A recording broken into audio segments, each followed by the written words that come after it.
Well, hello. Hi. Good morning. Hi, everybody. Welcome in. Good morning, good morning, good morning. I'm determined to defeat this stupid mountain. So you know what we're gonna do? We're gonna beat it today. Hi. That was a scary load, Nate. That was a really scary load. Good morning, Strap. Good morning, Bacon. Good morning, Dear Grislin. Good morning, Rains. Good morning, YouTube. And good morning, Lurkers. Welcome to day number 837 of Baby Steps Ascend the Baby Breaker. I have logged out directly next to the evil ledge with my evil crown, and I'm here to actually make it up the rest of the mountain. How you guys doing today? Hi there. Let me take another sip. Thank you. We are once again on the precipice of the evil ledge. The evil ledge that has occupied my every thought and waking dream from the moment we got here. Let me go demonstrate. Let me go demonstrate the problem we're dealing with. Let me go show it off. This right here, this is almost it. This is almost where we're at. Just a little bit higher, just a little bit more, just a little bit more up. A few more baby steps for our baby man before we're at the baby breaker. The evilest ledge in all of video gaming. It should be like right here, right? Like right here? No, right here. And we go right over here. If I'm remembering the gameplay sequence correctly. Let me go get our feetsies up here. Get our tootsies up this way. Get our little feetsies up over here. One more. And this is the evil ledge. This is the obstacle that has stonewalled us for like an entire week now. This one specific ledge of indeterminate navigation has been holding us back. And today, I'm not resting until I've beaten it. Hello there, Beacon. Hello there. Of course, you get a hug. Everybody, yes, I took a drink of water. I'm hydrated. I'm energized. I took a pre-nap before stream. I need to destroy this. I need to destroy this. I really need to win against this ledge specifically, or else I don't know if my mental will ever recover. Bacon, what class are you getting ready for? What class are you going into today, Bacon? What is the Bacon class of the day, huh? Paladin, monk, demon hunter, perhaps? What is Bacon's class, huh? Let me get my feet up. And we'll just get turned around, we'll think about our options. This is the biggest problem I've ever faced in a video game. This is the biggest problem I've ever faced in a video game. This ledge right here, where we just have to find a way to get our little leggies up onto this rock, just a little bit higher. Just a little bit higher. Heritan, have a good lurk. Let me take a sip for you. Do a stretch. Today it's finally valid to yell at you to wake up. Bacon, wake up! You got it. You got it, Bacon. I don't need to yell at you to wake up. You're gonna be waking up with the high adrenaline Baby Steps gameplay that we have on offer today. The absolutely god tier Baby Steps gameplay. You won't be able to sleep after watching Baby Steps. It's impossible. How would you? How would you? It's simply impossible. Now, let's see. I think Nate's about to fall. I don't trust him. Oh, maybe I should have trusted him. So far, we're okay. So far, we are okay. This is as far from the Shire as we've ever been. Theoretically, from here, we can get our leggy up onto the next ledge. Theoretically, we should be able to get our little right leg around the hill and onto that little thin strip of land. Top center of screen, direct center of screen. You see that? That little thin strip? That's our next goal. But when I pick up my right leg, Nate here is going to overbalance. He's gonna try to push his body into the rock. He's going to fall because that's what he does. Because that's what he does. Why are they so goddamn gyat? Why are they cheeked up? Hi, Cheetah. How you doing today? Of course you get a hug. Looney, good morning. Everybody, this is the biggest gameplay challenge that has ever been created by humanity. This is the most difficult section of a video game that's ever been made. How to get Nate's foot up onto this ledge without him slipping. Watch him go. Watch him go. He's doing it. He's losing. He's losing his grip. And now we start all over again. And I think that is the best demonstration of the problem we're facing right now. That's the problem we have to overcome. I think the only solution to that is to make sure his other foot is on the little ledgy. You know how like I had my left foot in and I had to tuck my entire right body into it? I think getting the other foot up there is the only way past it. And I need to figure out how to get his right leg on that little tiny ledge, the little tiny pre-ledge. I think it's the only way. Hi, Lilith. Love you, Lilith. It's been a bit. It's been a minute, Cheeto. It's good to see you, though. We've on, don't worry. Duh. Last time you talked to me was 2023. God damn. It's been a minute. You remember me. What brought you back? What got you coming back here? Was it just one of those things where it's like, you know, you watch somebody for a few months and you're like, man, I'm okay. I love this person, but I'm sick of them now. I've done enough. I've had enough videos. Like, I need to move on with my life. Then, like, a couple years later, you're like, man, I wonder what the Game Grumps have been up to. I wonder what, you know, Day 9's been doing. Where the heck is Kaya been? Or was it just like, I don't know, you developed amnesia and decided it was time to come have fun again because maybe the fish girl was actually cool. What brought you back? Welcome back indeed. It's always good to see a friendly face again. Oh, wait. Okay. I think it's from a raid and I just remembered. Aw, that's actually really sweet. Just like sitting there, then all of a sudden, out of nowhere, you're just like in the middle of your day, you're like, man, that was a good raid. I should go see how the fish is doing. That's super hype. I'm overcoming new challenges in 2026 that I never thought I'd be facing in 2023. It's been 3 years, and I'm struggling to get this man and all of his cake up the mountain right now. This has been one of the hardest Bennett Foddy games I've ever played, and I'm currently at the biggest challenge ever. I've moved across the ocean. I live in the United Kingdom now. I'm in an entirely new living situation. Ugh. I'm hanging out with my wife every single day. Ugh. I've made some of the biggest changes and decisions in my entire life in the last 3 years. And this mountain is a challenge. This is the challenge. No way, somebody's still playing BPL Simulator. This game is sick. What's up, Kisho? Queso's big sweaty BPL. Hey, welcome in, how's it going? Welcome in. Listen, this game is art, and we're not doing it until we beat it. We're not putting it down until we beat it. This is a legendary, evergreen, eternal game. This game will never be irrelevant. This will never be something you shouldn't be playing. It's a good game with good challenges and amazing cutscenes. We're never taking it away. That's so good. You want to get out of America so bad? I don't blame you, man. I don't blame you. Like, me and my wife wanted to move in together. We wanted to start our life together. And for several years, it was a big old question mark. Do we move to where she lives in the United Kingdom, or do we move to where I live in the USA? Which one do we move to? And the last few years made that decision really easy, actually. Made it really easy. Move one leg up and then move quickly up and down with the other. You can make the butt jiggle. Yeah, you like one up, then. That's the forbidden tech. Sorry. I'm totally gonna play this when Kaya's done with it. Really?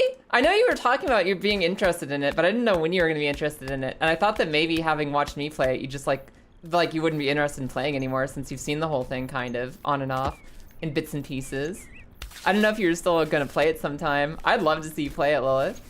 You're moving on to Japan. You're moving to Japan in 2027 or 2028. Hell yeah, that's so exciting. I hope you managed to get the visa and get over there. That's sick. You gonna go on like get a job out there? You're gonna go as a student? You're gonna go like with a wife or husbando or a partner? Like how are you getting out there? But will Lilith take the stairs? Grip. I have a feeling that she'll take the challenge of this and she'll decide whether she's sick of it or not. I think this is the kind of thing that Lilith could definitely do. This is the kind of thing that Lilith will probably do like at least 3 hours faster than me. Unless it's not fun, in which case just be good to yourself and take the stairs. Why do you know this? Excuse me.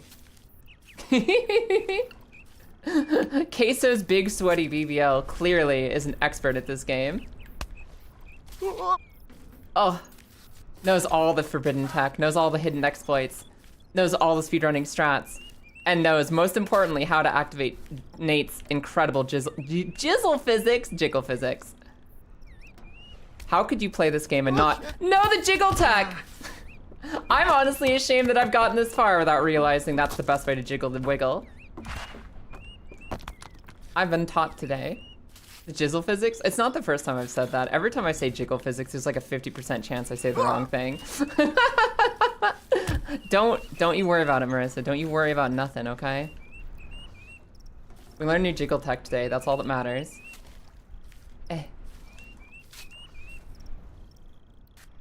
There's a 50-50 chance whether, when Lilith goes to play this, whether Lilith just blitzes up the hard staircase, the staircase here, because she's better at video games, or whether Lilith goes up the stairs to demonstrate actual mental health and self-care.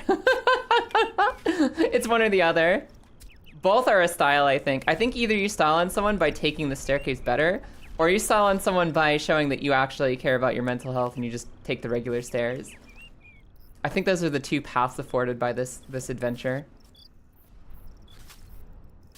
Come on, Nate.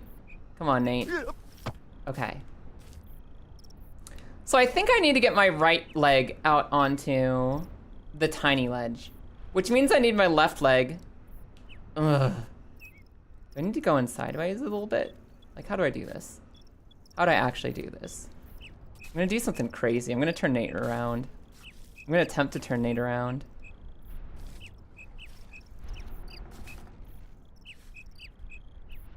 Okay. I'm gonna do something never before seen on this channel.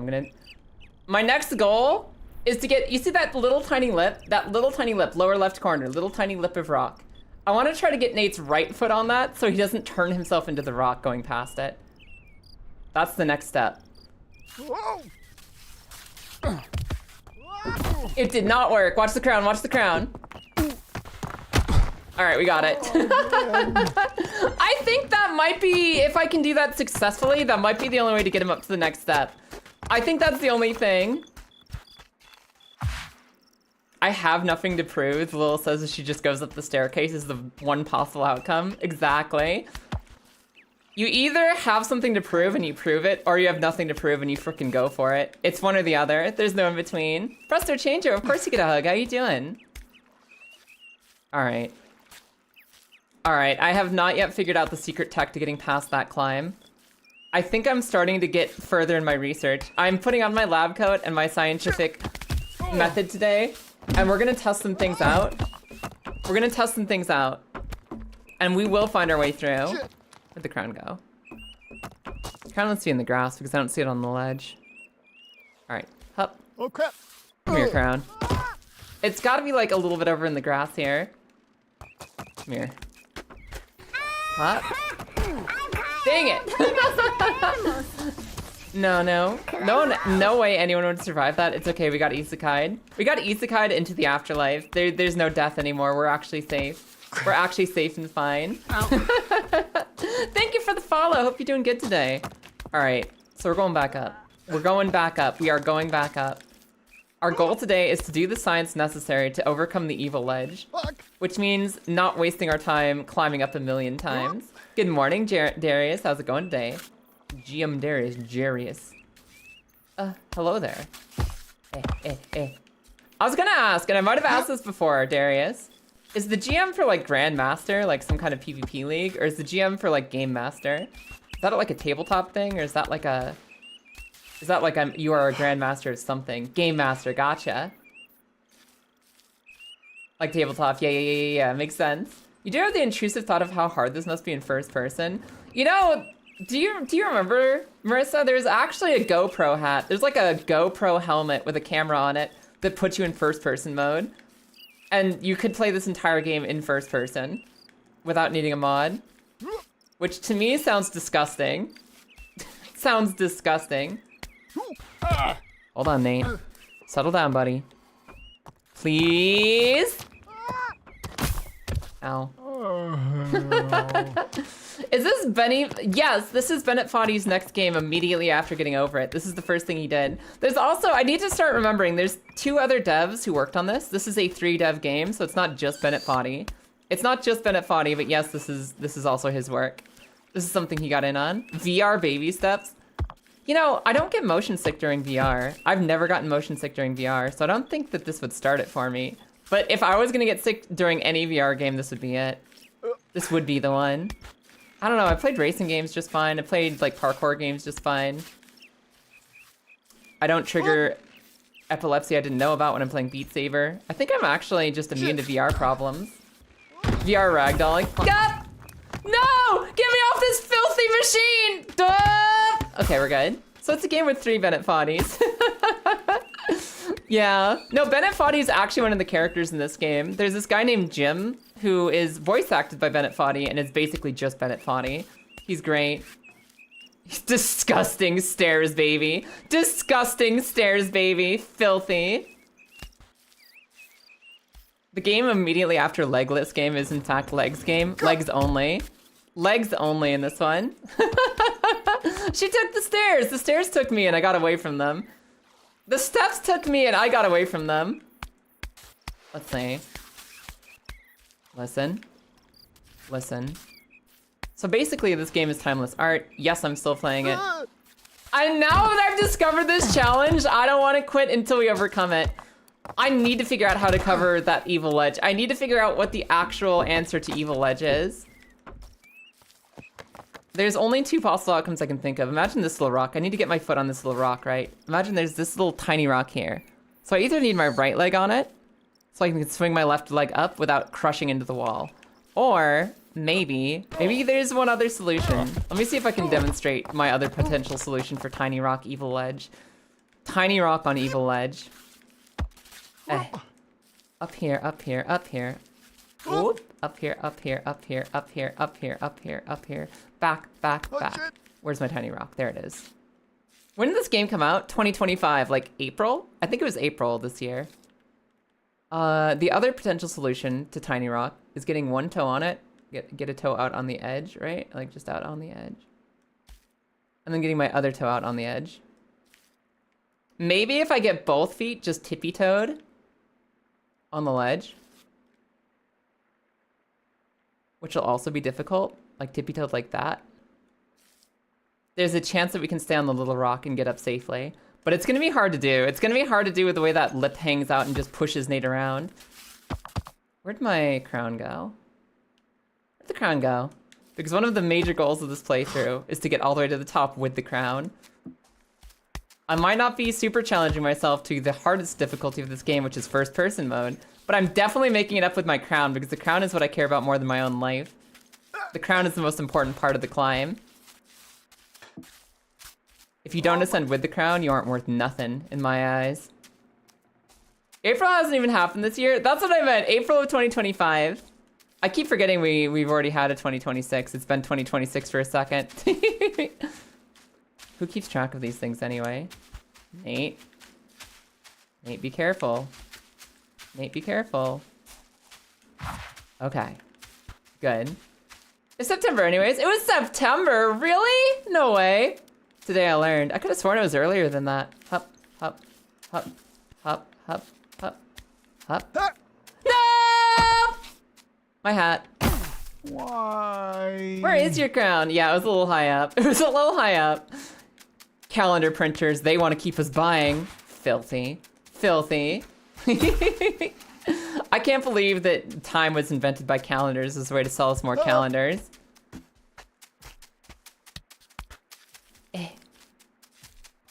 It's the reason that every year doesn't like exist with the same day happening on the same time of every month. It's the reason that like the 25th of January can be a Tuesday one year and a Thursday the next.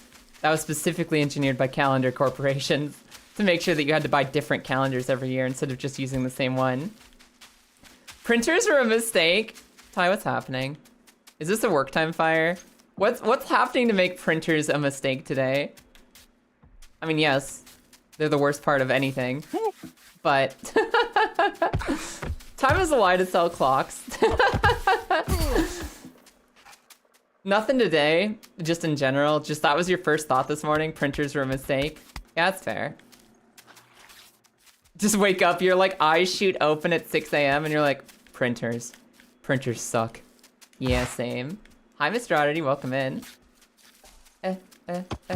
What is the calendar but a really slow paper clock? Yeah. It requires manual input. You kind of have to turn the pages yourself. It's horrible. Come here. Come here. Come on. Come on. Print these nuts. I have a 3D printer. Don't make me. I'll do it. I will absolutely print these nuts. Present them. I'll make a 3D model of them. And then I will print them. Oh, can I print someone nut? Can I print someone's nuts, Lilith? Mind if I use the 3D printer to print someone's nuts? I've been challenged too. You'll do you one worse than printers, faxes. Literally every workplace I've worked in has been at the mercy of how horrible fucking fax machines are. I worked in a pharmacy where you need to send, like American pharmacies, you need to send prescriptions via fax because that's the only safe, encrypted way to do it. Physical faxes. Fax machines are so cursed. So freaking cursed and almost never work, and you never know why until like weeks later. Oh, the doctor never got that fax. Oh, the doctor sent us a fax and we never got it. Why? Because fax machines are cursed and horrible. And I left the pharmacy to go work at a library, and we have the same issue where people need to fax legal documents. They need to fax things, and we're one of the only ways to use a fax machine for free. Did their fax actually go where they want to send it? I don't know. Fax machines are cursed. Fax machines are cursed. They're horrible. I hope we can come up with an alternative because fax machines are the worst thing ever and they haven't been improved in like 40 years of them existing. Steve Jobs stole people from Xerox to make the home computer and that was the biggest mistake. Oh no. That was the birth of computers. That was the birth of PCs. Literally everyone who's ever worked in programming or IT will tell you computers were a mistake. Computers were cursed, benighted. They're like a cursed artifact we chose to make ourselves, rather than just happening upon it in some dank cavern. Hi, Kilda, good morning. Bet sending nuts to your whispers. That one right over there, Twitch, get him. Get him. Printers are the original sin. Oh my God, I almost forgot this banana peel was here. I literally just made a YouTube short about that banana peel this morning. And I just forgot it was there. I almost stepped right onto it without even looking. Luckily, I remembered at the last second. Okay, keep going. Keep going up. Keep going up. Always up. Always and forever up, Nate. Always and forever, keep going up. I've also never met a good printer driver. Yeah, I prefer Uber, honestly. Unlike the fucking scam that is printer ink costs.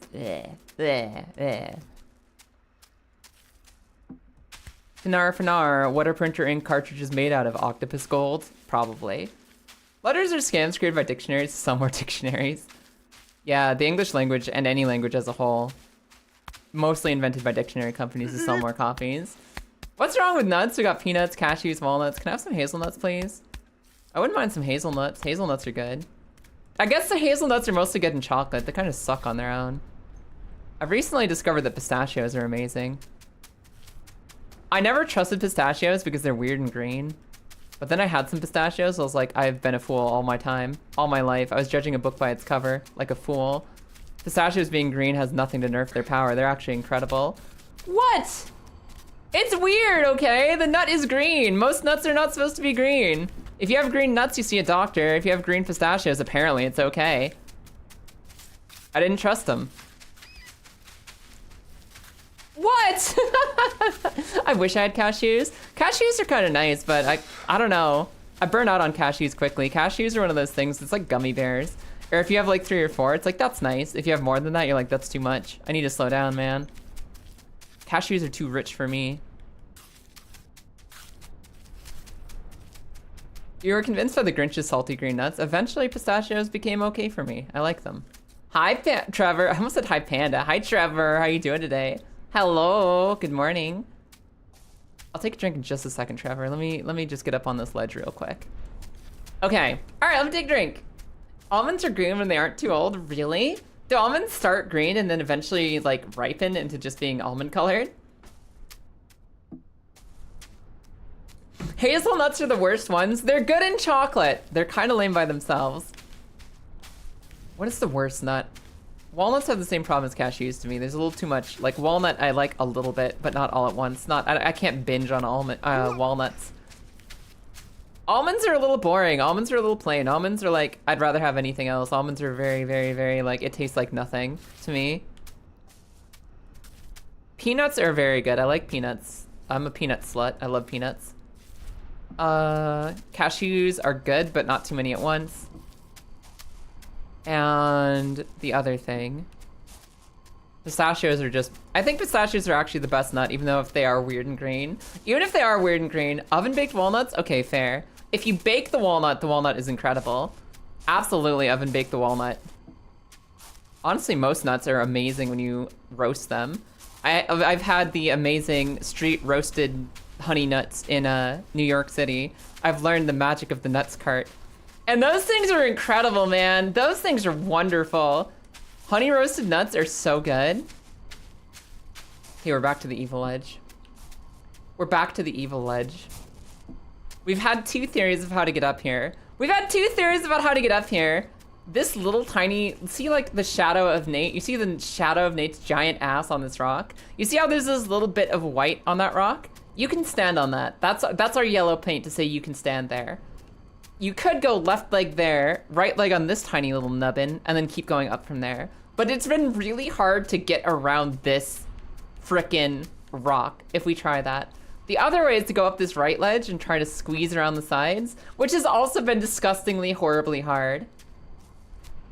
I don't know. And every single time we've tried this part of the climb, we failed. We're so close to a walkway. We're so close to a railing that will keep us safe. This is literally the only part of the climb that hasn't made any sense to me, and I haven't found the path. I don't even know where to position myself to get started here. Because we have this, right? There's a danger of sliding off just standing there in general. Just standing there is hard and difficult. Then we do this, and we get our little left footsie up there, and it's hard to get our right foot up without Nate just tumbling off. It's hard for him to get his foot up.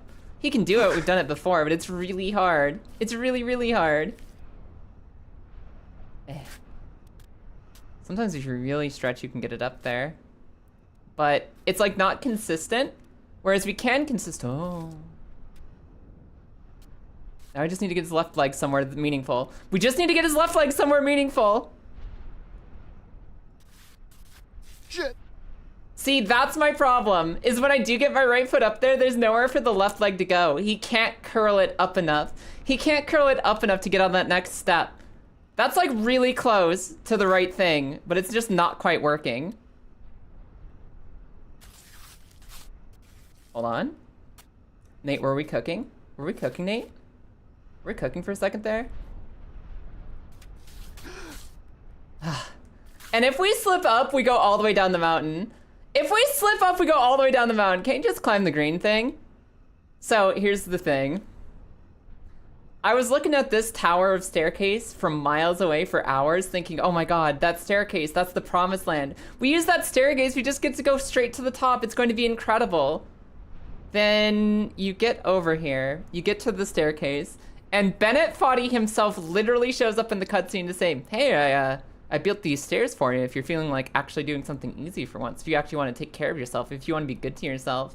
And you're like, well, maybe I'll go without the stairs. And he's like, oh yeah, well there's also this little like ledge, this rocky ledge on the side called the Man Breaker. And I mean, if you could use the Man Breaker to get up, you can use this rock to get up instead, but instead of the easy stairs, if you're a little baby man. A little baby man who wants to call me the Stair Lord for giving you stairs. And I said, fuck you, and now I'm here. I said, fuck you, and now I'm here. Trying to figure out this ledge specifically. This part of the Man Breaker. So I could use the stairs at any time, but I'd have to call Bennett Foddy the Stairs Lord. I don't want that timeline. I don't want that timeline at all. Shit. He tried to forbid us from using the stairs. Yeah, as soon as we're like, well, all right, I won't use the stairs then. He's like, all right, Nate, I forbid you to use the stairs. You can't use the stairs now. So he tried to reverse psychology us as well. Shit. And I said, no, I'm not falling for that baby game for babies. I'm not falling for your mind games, Bennett Foddy. I'm gonna get up the baby breaker. Wait, Nate, come on, just get your leg up. Wait. Just get your leg up, Nate. Almost got it. Crown? Okay, as long as the crown stays here and we stay here, we're good. That was really close. Did you see how Nate like tucked his leg in and like his foot was in position for a second? That was actually kind of close. That might be doable. That might be doable. The biggest problem is if we or the crown go all the way down the mountain, we're starting over. We're gonna go get the crown. We're gonna go get ourselves back up. Why is the crown important? Because it looks good and it makes me feel pretty. Next question. Because it looks good and it's a cosmetic upgrade to not having a crown. I refuse to beat this game without it. Winning without the crown isn't winning at all. Okay. Back up. Burned. Back up, Nate. Back it up. Shit. Whoop.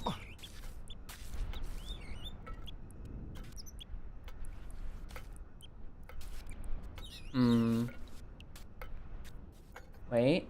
It's almost it. Nate almost figured that out. Nate almost figured that out. We're getting really close. We're getting really close. Winning it without the crown would make it a rags to riches story. Listen, eat the rich, but if I've eaten the rich and found their crown upon their discarded corpse, I will absolutely wear that crown as a trophy of victory. This crown means we eat the rich at some point in the timeline, and I want to wear that trophy all the way to victory. God, that one got some distance. All right, we're trying again. You're not even playing the game and the crown makes you feel pretty? You're damn right, Colonian. Also, hi, I'm sorry, you said points at you earlier and I didn't say hello. Hi, welcome in. I'd survive that fall, right? I don't know what Nate is complaining about. I don't know what Nate's complaining about. How tough is this man? He's made of steel, iron, and duralumin. He's basically Wolverine without the claws. Or heroic traits, but he is like Wolverine. Immortal, unkillable. He can be harmed, but he can never be kept down. Takes it like a Looney Tune. If only he could like hold his gravity like a Looney Tune. If Nate could walk out into space without noticing he was falling and then just climb to the next step, we'd have a lot less problems. We'd have a lot fewer problems if we could just go. Is he Canadian? Actually, I don't know. He doesn't speak an Australian accent. Everyone else does. This was an Australian game made by Australian developers with a lot of Australian characters, but Nate just kind of talks like a Nate. You know, I actually read some wild trivia. I think it's actually implied that this guy is Nathan Drake from Uncharted. Nathan Drake from Uncharted, it's his kid. Because his name is actually explicitly Nate Jr.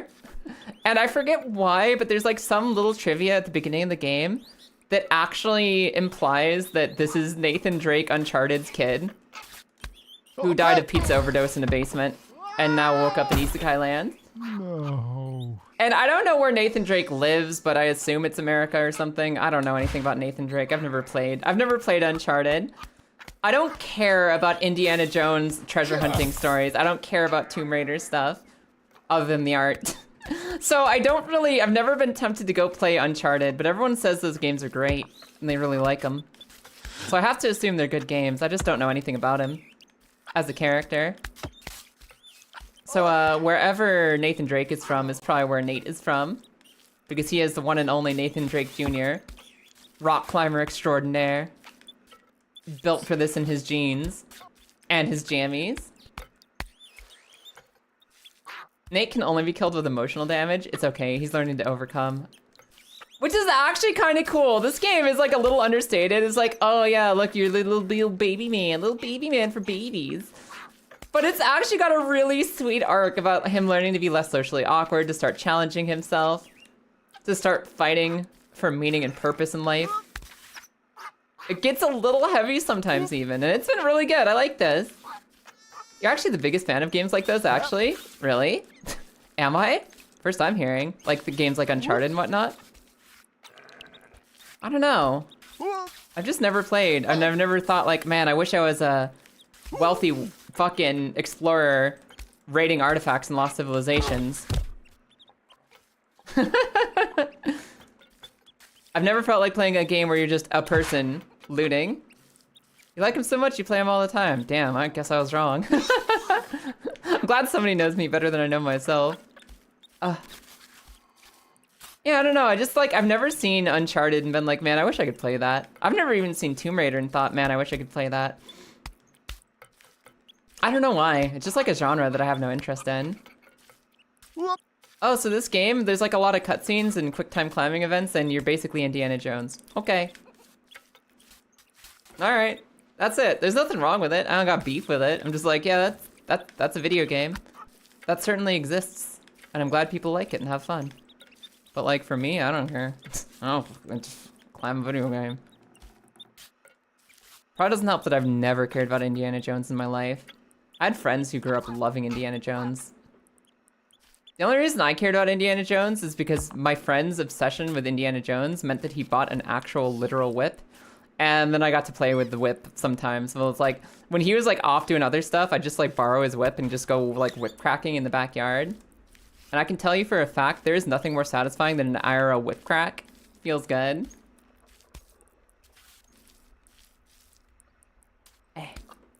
Makes a good snappy sound and feels good in your wrists.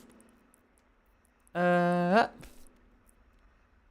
I see Lara Croft, my first thought is, oh man, is there more art of this?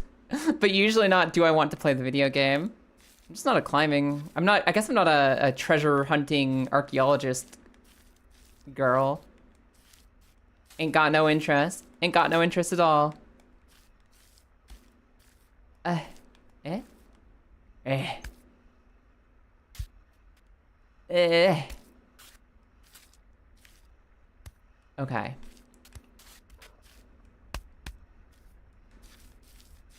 All right, we're going. We're going.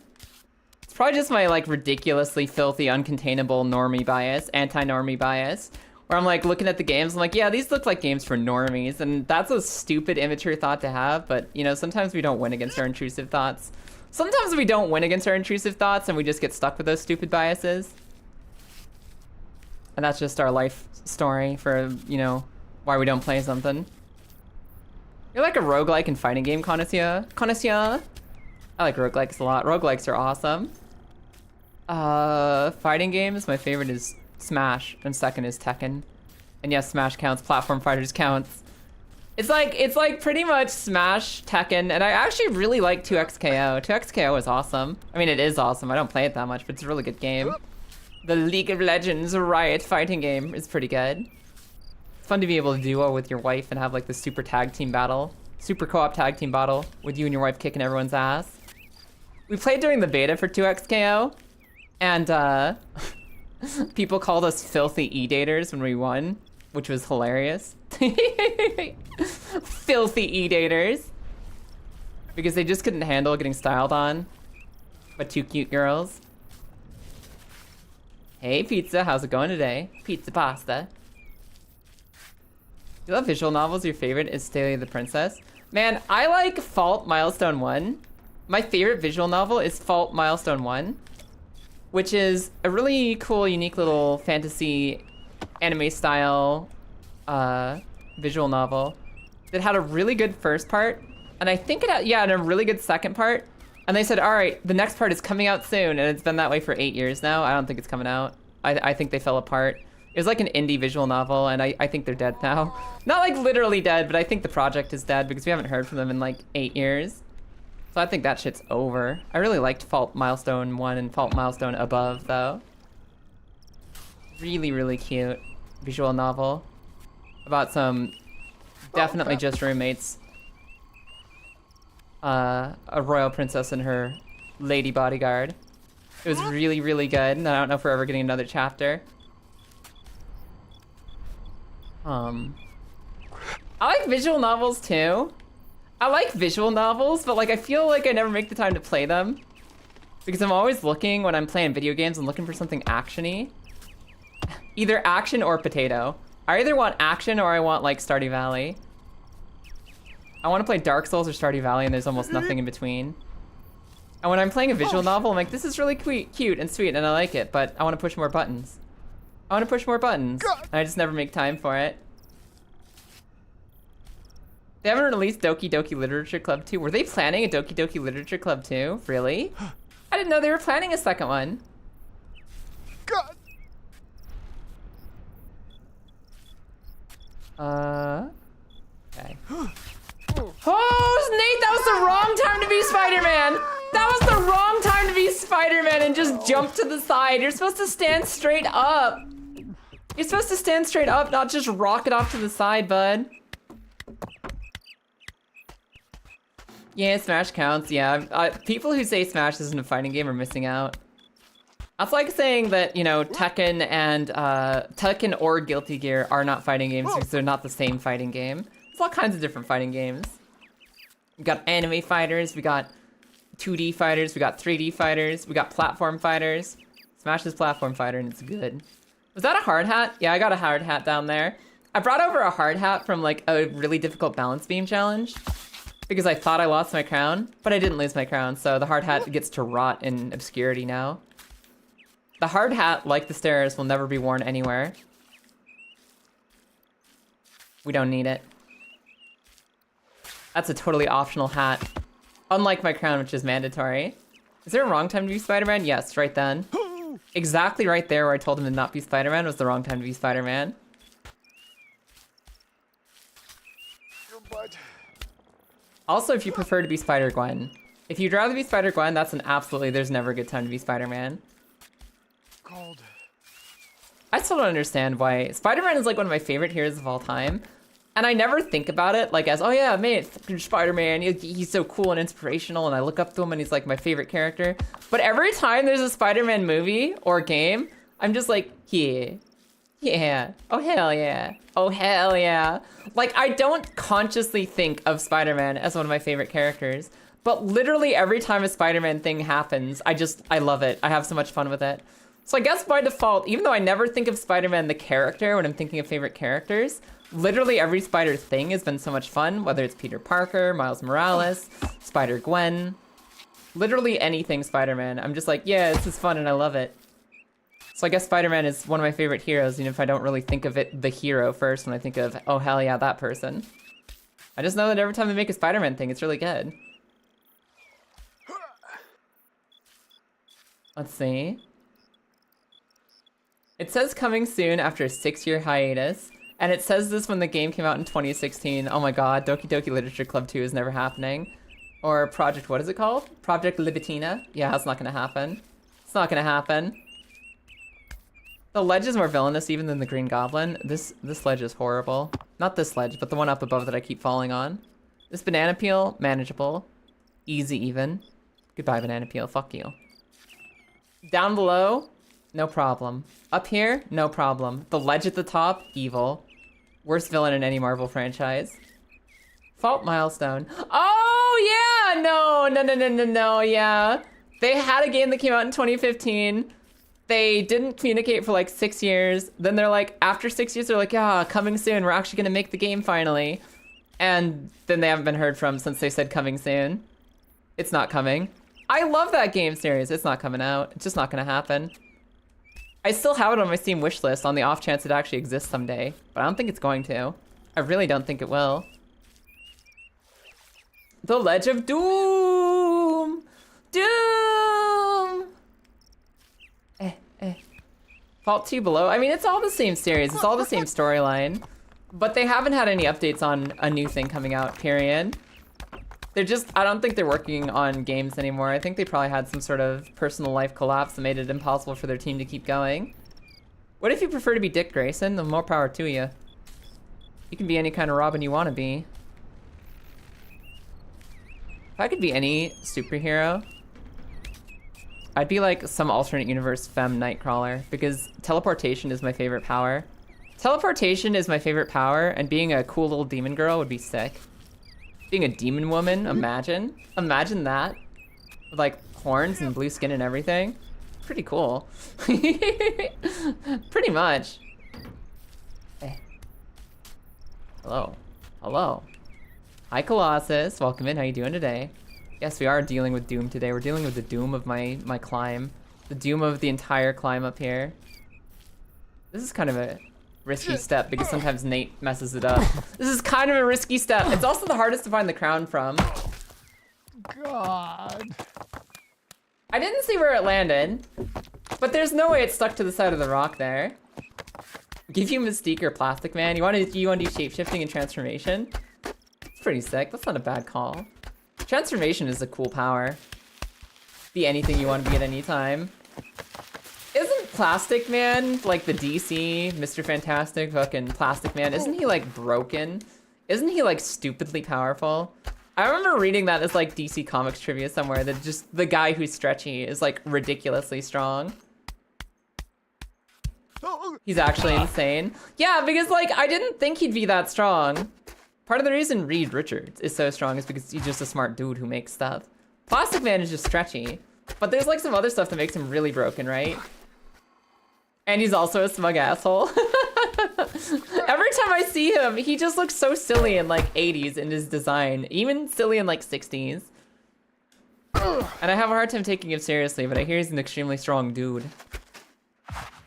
It's the Kaya Show with special guest Nate. It's the Kaya Show with special guest this frickin' mountaintop, man.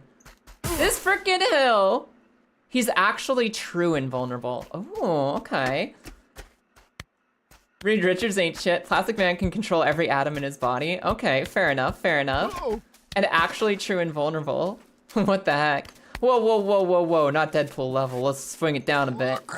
It's funny because Deadpool's one of those characters where depending on who's got the writing, he's either lovely, funny, and wonderful, or he's just so obnoxious and overdone. And it really depends on who's writing. Like, I think most of the time I see comics Deadpool, I'm like, ugh, this guy. And then I see the Deadpool movies, and I'm like, oh, it's this guy, hell yeah. The Deadpool movies have been so freaking good. It's like the perfect example of a good Deadpool universe as compared to, haha, chimichangas. I said chimichangas again. I said chimichangas. Click like and subscribe. I said chimichangas. I'm gonna fucking scream. He needs more in his life than frickin' chimichangas. Ryan Reynolds really brought him to life, really did. Deadpool depends on the writers, yeah. It's like, that's kind of true with any meta character. If they're like really meta and they're like really like, we're here to be about the writing itself. It really depends on the writers not being basic bitches.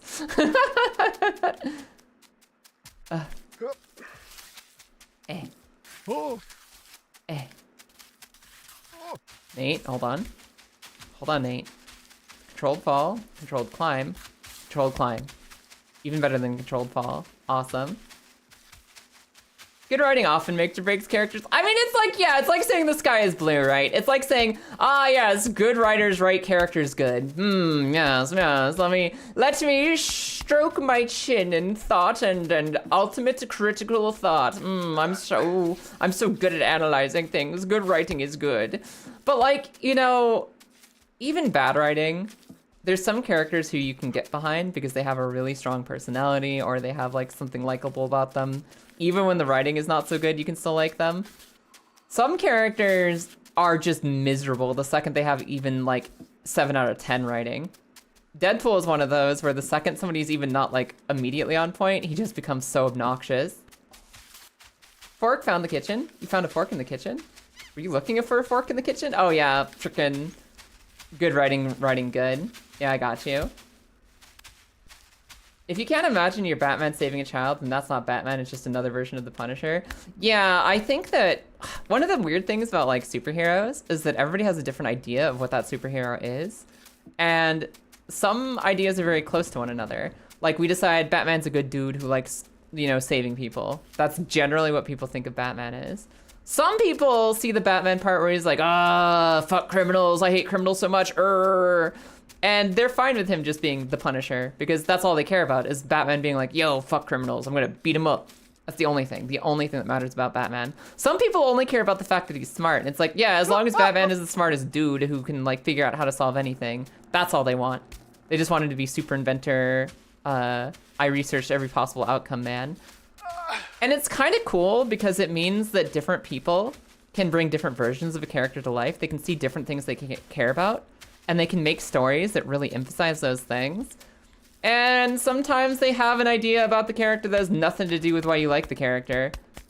And I don't know if you can always necessarily say that those ideas suck, but they're definitely really outside of like what you want the character to be. Sometimes it's a beautiful thing and you get to see stories that you never would have seen with other writers, and you get to see sides of a character that you hadn't even considered before. Sometimes you're just making like a beloved character into a stupid, aggressive dickhead that nobody could possibly care for anymore.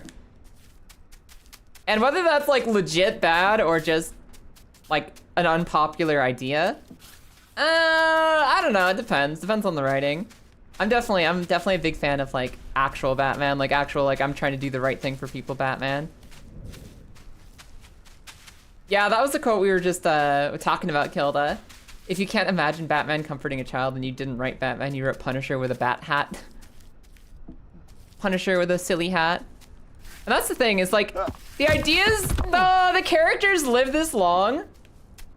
The characters live for as long as they live. The characters have existed for all these years because there's some central things. There's something that makes people love Batman as much in like 2026 as they did in the 1960s. There's something central to the Batman that makes him Batman, and that makes him different from the Punisher we've had from like, I don't know, the 80s, 90s. When did Punisher come out? To the modern day.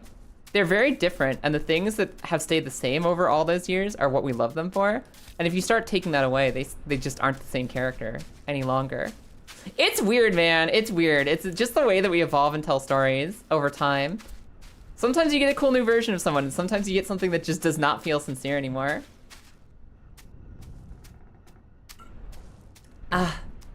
Punisher requires killing at least one cop to be a Punisher. Fair. Batman upsets you. He survived a fall from the Geostation up in space, but got eviscerated by his own robot. Listen, Batman's power level is another thing that really depends on the writer. The writers are either like, he can prepare for anything. He's basically like a superhuman, or he's just a guy. He's just a smart guy doing his best. And especially because a lot of writers don't want to see Batman lose. He gets all kinds of different power levels. He's popular. People want to see him succeed. So sometimes he's fucking Batman God. And sometimes he's actually realistic and relatable. It depends, right? Iceman and Cyclops are your favorite superheroes? Mine is Squirrel Girl. Hands down, Squirrel Girl. Like, my favorite character I can consciously think of is Squirrel Girl. I love her so much. I love Squirrel Girl. I love Squirrel Girl. I love Squirrel Girl. Her stories are so fun. She's so fun. She's so silly. I love Squirrel Girl. Squirrel Girl is great. Every single time I've ever done anything Spider-Man, Spider-Man games, Spider-Man movies, Spider-Man comics, Spider-Man anything, is literally always fun. I can't think of a time I've been like, oh man, that Spider-Man thing I just watched or played sucked. So even though like Spider-Man isn't my favorite character, he's been in so many things that I love that it's like, I guess Spider-Man has to be one of my favorites. I guess he has to be one of my favorites. And that includes like all Spider-Man. That's like Miles, Peter, everybody. Because even though I'm not like, oh, favorite character, Spider-Man, every time I've seen a Spider-Man thing, I've just had a really good time with it. I like Captain Marvel, like Carol Danvers' Captain Marvel, but I wish she was less boring. I love the idea of like Superman in space. She's got like super strength, she's got flight, she's got laser beam power, she's sun powered, she's really cool. And I love the idea of her being like science space girl as well. But I feel like every time I see her, she's just so boring. She's just like, I am girl having adventure. I am going out on space adventure, and there's like not a lot of depth to her. She's just like the leader who wants to succeed at missions, and like there's not a lot of personality going on there. And maybe I've just seen the wrong versions of her. Maybe I haven't seen any good ones of her. But I feel like every time I try to get excited for a Captain Marvel story because I like her power set when I'm playing her in games, her storylines are so boring and her personality is so boring. And I wish it wasn't true because I want her to be cool. Okay guys, hold on. Hold on, are we doing it? Oh shit. Okay, we didn't fall! We didn't fall! There was one comic where she tried to kill Miles because she misunderstood a prophecy. Oh, that's bullshit. Oh, that's bullshit. Spider-Man's so perfectly relatable. He's swinging on webs, being a smart engineer, and quips to make the bad guys mad, also being dirt poor. That's funny. Spider-Man is just good storylines like every time. Spider-Man is good stuff. I think the only time Spider-Man has ever been bad was like, I know people back in the day, there's really bad storylines with like him making deals with the devil and him having clones and stuff. Like the Clone Wars kind of sucked, and One More Day kind of sucked, and those are like 90s stories that I never read, so they don't have to suck for me. Your favorite character is Gwenpool? You're such a hero, Chia! Nobody understands how good Gwenpool is. Me and my wife, just like in the last couple of years, picked up the Unbelievable Gwenpool and read through the entire series. It's so good. She's so good. It's so good. Gwenpool is fucking S tier. Gwenpool is S tier, and specifically the Unbelievable Gwenpool, written by Christopher Hastings. Like, one of the best comics ever. It's so much fun. It's so much fun and so unique and so perfect. Never paid attention to Gwenpool. She's one of those where some writers have really misunderstood the character and made shitty stories about her, which makes her unlikable when you just randomly see her and stuff. But the original storyline where she was written by the guy who did Dr. McNinja, she's incredible. She's so fucking perfect. Kristen, hi, everybody. I'm gonna stretch really quick. I'll be right back. I'm gonna stretch. I'll be right back. Hold on. I'm gonna attempt this ledge after we're off break. Be right back. Oh, what happened to the shop, man? Don't look at me. You got all the shop items? You didn't let me have any? It was body armor and leggings. You can't wear those. You didn't even compare. There's maybe also Mage man! Maybe some what, sorry? You just got all of the what was that, Kaya? What was that you just got? Miss already going to get all the items in the shop. Then sees the chest, is like, I'm gonna grab that too. What was that shit about? What I was in that? Looks like some me. You just numb the down because you felt guilty. You can't eat the evidence if you're eating it in front of the cop. That's still admissible in court. Look, another item. Anyway, so to really answer your question, I'm leaving. I'm going. Hilarious for who? You fucking died. I fucking died. Hello. Not you. What are you doing sniffing the throne? Do you like the queen that much? You just throne sniffing? With sweet sniffing throne sound? Okay, fair enough. I can understand why you'd sniff that. Line, turn! Line, turn! And just don't think about the giant block. Don't think about the giant block. Just do a line. Remember, guys, when things are tough in life and you don't feel like you have the energy to complete a project, just do a line. It's as simple as that. Oh no, somebody's gonna take that out of context. Oh shit, we're 4th place.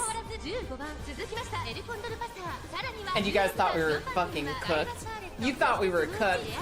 Special Week is winning. She wasn't even the banner girl. Where's my horse? Guys, where's my horse? Where the fuck was my horse? What are you doing? Why are you too close to me? Oh, we have infinite momentum. Keep going. Keep going. Keep kicking me in the. Can you imagine all those like tens of thousands of years of life's development on Earth? All of those multiple thousands of years of fucking human culture development. All of the people who have lived, died, learned how to make fire, learned how to cook food, learned how to wash your hands before delivering a baby so that maybe you don't get diseased, learned how to have war and win war so that you could live today. All of that, all of human creation is for this. Is for this moment right here, where horse girls go to Isekai's face. I hope you're happy. Where are you? I'm loading in, you fucking impatient whore. It's not my fault you take so long. You're sitting there saying, oh, it's just so special to be here doing this together while you're riding off into the distance without a second thought.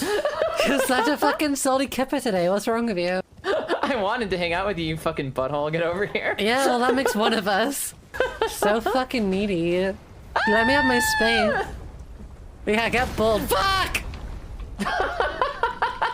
Get fucked. There's no time to waste. Follow me. Hello there. Alright, we're back. We're back from the ads. Superheroes are weird for me because, like, I've almost never kept up with comics, like actually kept up with comics. I've mostly experienced superheroes through movies and video games. Those are like the two places I see them the most, and the two places I've done superhero stuff the most over my lifetime. But every time I've done superheroes movies and games and tabletop and stuff like that, I really like them, so I love superhero stuff. And every once in a while I'll read comics and I'll really love the comics too. I just don't keep up with the comics that much. Batman used to be one of my favorite characters ever. Superman is a character I really love just for like, I love having a character who has all the power in the world and just wants to do good. And I love that writers write stories that are actually compelling and meaningful about somebody who just wants to be a good person and that's their whole fucking motivation. Because I always think it's immature when edgelords and cynics are like, yeah, you can't tell a story about somebody who just wants to be a good person because that's boring. And that is like really immature and it gets to me. So the fact that Superman has existed for this long as just like the most powerful person ever who also just wants to be a good dude, I love that. I love Spider-Man stories because they're relatable. I love Squirrel Girl and Gwenpool because they're fun and goofy and just unique as characters. I love the weird, ridiculous stuff that happens in comics, but I haven't actually read that many comics in my life. So it's kind of hard to say who my favorite characters are outside of like really superficial basic stuff. You love the idea of superhero comics. Yeah, I have a hard time keeping up with it financially too. It's a lot of money to keep up with comics. It really is. Is the man broken yet? Nate is never broken. Nate is never broken. Only babies break on this mountain, Cassie. I'm not a baby. Nate's not a baby. Nobody's breaking on this mountain. Nobody's breaking on this mountain. The worst version of Superman is Injustice. It's interesting because I'm so torn, right?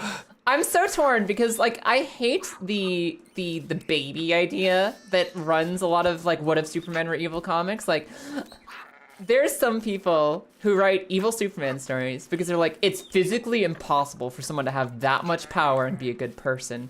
It's impossible. Nobody would ever choose to be a good person. Of course he'd become a horrible, awful person. I think Superman sucks because he's a good dude. I think Superman sucks. I think that good people are babies that don't exist in the real world. And I think you're only a real character once you've got some texture and some darkness in your life. So I'm gonna write evil Superman. And that kind of thought process is really childish to me. That being said, I do think it's possible to have a storyline where you're just having a little bit of fun. You're like, yo, what if this person gave in to their worst instincts? What if they were a bad person, actually? Like, that can work. I just have a hard time separating it in my head from the really baby thought of good people don't exist. So I'm gonna write a story about the bestest person not being good anymore. Because good people is a lie. It's a fantasy made up in your head, you know? That's my main thing. So it's really hard for me to look at like alternate universe evil Superman stories and not be like, this is a baby who doesn't think good people exist and just wants to be negative and like wallow in their own negativity. But sometimes I'm sure it's not that every time. Some people just want to tell an interesting story about a super god tier character using their powers for evil. Some people just want to see what is the alternate universe just for the sake of what is the alternate universe. It's not always baby cynic motivations, right? It's not always I'm a baby who thinks that goodness doesn't exist in the world. A lot of times it's just people wanting to tell a story about an idea they had, like what if he was a jerk actually? But I have a hard time getting outside that headspace, you know? LexCorp ass shit. I was saying earlier, you know, I have a hard time naming my favorite superhero outside of Squirrel Girl, but I've actually realized recently that Lex Luthor is my favorite villain because he's kind of hilarious. He's actually kind of hilarious. Like in the stories where he's not like a super fucked up jerk, where he's just a jerk, I think it's really funny how he could do anything with his life with how wealthy and smart he is. And he just really wants to fuck over Superman because he's such a petty little gremlin. He is such a baby petty gremlin. And it's really funny. It's really funny to me when he does stuff like, I don't know, like the way he is in the newest Superman movie. He's an asshole. He sucks. It's hilarious. It's hilarious. I think he's funny.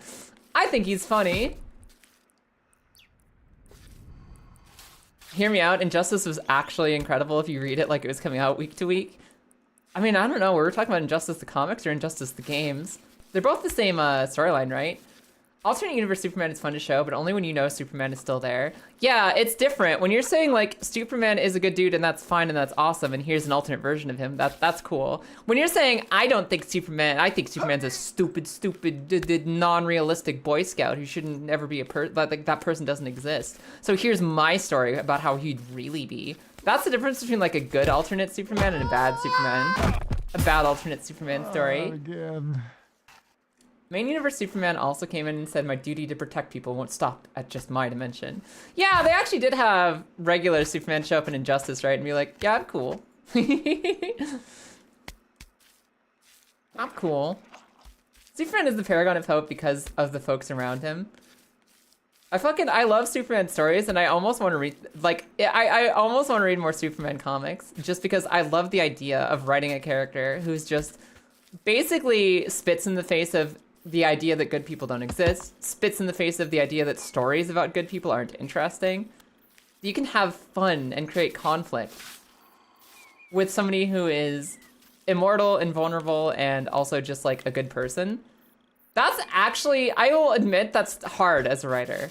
It's not easy. It's not easy to write a story about someone who suffers very few physical challenges and who just is natively very good as a person. It's not easy to write that kind of a story. But to say that challenges don't exist for good people because they're just good, and to say that it's impossible to write an interesting story about someone, I love challenging that and seeing good stories about that person. You know what I mean? That's what excites me about good Superman stories. Yeah, I also don't like the opposite where like with Snyder is just like Superman is Jesus. He is Jesus. Like that's rough. That's like too far the other direction where it's like, slow down, buddy. Can we just make it be about the guy instead of like really cheap, shallow, like religious iconography? You didn't like the Injustice games? Yeah, I don't like NetherRealm Fighters either. I agree. I don't like the slow and I don't know. I don't like Mortal Kombat and I don't like Injustice as a video game just because I don't like the playstyle. That's like one of the only fighting games I just don't enjoy at all. Just because I just don't like the style. They're fine. It's just not for me, right? It's just not for me. Hank from Detroit Become Human and Lex Luthor were voiced by the same person.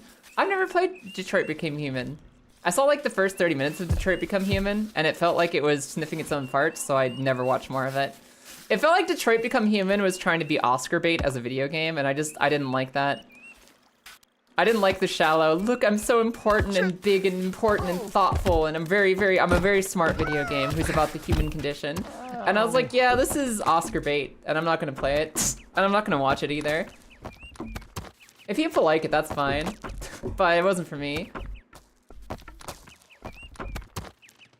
The fumble that fighting games in general have had needs to be studied. Video games with fumble, aren't they like more popular now than ever? With all the more accessible things in like Street Fighter and whatnot? Like, I mean, Tekken 8 fucked up, right? Tekken 8 fucked up in the end game. But for the most part, fighting games been more popular than ever the last like 10 years. Are they experiencing a dip again? Are they dipping?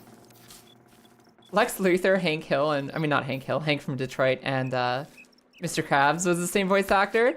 Mr. Krabs and Lex Luthor were the same voice actor? That's amazing. That's hilarious. Tekken 8 was so good. It was so good, and then it kind of fell apart. It massively fell apart. And then the creator of Tekken retired in shame, which is depressing, because Tekken is one of my favorites of all time. Used to play a bunch of Mortal Kombat X and Injustice 2, just so you could play a game with your brother. But yeah, no, I don't like it. Yeah, I don't like NetherRealm style games at all. It's the most boring way to make a fighting game, I think. I don't know why, I just don't like it. Feels slow and clunky, and I just don't enjoy it. Part of the problem is that they all released at the same time. It felt like when Street Fighter 6 and Tekken 8 came out. What's the third one? We talking about Strive? Like, what's the third big fighting game? When they came out at the same time, it felt like everybody was super hyped for them. It felt like fighting games were super hype. I think coming out at the same time and the way they did was like super exciting. And if there has been a downfall other than Tekken 8, I'm not aware of it. Mortal Kombat, that's the one. Oh yeah, Mortal Kombat. Didn't people like the newest Mortal Kombat? I thought the new Mortal Kombat people really enjoyed, like for people who like Mortal Kombat. If you're one of those people that likes Mortal Kombat, I thought the current one was pretty good, wasn't it? Ah!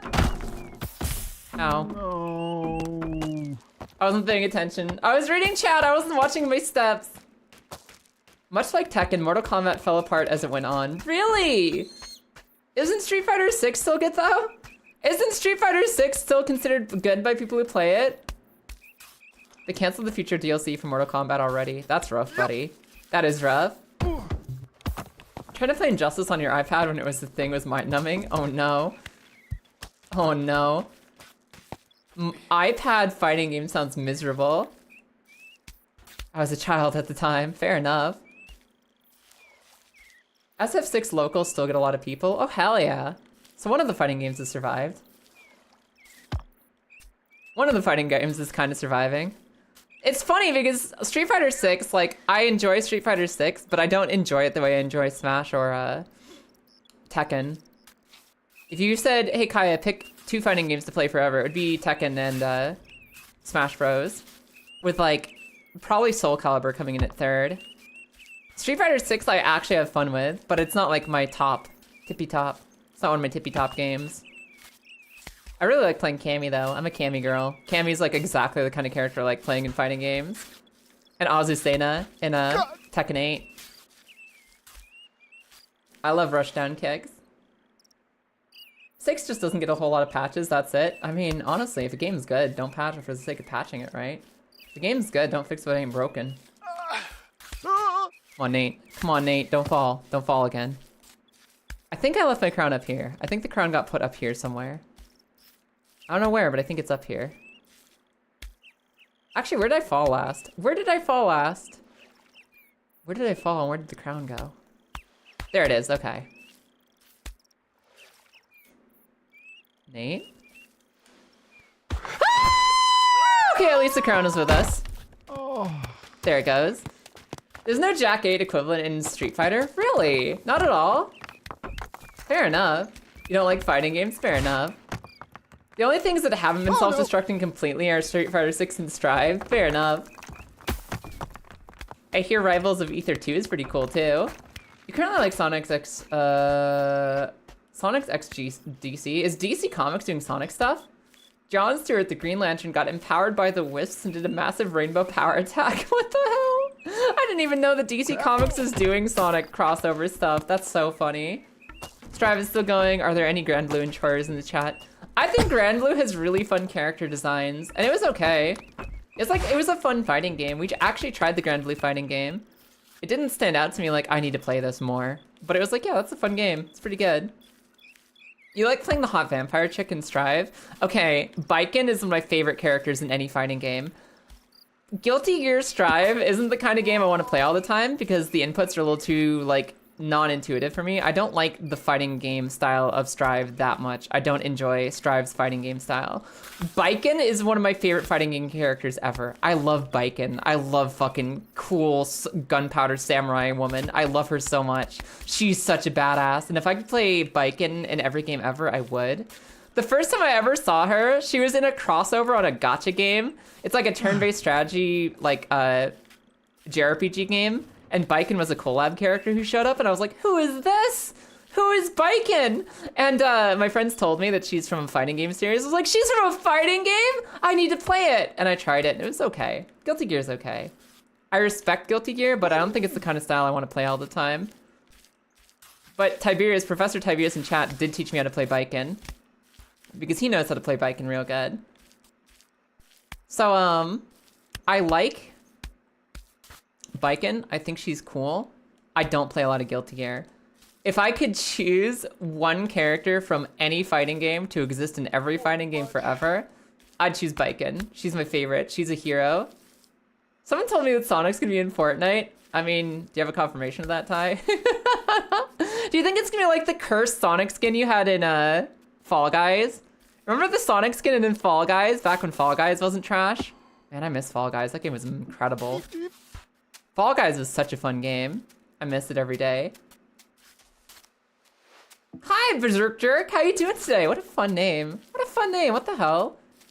Bikin. Bikin real good. Real good is a stretch. Listen, you taught me everything I knew. You're my mentor. You taught me everything about Bikin Thai, which means by default you had to be really good. Because otherwise, why would I learn from you? Hi, Nick. How you doing today? Welcome in. Is Ramlethal not a vampire? I don't know anything about Guilty Gear lore. People have tried to explain it like 18 times, and I will never understand Guilty Gear lore. All I know is that Bikin is cool, and I think that's all I need to know about it. Sonic Boom will be in Fortnite. Will be or is? I'm curious. Vampires in Strive are Nagoriyuki and Slayer. Gotcha. The only thing I need to know about vampires in Strive is that Bikin is not a vampire. Therefore, the vampires in Strive aren't relevant to me. The only relevant character in Strive or Guilty Gear as a whole is Bikin. Jump off the cliff? Never. Don't worry, Nick. Stick around long enough and you'll see me jump off the cliff completely unintentionally. Stick around long enough and you'll see it happen.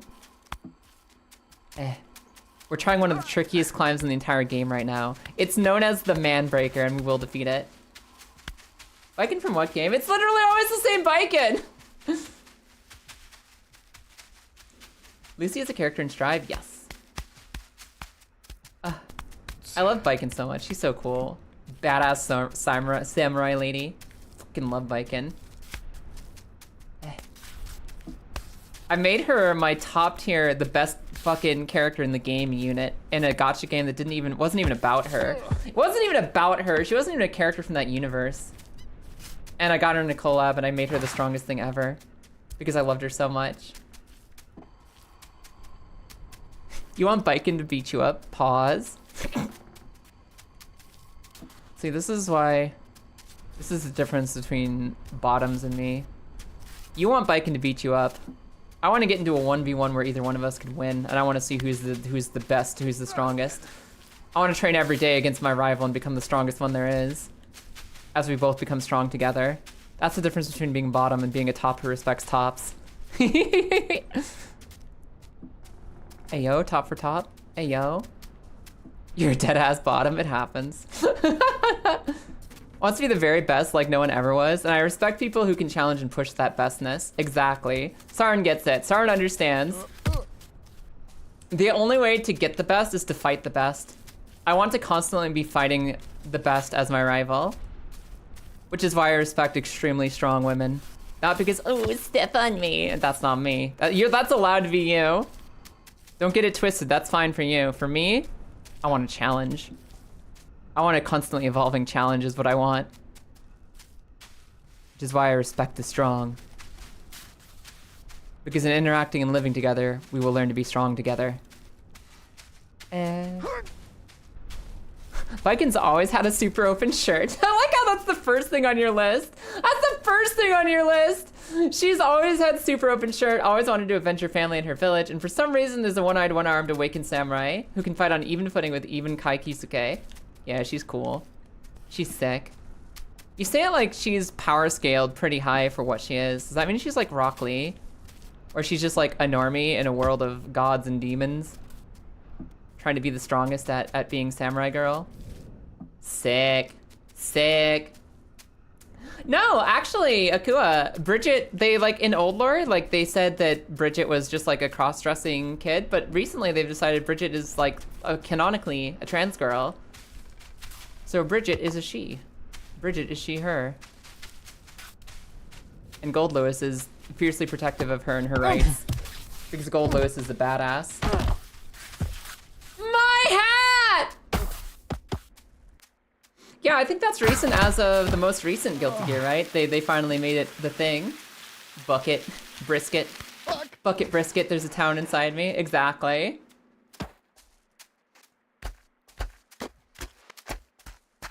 Bridget came into that conclusion one of the games. Oh, how cool. You actually get to see her realize that. She actually had her transition journey live in the games. That's sick.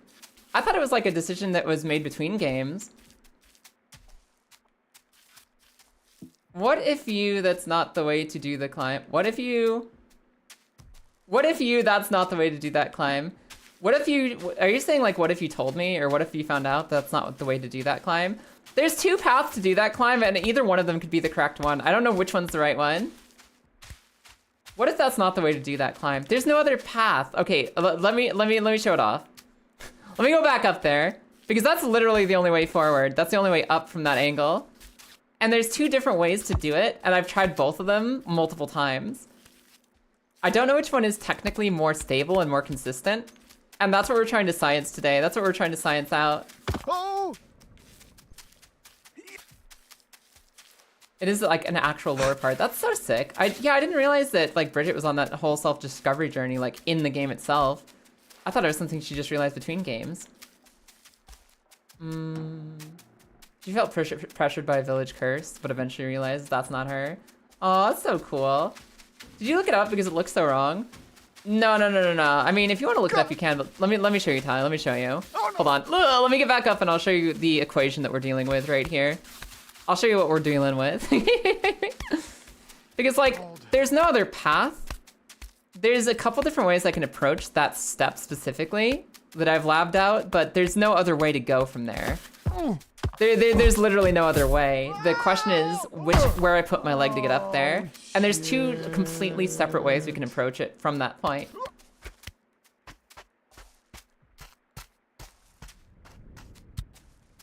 She was raised that way and just realized she was that way? Yeah, basically. Oh, shit. Yeah, she realized that for a long enough time, like, I'm not being forced to be a girl, I just like being a girl. And I am a girl, actually. Yeah, basically. Her arcade campaign is just her discovering herself when she realizes she much more just likes being called a girl. I mean, that's how it is for a lot of people, right? Like, a lot of us who have, like, the transition journey, it'll be like, you play a character in a game long enough and you're like, I actually think I like being this character. Can I do that in real life? Can I just, I actually like being she, her, or for the other way around, I like being he, him, or for people who are like neutral, they're like, I like being they, them, or whatever it is they prefer. You just like, you do it as like a thing where you're just like, yeah, this has happened every once in a while. I actually just like this. I just like this. I like this being me, actually. Hold on. In Plus R, Bridget was like, I was raised as a girl, so I need to, I need to boy mode harder because I need to climb out of this. And she's like, wait a second, actually I like being a girl. Hold on. Bridget put in serious work getting new players. It was so fun.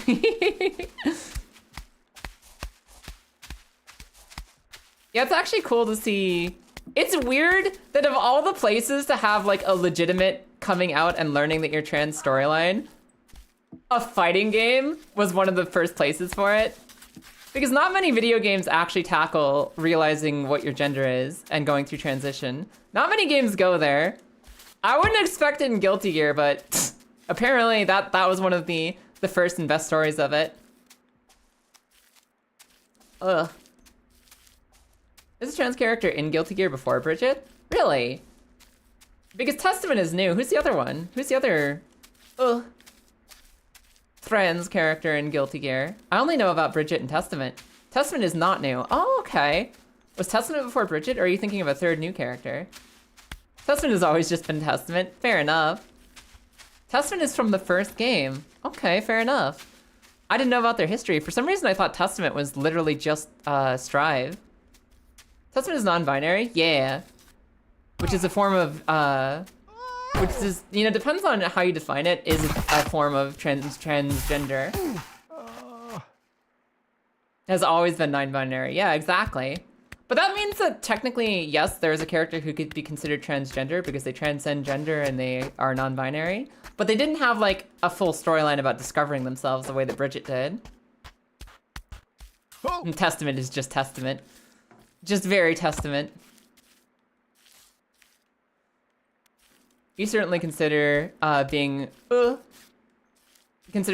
non-binary or agender as being trans. Yeah, it's like some people don't relate to the terminology because they don't consider it a transition from one state to another.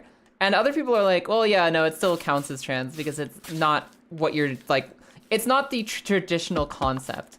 It's not the traditional like, oh, there's boys and girls and those are the only two things that exist. It's like beyond that concept. So therefore, it's in like the trans umbrella. Hi, Samshine, welcome in. And some people are like, no, don't call me trans. I am no gender. Leave me alone. You might not be trans, but you wish you were like Vin from Mistborn. I don't know. I don't know. What's to stop you? What's to stop you? Maybe just become Vin from Mistborn, huh? Huh? You ever think about that? Vin is fun. I like Mistborn a lot. Brandon Sanderson books have been getting weird. I think he's kind of been buying into his own hype recently, and I think the most recent books he's done have kind of slipped in quality because he's kind of sniffing his own farts and just doing whatever, and his stuff is like too Marvel movie nowadays. I think he's actually getting worse at writing, and I hope he gets an editor to convince him to slow down a bit. I really didn't like the Stormlight Archives book 5 at all. I thought it was horrible. Giant disappointment. First time I've ever been massively disappointed by his work. But Mistborn was sick. Mistborn's a really good book series. I want to eat metal and throw windows. Oh hell yeah. Well, you can do one of those things. Actually, you can do both of those things if you just buy a loose window. The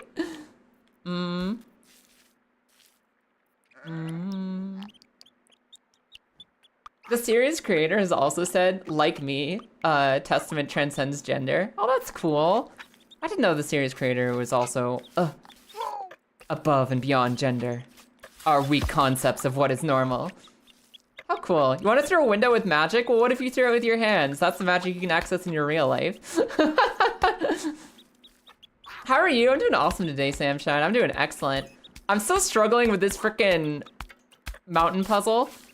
I want to get back up to it because I got to show Tiberius the problem I'm dealing with. I think Tiberius could help me lab this out. Ty, I don't know how long you have before you got to go back to work, but I might need your help in discovering the secrets up here. We might need to lab this together. Because I'm definitely... I think that I have a more clear picture of the line, but I'm not sure which of the two lines is the correct one. I think the tiny rock is bait. Well, here's the thing. Yeah, well, let me show you what happens if I go along the long ledge. Let me show you what happens if I go along the long ledge, because it has similar problems. It has similar problems. Up. Up. I'm not sure where my hat stopped falling. I'm pretty sure it's up here with us. I don't think it's down below. Whew, that was scary. I almost let everything go there. I almost let everything go. I don't remember where the crown stopped, but I'm pretty sure it's still up here with us somewhere.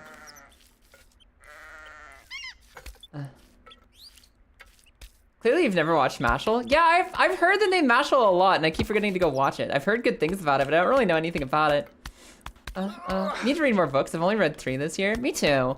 I want to read some Warhammer books because I'm kind of in the mood. Like, I don't always want to read Warhammer because normally I like plots and stories and emotions and characters that I care about instead of just war. We went to war, action war.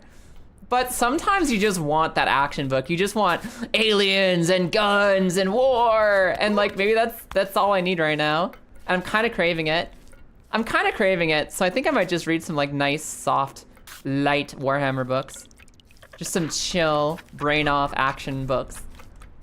The other things I've been reading have been Terry Pratchett books. I've been reading a lot of Terry Pratchett this year, catching up on the Terry Pratchett books I never read. I fucking love Terry Pratchett. He's so funny. He's so funny and excellent. And our world is lesser without him. Pretty sure the crown is up here somewhere. Pretty sure I didn't leave it down below.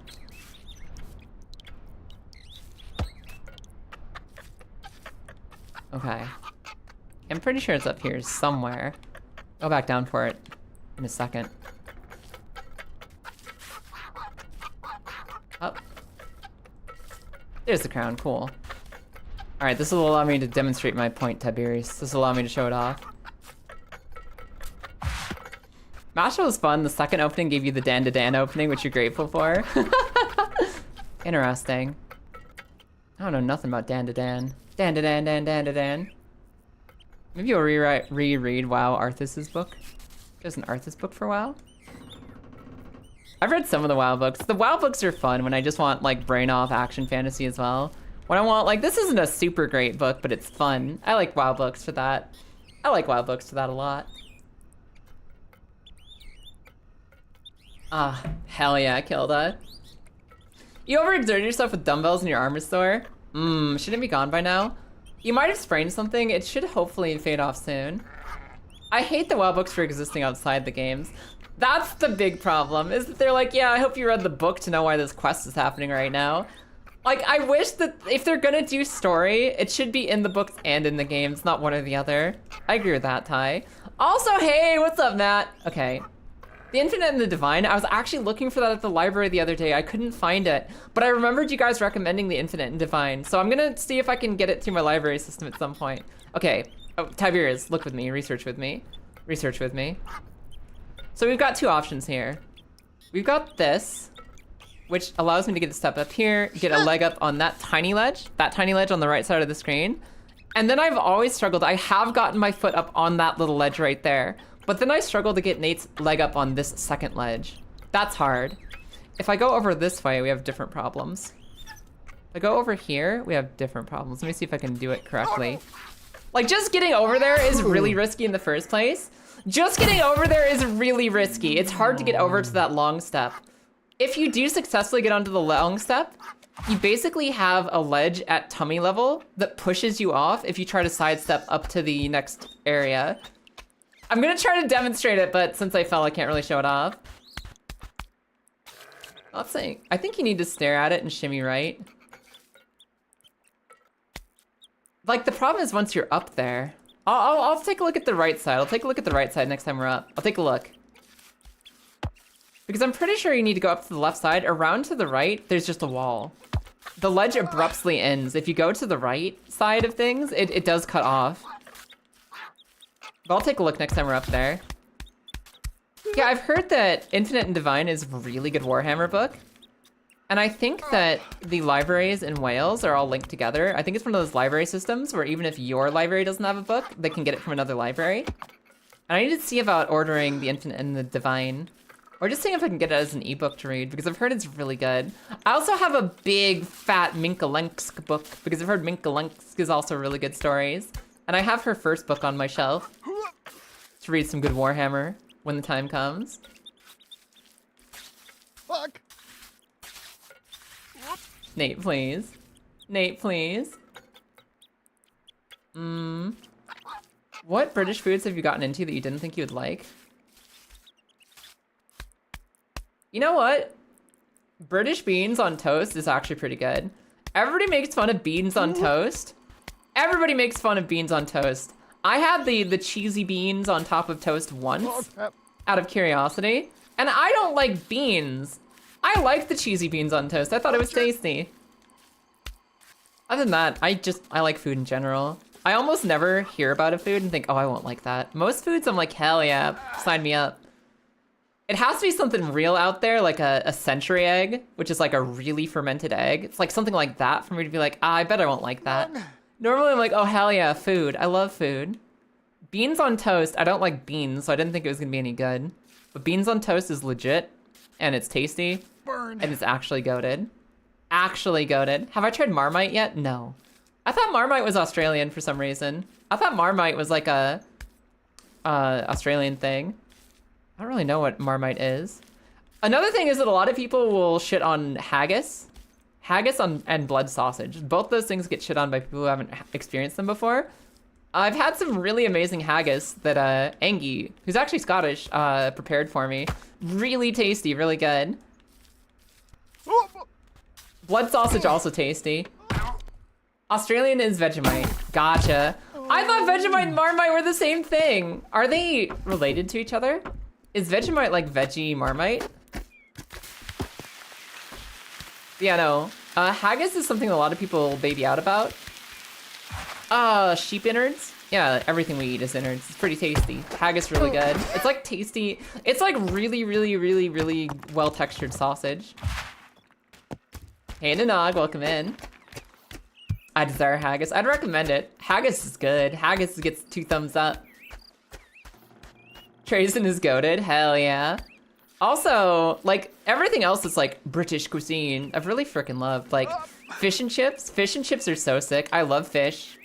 I love the British fish and chips so much. They're so tasty. What else is like iconic British food that I've tried? I'm trying to think of like what is iconic British food, because everybody's like, oh, British food. We'll make fun of British cooking. I'm living in a country where there's actual standards on food quality instead of just whatever the corporations can get away with. And like most of the food that you find anywhere is just like really high quality because they'll get fucking destroyed by the government if they're not at least medium quality and freshness.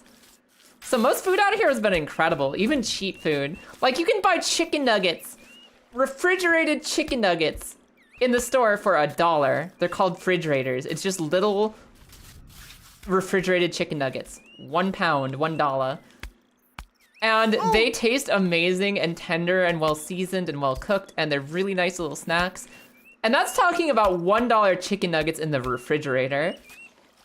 And just being able to like go out and confidently buy most foods and be like, I bet this is gonna be pretty good, is really exciting. It's really good. It's a good time. Bangers and mash. I don't think I've had bangers and mash yet. I don't think I've had bangers and mash. I don't believe I have. I think that's one thing I haven't. You know what I have had is Yorkshire pudding. Yorkshire pudding, which is basically just a flaky bread roll. It's like they say Yorkshire pudding. It's basically like a hollowed out donut of flaky pastry bread roll. And they're really tasty. They're really good. Love that stuff. It's like what we have instead of dinner rolls on holiday meals. And it's really, really, really, really, really, really tasty. Got my seal of approval? Hell yeah. Hell yeah. The thing about century eggs is people who eat them on the internet eat them straight. Instead, you need to use a little bit in cooking something else. Really? I guess that would make more sense. Because the idea of just fermenting an egg forever sounds disgusting to me.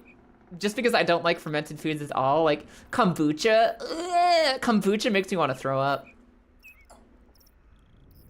Ah. British cooking makes fun of itself.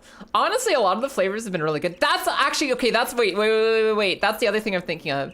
You say British cooking, it has no flavor. Partially they meme sometimes. Because like, people don't understand spicy food. But I think that's, I don't know if that's a British thing so much as that's just a white person thing in general. Unless you literally live in the South, most white people don't understand spice whatsoever.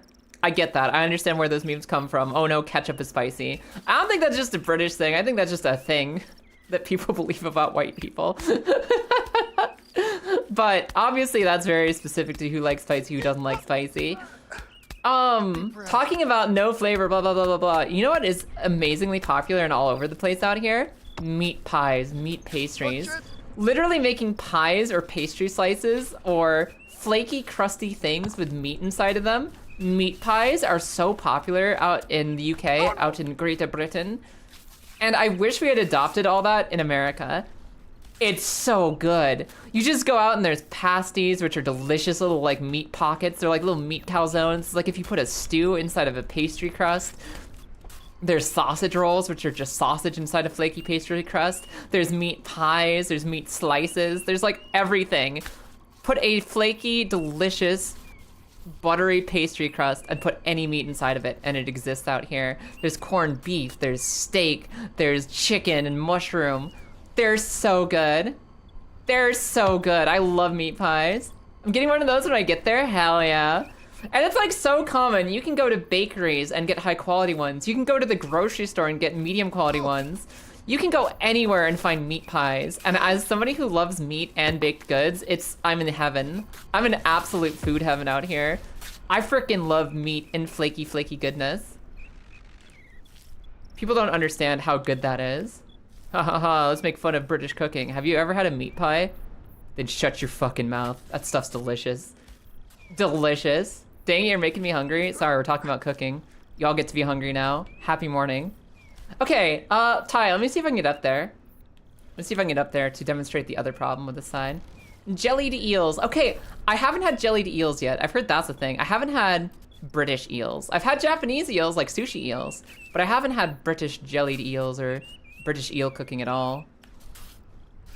Okay, Nate. So here's my problem, Ty. Hold on, Nate, let me get my toes on. So I can't go out to the right. There's nothing to the right side here. You see what I mean? There's nothing to the right side. So my secondary thought and concern is I get my foot on that little tiny thing. Yeah, shimmy to the left, get my foot on that tiny thing, and then go around to the ledge from there. Little tiny ledge to my left, then go up on the left ledge from there. The problem is that this rock This rock, see it, the tummy level rock? The tummy level rock, it pushes you off. It pushes you off if you're not supremely precise. And I'm not sure this one's possible. Honestly, the other route has felt more possible than this. The way I need to do this one, the furthest I've gotten along this ledge is I've gotten my left foot. That little left foot there. I've got my left foot on that ledge. I got my left foot on the little ledge. But then trying to bring my right foot over pushes me off. You see the opposite, this looks doable? Let me give it another shot to showcase it.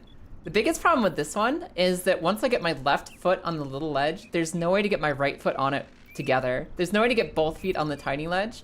And there's no way, I can't find a way to get my right foot on it, so I don't have to worry about swinging my other leg around. This is theoretically doable, but in practice it's been very hard. Hi Tyler, welcome in.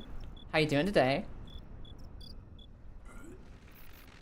About 2 hours until Cult of the Lamb DLC. Oh hell yeah. Hey Nuclear Cider, how's it going today? Steal my nuggies? You can have my nuggies. You can't handle my nuggies, potion seller. Stop! I've gotten my left leg out there before, but once I get my left leg on there, it's impossible to bring the right leg out without also just falling to my death like that. I feel like either one of these is probably possible if you're precise enough. I feel like using the little ledge on the left or using the little ledge we just tried to use, I think both are possible, but both are ridiculously hard. And I don't know which one is gonna break first. I don't know which tech is gonna work first. So we're just gonna sit here and talk about meat pies and Spider-Man until we figure it out.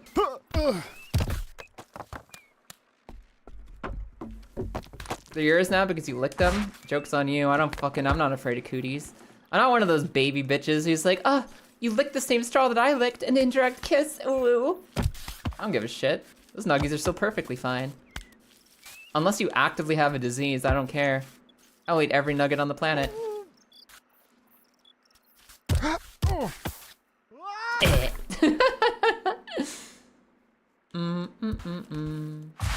You want mild heat and a massage for muscle soreness? Yes, you don't want to cold your sore muscles. You want to warm your sore muscles. I don't know about a disease, but I am radioactive. Okay, I probably don't want to be growing like a third eye or whatever. Or even a second eye. So, I'll pass on the radioactiveness. The question is, are you like legit radioactive, like the worst zone in Fallout, or are you just kind of banana radioactive? Are you just kind of like banana level radioactive? Where sure, technically speaking, on a scientific level, there's some amount of radiation, but you're not going to die from it anytime soon. Glutes. Now you're picturing Spider-Man sitting on a gargoyle on the top of the skyline, the city skyline, eating a meat pie from a vendor. If only he can find one. If only he can find one. You know what else is sick about living out in the UK?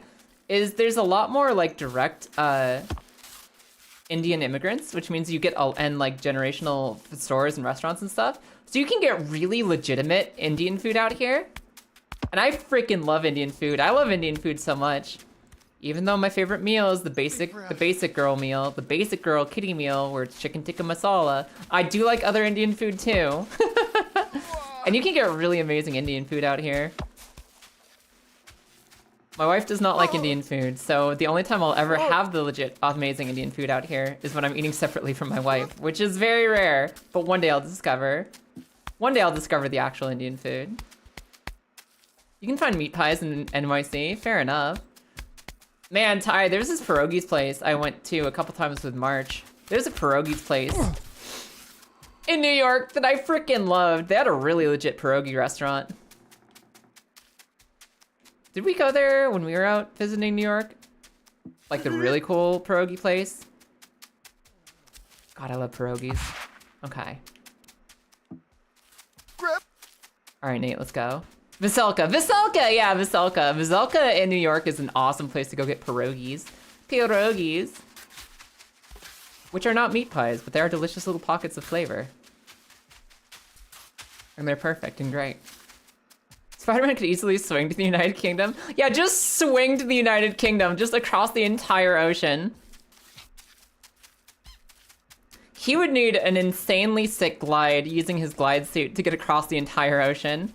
I don't think you can swing that way. Spider-Punk. Does Spider-Punk fly? I don't know that much about Spider-Punk. I don't know that much about Spider-Punk. Or is he based in the UK? Is Spider-Punk like an actual British Peter Parker? Every time you spawn, it's when you step on the brown parts of the mountain. Yeah, the white parts are the parts you can step on. The brown parts have no traction and stability, but there's problems beyond that. There's problems far beyond that with this part. The evil ledge is not a traction problem. It's the fact that there's a part that sticks out and pushes you if you try to go around it. Spider-Punk is UK Spider-Man, yes? I see. Is he still Peter Parker or is he a different guy?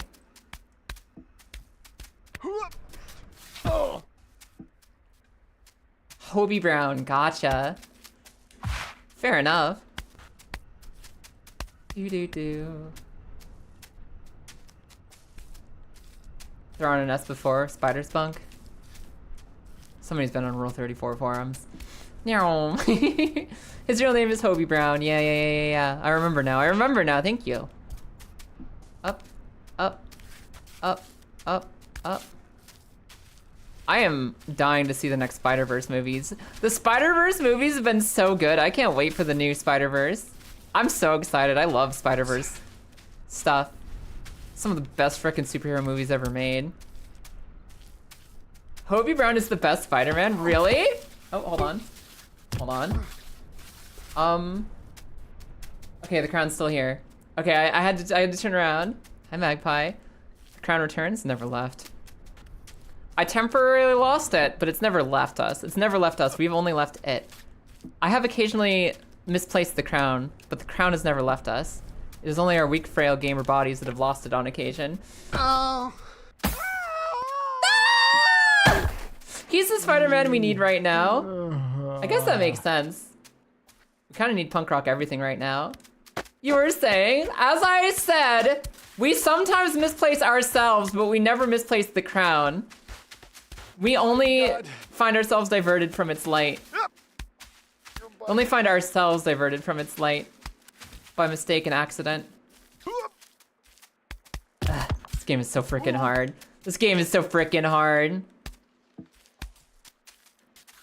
And if any single one of you thinks you can do better, I dare you to go download it right now, get to this part, and beat the Manbreaker before me. I dare you. I will give 1,000 chocolate bars, imaginary chocolate bars, because I can't actually mail you things without doxing you, to the first person who's able to beat this off stream before I beat it on stream. I must go do work stuff and take people to the airport. Have fun, Ty, bye! Say hi to the friends. I don't know who's going to the airport, but tell them I said hi. Even if I don't know them, tell them Kaya said hi. Tempting offer, Kaya.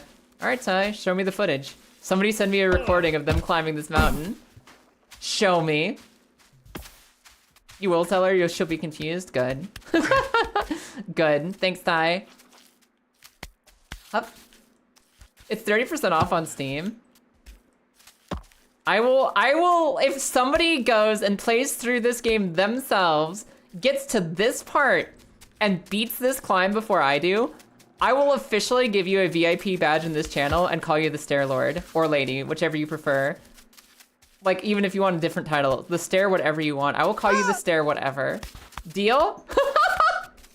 Yep, you're included in that offer too, Lilith. Literally anyone who can beat this game and get to this climb and do this climb and send me a recording, a clip of it, VIP, and you are the Stair person. This offer is only valuable to the first person who does it. The first person to send me footage of themselves beating this part. VIP badge and Stair whoever. I don't think mods can be VIP. I'll still have to refer to her as the Stair Lady. Or the Stair whatever she wants to be. My hero. That is an offer open on the table for anyone. Oh my. The Stair Queen. Yep, that's valid as well. Literally pick any title you want as long as it has Stair in it. The Stair Champion. Stair Champion also works. You get to pick your title as long as it has stairs in it. You know.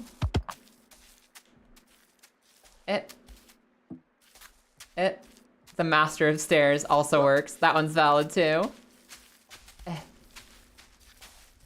Stair Dommy, that one also works. That one's, I will have to refer to whoever does it. Whoever does it and sends me footage first, they get the title. You can wait a few weeks before you get started, Lilith, I swear to God. And again, this offer's only if you guys do it before I do it. This is only for whoever does it before I finish it. So if I climb the stairs and I don't see one of you beating this first, I get to be the stair queen. It's me, the queen of the stairs.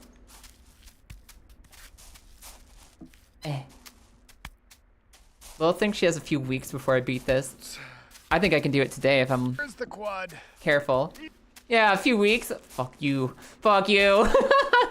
Also, hi Lilith. I hope your day's going good. What's going on? Cookie. We're learning out. We're actually labbing out some tech here. We're taking a slow, methodical approach to how to get up the evil ledge. We've made some discoveries today, but we still haven't found the line. We still haven't found the line. Lilith is throwing shade. You don't say. I couldn't detect that. Thank you for the clarity. Up, up, up. I also gotta get her crown back from this ledge real quick. As we go.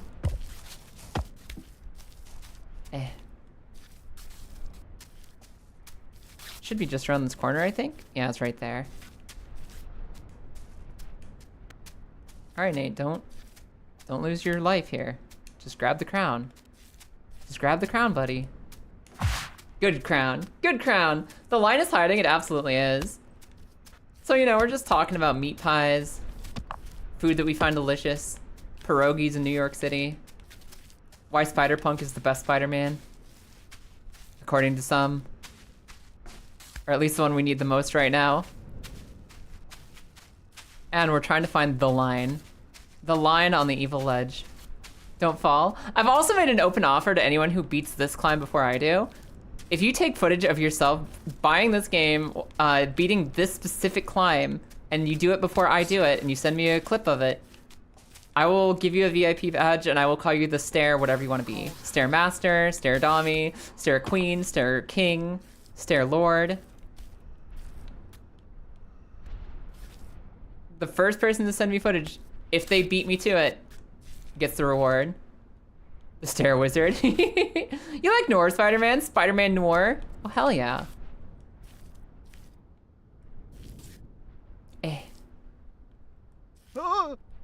I'm torn because, like, I still don't think of, like, Spider-Man as being my favorite character, but I love every Spider-Man thing, and I've loved, like, Across the Spider-Verse the most, so I guess I'd say technically Miles Morales is my favorite Spider-Man. But I have more fun with the Peter Parker stories more frequently, so maybe Peter Parker's my favorite Spider-Man. I don't know. Urge to download it and turn this into your stream game for the next one ever. You keep reading about this climb from other people that did it, and all of them were like, the stairs are right there. Hi, Richter, welcome in. You think the two small ones on the left are the real way? Yeah, no, it's like really rough. Let me try this one more time. Because you go over here, right? You wanna do this? You wanna do this without falling. You wanna go up here without falling. Without falling. Yep. Now see, if you get up here like this, your big problem is getting onto that little ledge to get to the left more. And it doesn't feel doable. It doesn't feel doable without losing everything you've ever worked for.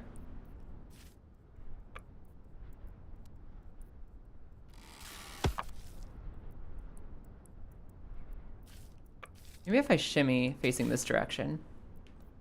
Maybe if I... Nate! Hold on, Nate! No, that shimmy wasn't doable! Wait, look for the crown? You don't know. I think the crown... Did I just see it fall? Did I just see the crown fall? Installing right now. Do I need the crown? No. You don't need the crown to be the Stair Queen. You can choose to bring the crown up like I have if you want to. But the crown is not required for the winning clip. It's not required. It's optional, just like it is for me. Did I see the crown come down over this way, or am I crazy? Is it actually still up on the stairs somewhere? Is it like under the rocky stairs? I really wonder if this is truly harder than the stairs. No, it's 100% harder than the stairs, because the stairs you just walk. You just go up. You have a bias because you like Nick Cage? Fair enough. Nick Cage is pretty great. Let's give her the biscuit. What Souls music is most fitting for this climb? Ornstein and Smo. Ornstein and Smo battle theme, I'd say, is the most fitting for this climb. In fact, I'm willing to prove it. I'm willing to prove it. You love Miles as a character, but a lot of writers are just bad at writing him. That's fair.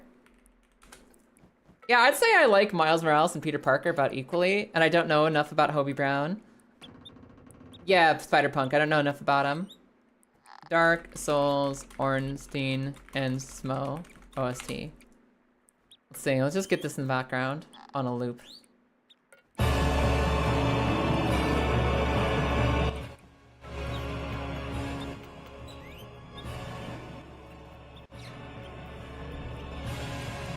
Like that level. There we go. Alright, cool. If you... Oh my god, you think if somebody beats me I have to throw the crown off the cliff? Never gonna happen. Never gonna happen. Is the music audible right now? Because it feels correct.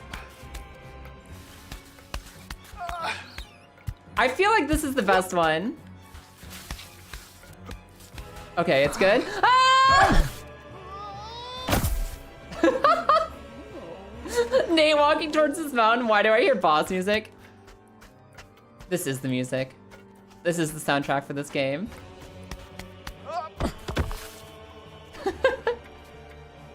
I'm going! I'm going! Aren't your characters wearing shoes? Because he's got tough baby feet. He's developed strong baby feet that can overcome any challenge. He doesn't need no shoes. He's too powerful.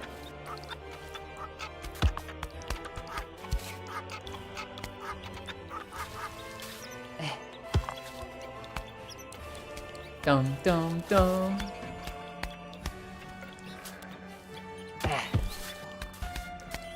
Look at this! I actually love this. No, I think we improved the game drastically. Damn, that had to have hurt. It's okay, he's immortal.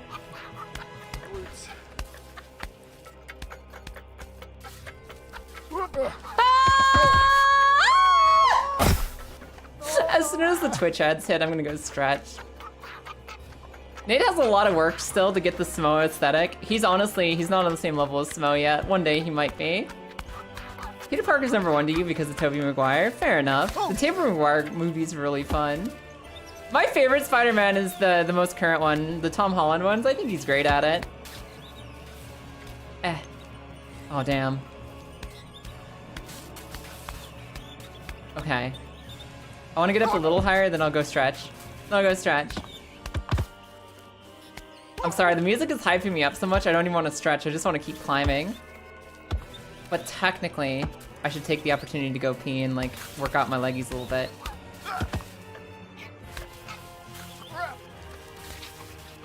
Ah! Okay. All right. Hold on. I'll be right back, you guys. I'll be right back. Hold on. BRB.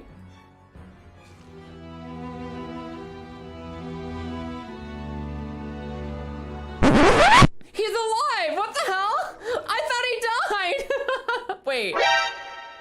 Wait. Hold on, everybody. Wait. Everybody stop. That guy was supposed to die in that Atom Smasher. He is scripted to die in that Atom Smasher. He went past it. He's currently fighting a zombie. And the quest has updated to tell me that he's dead. Everyone, I don't know if he's gonna be alive or dead when we close this. Let's see if he's fine. No! No! He lived! He lived! You took this from him! Okay, we're fine. I think I did it. I think I did the thing. Oh, please don't fall here. Ah! Oh my god, it's Epona. Huh? Oh my god. I'm so sorry!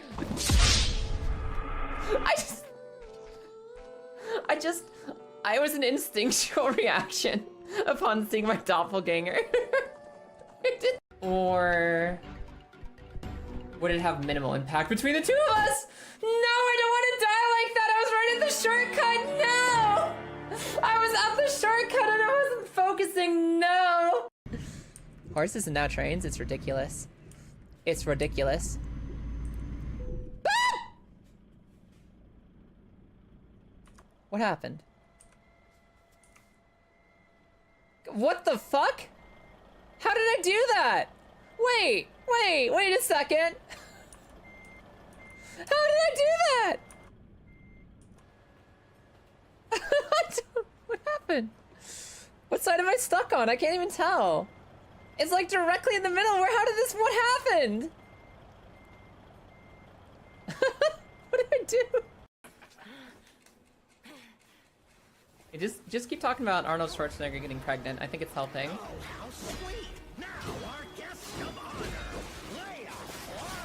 I'm pretty sure it's the thing that's helping us the most right now.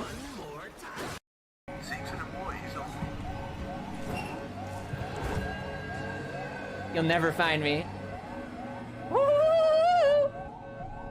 I'm gonna bop ya. I'm gonna bop you if you come in here. Oh my god, look at how many! Oh no, it's the kayak. Alrighty, hello. I'm back from the stretch. This music is a debuff? Never. This music is a strict buff to our playstyle. We're gonna beat it with this music playing, or we won't beat it at all. Or maybe if I get a little sick of the looping happening too much. Let's keep going. I just gotta get back up to my crown and try a few more different approaches to the evil ledge. To the evil ledge! The clip said that talking about pregnant Terminators help. We should keep trying to do that. That's not a tumor. That's my child. Frickin' Arnold Schwarzenegger. It's still crazy to me that Arnold Schwarzenegger mpreg was like a thing in the 90s. Like that was a whole movie. What if Arnold Schwarzenegger had a baby, huh? What if? What if? Hi Medicine, long time no see, how are you? It has been forever, your life been good? You've been doing okay? Hup, hup, hup. Hup, hup, hup. Ah! I think I'm ready to take the evil ledge. I think I'm ready to try the evil edge again. I just need to get back up to it. The fact that it had both Arnold and Danny DeVito in it. I've only seen reviews of it, like goofy, like here's some of the goofiest clips from Junior, and the stuff around it. I don't remember Danny DeVito being in that movie. That's wild. Danny DeVito. Bad New Year's start. Besides that, you're doing okay. It happens.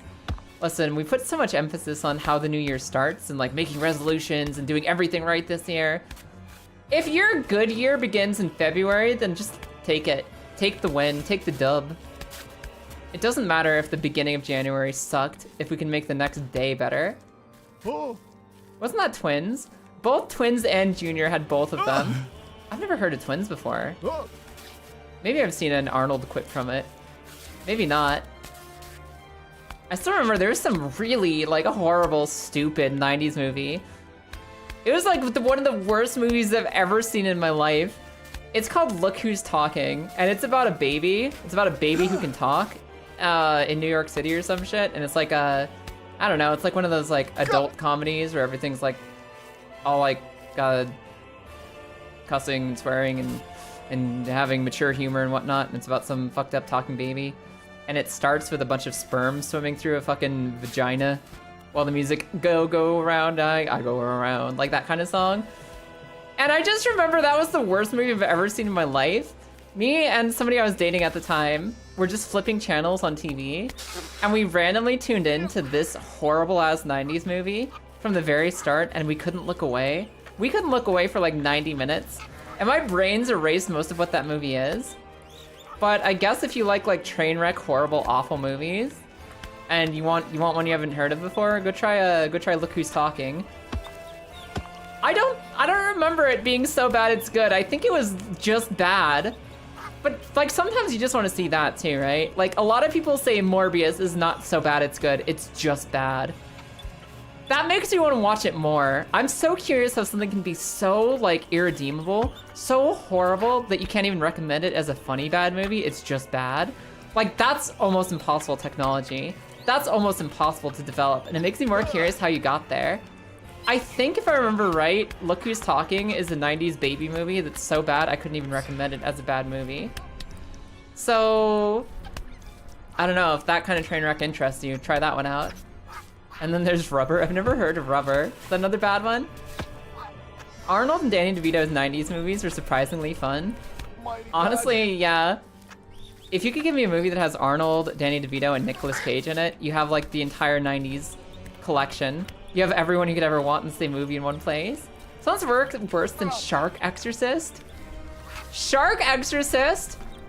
There's something called Shark Exorcist and it's bad? No way. I mean, like, not funny bad, but just bad. That's tragic. You have a movie title like Shark Exorcist, that has to be good, like in the funny way, right? Rubber is about a telekinetic car that hates cops. I remember seeing this horror movie. There's this horror movie called Deathbed, The Bed That Eats. And that's an amazing title. But if I remember right, the movie isn't even funny. It's not even funny, it's just bad. And that's actually so freaking tragic. Deathbed, The Bed That Eats. It's about a monster bed that eats people, which is so funny, but the movie isn't fun to watch apparently. It's not a telekinetic car, it's just the tire. It's just the tire? Really?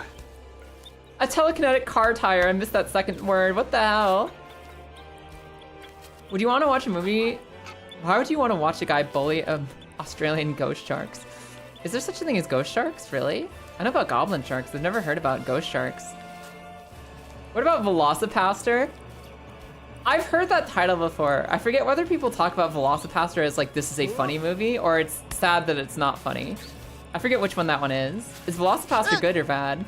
I know it's bad, but is it good or bad? How about Eight-Legged Freaks? I couldn't stand the Sci-Fi Channel movies. Like the Sci-Fi Channel original movies, like Ice Spiders and Eight-Legged Freaks and all those stupid like Mega Croc versus a dinosaur or whatever. They were too bad. I couldn't do it. I'm not a Sci-Fi Channel person. I'm not that kind of bad movie.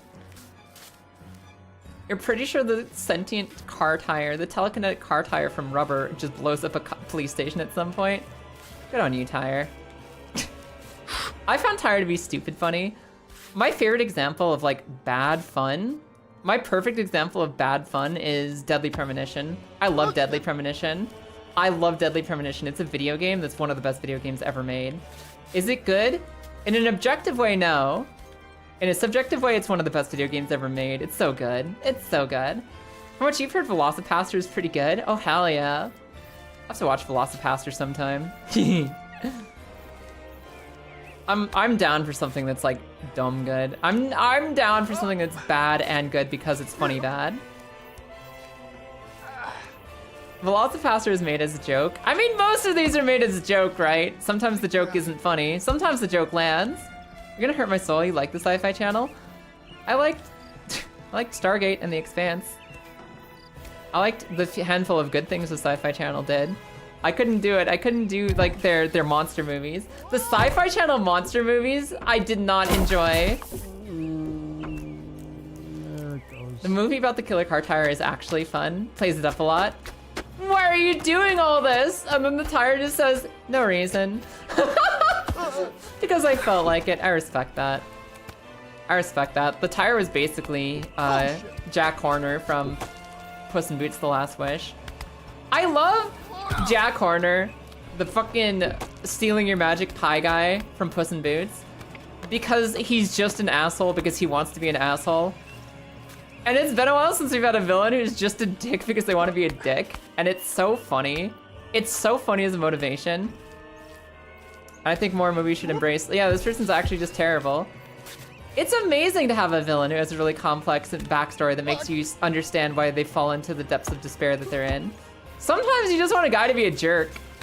Guy or girl or anyone to be a jerk. And be like, oh yeah, they suck, I hope they lose. Big Jack Horner is peak villain writing. Absolutely.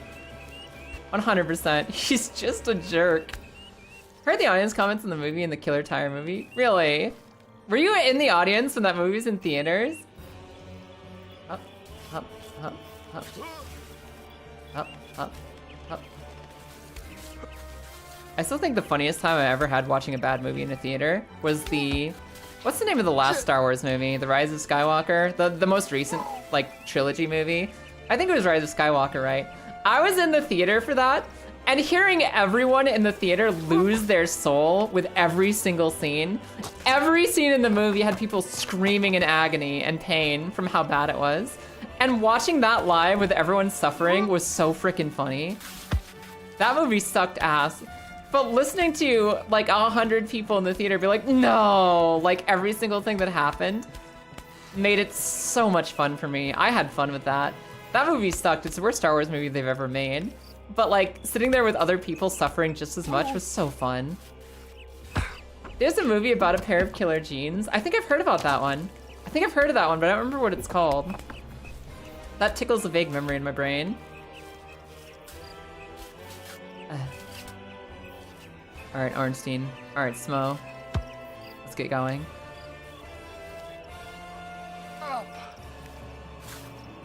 This is gonna be the song that helps us overcome the evil ledge.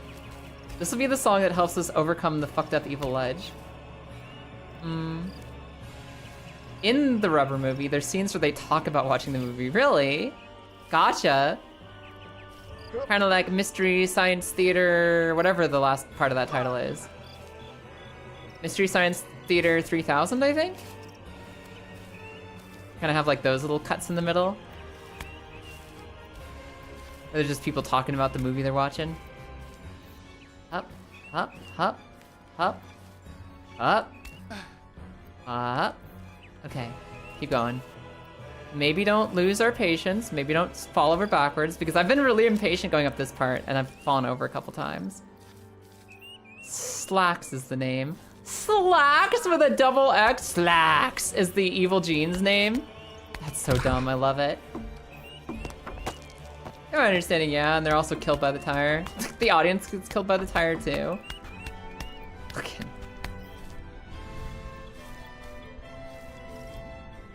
Movies like there's a telepathic tire that kills people is what people did before Adult Swim existed.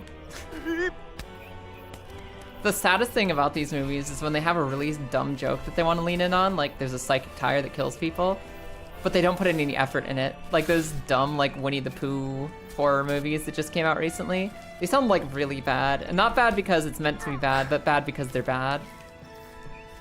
Slacks and jeans are actually different styles of pants. Well, listen, the movie's about jeans and it's called Slacks. What are you gonna do about it, Colossus? You gonna tell them they're wrong? You gonna go up to their office and write them a sternly worded letter? Maybe you should. Can't believe they're disrespecting pant styles like that.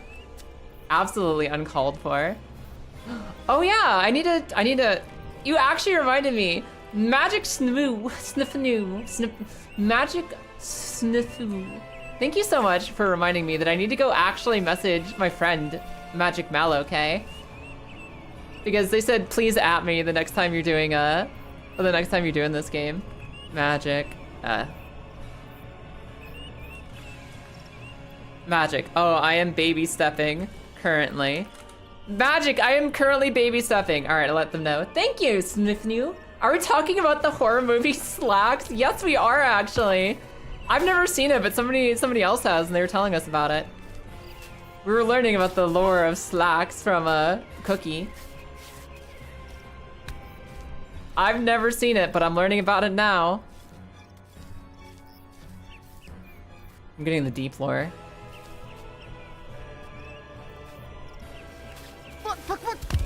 Hold on. Okay, we saved it. I think we saved it. Nay, no! It's the best movie ever. Oh my god, I'll have to believe you because I don't know if I have time to watch it in my schedule currently, but you know what? I'll give it a shot if I get a shot. How's life as a man-baby missile going? Terminal Velocity Ozelia, how you doing today? How are you? You'll make a better movie. You'll make your own Slacks with blackjack, hookers, and actual Slacks. It's all downhill from here. Here's Zelia. See how there's this staircase here that goes to the top of the mountain? You get up to the staircase and literally Bennett Foddy, voice acting a character named Jim, shows up and says, hey, I made these stairs if you want the easy way for babies. I mean, if you want to be good to yourself and actually take the easy way up instead of just making your life harder for no reason. But you will have to call me the Lord of the Stairs if you use the staircase. So naturally, we're going up this side. Naturally, we're going up this side, which is, this mountain has been called the Man Breaker. No Man Breaker, no Baby Breaker, no nothing's gonna stop me though. We're going up. We're going all the way up. You already understand what's wrong just with the name Bennett Foddy. Yeah, that's fair. That's totally fair.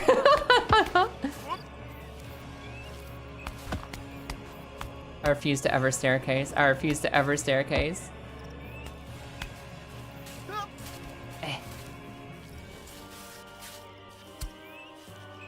So now we've got the boss music running. We're going up the stairs. We're having a great time. The game is great. Probably one of the more recent internet sadists. I think he gets the shade and fruit. He gets the sadism. I think Miyazaki, Dark Souls, everybody's like Miyazaki from Dark Souls. He's a sadist because he likes watching people suffer, which is actually a misunderstanding. Miyazaki has straight up come out in an interview and said, oh, I'm actually a masochist, so when I'm creating difficult or frustrating parts in Dark Souls, I think about the kind of things that I would want to happen to me. I think of the things I'd want to put up with or have happen to me, and that's how I get poison swamps and stuff like that. Miyazaki is not a sadist. He literally is building the game for himself. This is to hurt me, not you. Exactly. I think Bennett Foddy is not trying to hurt himself. I think Bennett Foddy likes to watch people suffer. I think Bennett Foddy is the sadist. Is that what a sadist is? Yes, a sadist is somebody who enjoys watching suffering in others. It can either be like literally, like psychologically, they just enjoy watching other people get hurt or suffering, or it can be sexual. It can be like, I want to inflict pain because that makes me excited. And then a masochist is the opposite. A masochist is somebody who likes to be hurt, either because it's fun to them, or because it's like sexual for them. That's what a masochist is. So Miyazaki is a masochist because he wants to encounter difficulty in video games and poison swamps and stuff. I might be a sadist then. Oh, bother. Today you're learning your word for it. Bennett is absolutely here to watch you wail in despair when he monologues dryly. His character in this game is actually hilarious. His character Jim is so freaking funny. And like he's had this whole arc. He's had this whole arc with Zelia where Bennett Foddy's character Jim, he shows up and he keeps offering to help you, and Nate's like, no, I don't need help. I'm just gonna figure it out my own way. I'm gonna find my own way up. I'm gonna figure out my own thing. Please don't help me. And Jim, Bennett Foddy's character keeps being like, well, why don't you just take the help? Why are you making your life harder? Why don't you just accept help sometimes? Which is a good mental health take, actually. That's a really strong mental health take. Please, why make things harder for no reason? Just take the help.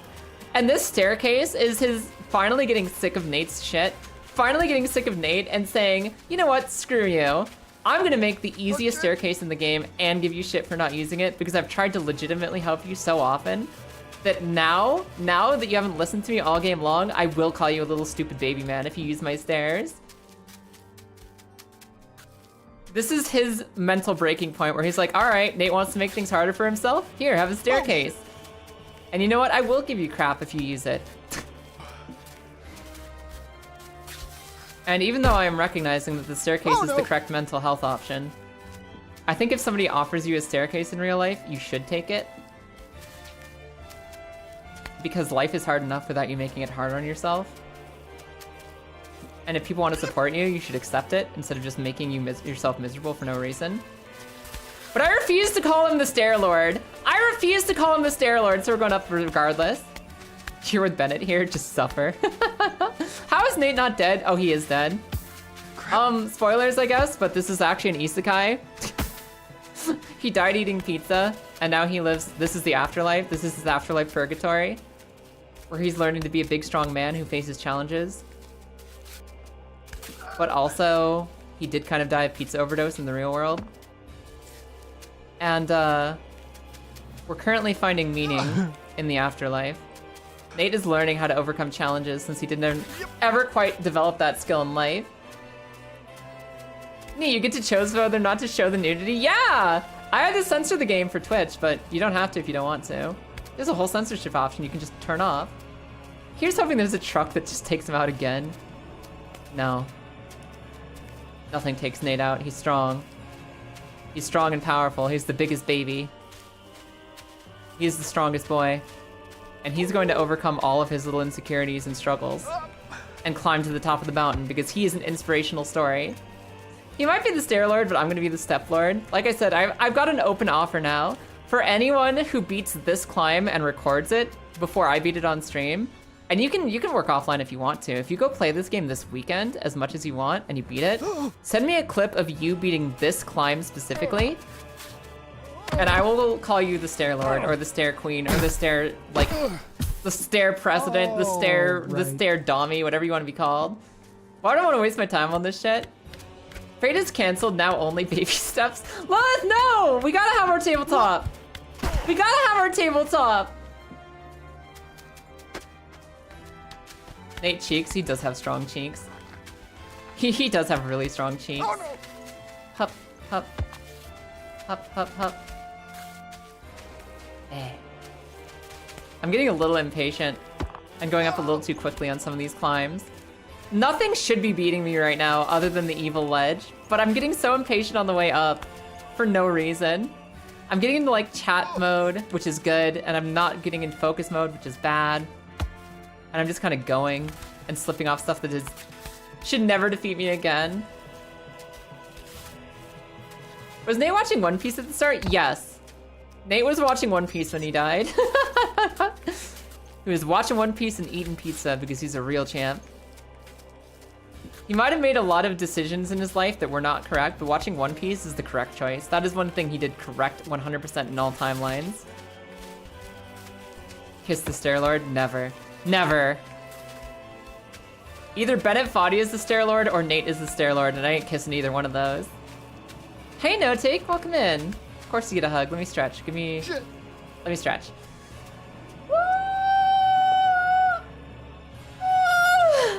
The onesie he's in reminds you of the pajamas the Penguin died in Batman Returns, where he just slides into the sewage.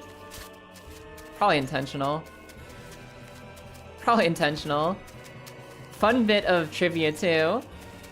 Nate's name is actually Nate Jr., and it's implied in the game and in some of the cutscenes that he's actually Nathan Drake's son. Like Uncharted, Mr. John Uncharted himself. He's that guy's kid.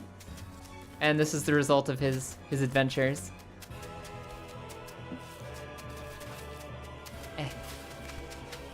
You can call me Chuck, only if you beat this game before I do. Work time for you. Bye, Colossus. Thanks for peeking in. It's always so good to see you. Have a great day at work. The correct choice is Cowboy Bebop or Trigun. Those are fun shows. One Piece is my favorite anime. One Piece is my favorite anime. It's between One Piece and Recreators, technically. But they're both amazing shows. I'd say that One Piece is the most universally, objectively best anime for me. And then Recreators is my favorite.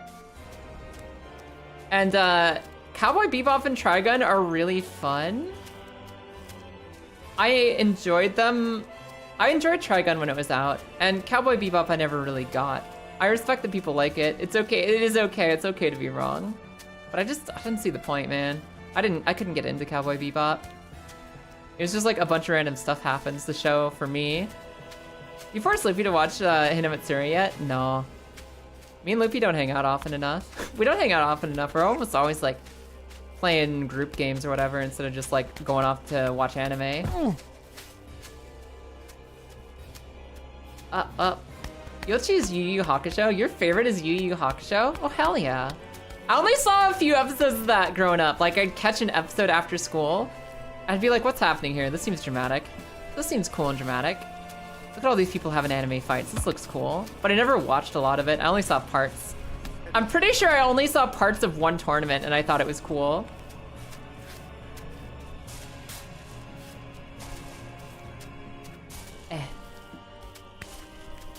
I don't know. I feel like a lot of storylines nowadays are tighter and more well-paced than 90s anime, where it's just like a lot of Monster of the Week stuff. Or a lot of forever tournament arcs, forever long tournaments. I like things that tell consistent stories that always have forward momentum. And I don't feel like a lot of 90s shows had that for anime.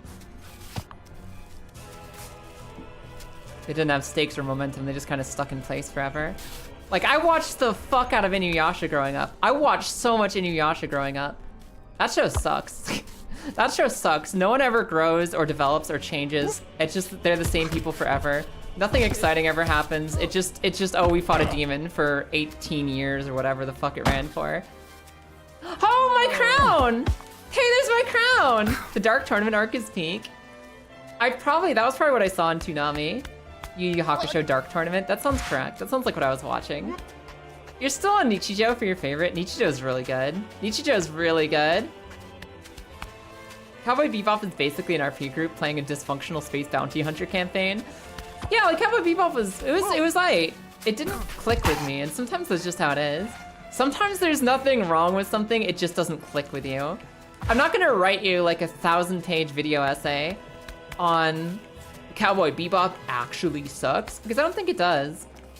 It's just like a puzzle piece that didn't fit in my heart in a meaningful way. It didn't match my jigsaw, you know what I mean? Because sometimes people and stories and all kinds of things just don't fit. For me, it just didn't fit at all. I felt no connection to what was happening or why. And that ain't a flaw I'm gonna say as part of the show. That's just I don't have the chemistry that cares about it. People wouldn't love it as much as they did if it was actually not good. There's maybe only a couple things that I would say are actually not good that people adore, like Michael Bay Transformers. That's one of the famous ones for... There's no way this is actually good in any way, shape, or form. People fucking love that movie. But for the most part, if a lot of people like something, there's something to like about it. There's something there that matters. There's a reason so many people like it, even if you don't. You know, you do have to now. You have to write that video essay. You have to write and record that video essay to explain to the class why I'm wrong about Cowboy Bebop. I'll consider it. I'll consider it. Best anime is still King of the Hill. I heard they're making new King of the Hill. Is it good? I heard they're actually making new King of the Hill again. Is it good? Is it funny? Is it actually a good show? Because King of the Hill is great. Objectively, best anime is Cory in the House. Oh my god. My god, the forbidden tech. I hope Michael Bay remakes Lord of the Rings. Fuck you, Azalea. No, just straight up fuck you, Azalea. I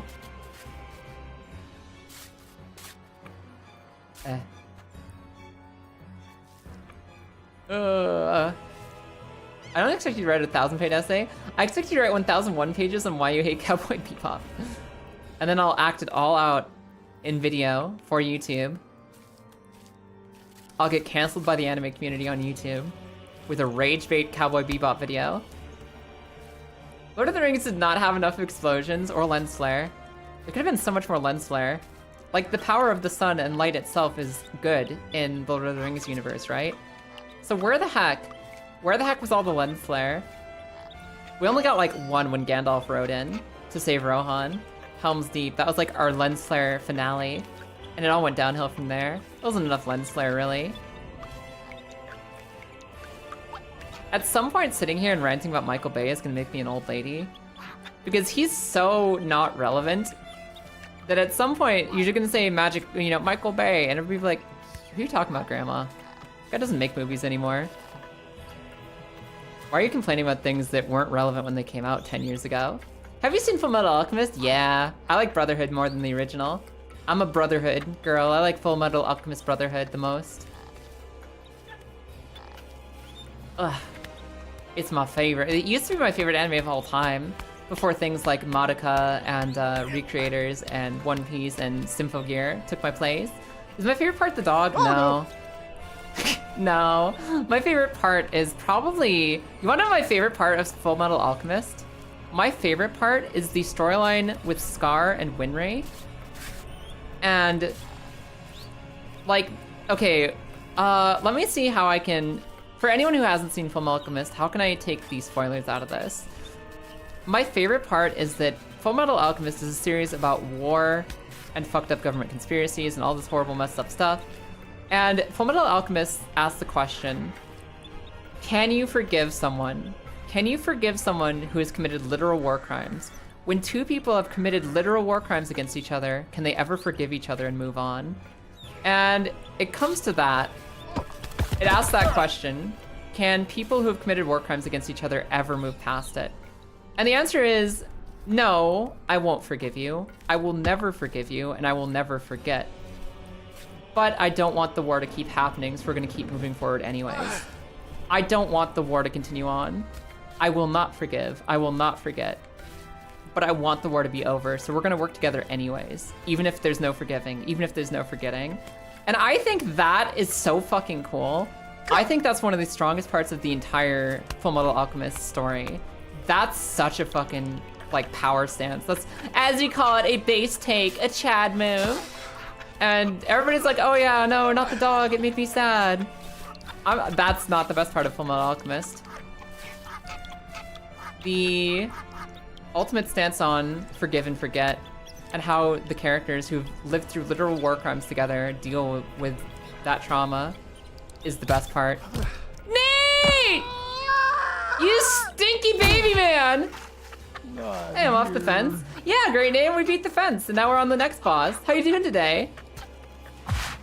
You ready for Dildo Baggins to change the future? How about you go fuck yourself? I finally saw that you guys kept doing a song request when we had song requests on. You kept doing song requests for that walk, walk, walk, walk, like Lord of the Rings animation. I never actually saw the video itself. I just heard the song. The animation is so good. The animation for that video is so good. Get that weak bird shit out of here. Oh yes, a vertical climb, a fresh new hat. Yeah, exactly. Exactly. Gandalf used all the lens flare in Helm's Deep. That's what I'm saying, No Take. That's the only time we had the lens flare. You only know the old version of King of the Hill? You haven't seen King of the Hill Brotherhood? That's fair. I don't think it's a reboot though. I don't think they're like redoing it. I think they're making completely new episodes. Like it's still the same timeline. It's still the same universe. I'm pretty sure the new King of the Hill stuff is still like continuing on from the old stuff. It's not like a Brotherhood situation where they're redoing it to be more in line with the manga. Yeah, exactly. And I hope it's good because King of the Hill is hilarious. Meow. Oh, still on this? Hey Nick, have you played it yet? Have you gone to do this climb yet? You get to ask me that question. You get to ask me the "Are you still on this?" question once you've downloaded the game and gotten this far. That's when you're legally allowed to ask that question again. And until that point, I recommend using your eyeballs. I recommend using your eyes to answer that question for you. You prefer Beavis and Butthead? I was never a fan of Beavis and Butthead. I never got into it just because it looked like shit.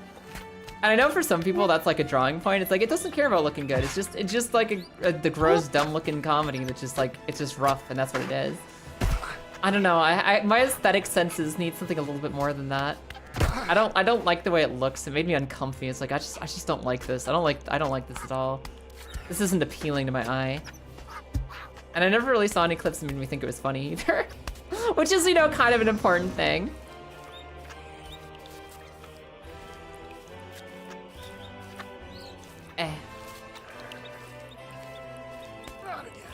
Closest I got to liking Beavis and Butthead was that I did like South Park for a long time.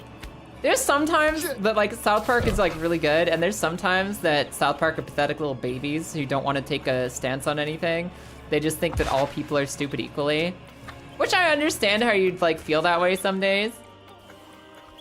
But I do think that it's like coming from a point of immaturity as a human to think everyone on the planet is stupid and horrible and our planet sucks and people suck and everything's stupid. I think that's kind of baby mode for living life. And sometimes I feel like that's the way that South Park feels. And I'm like, this is a baby show for babies. Other times they make really funny jokes and I don't care. Other times they make really funny jokes and I'm cool with it. Yeah. Ren and Stimpy was one of your favorites? Yeah.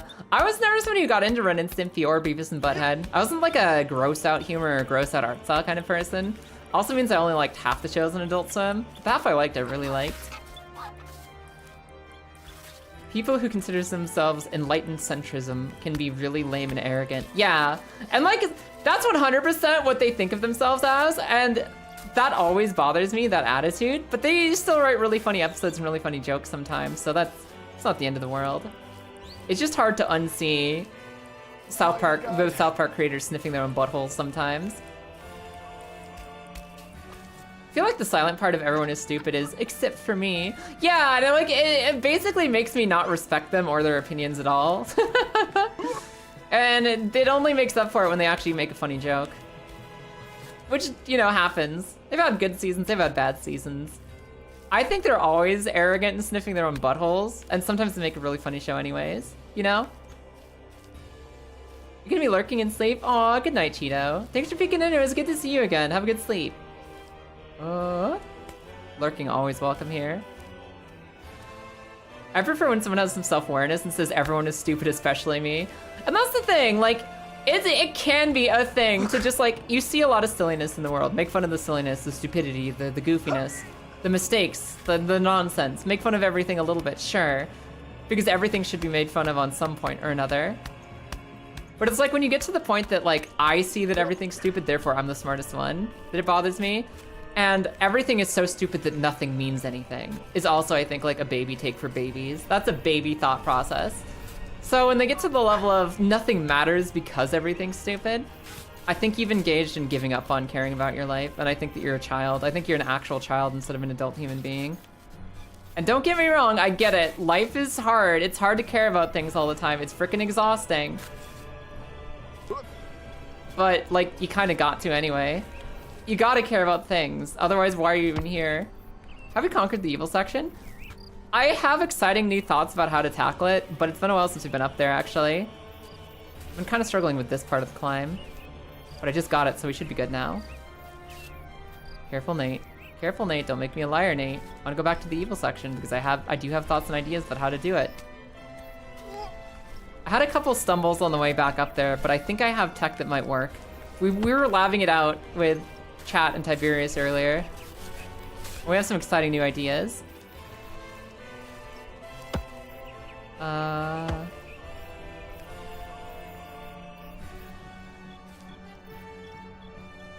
Nate, don't fall. Don't fall, Nate. I need you to stay with me, buddy. Okay, we need to try out the new tech. We're back to the evil edge. At least you found your crown. Yeah, no. We've had the crown for a while now. We're pretty good about keeping on top of the crown, if nothing else. So I think facing... Ty said try facing the ledge. I want to try that. I want to try doing this whole section while facing the ledge. Keeping our little beady little eyes on the ledge itself.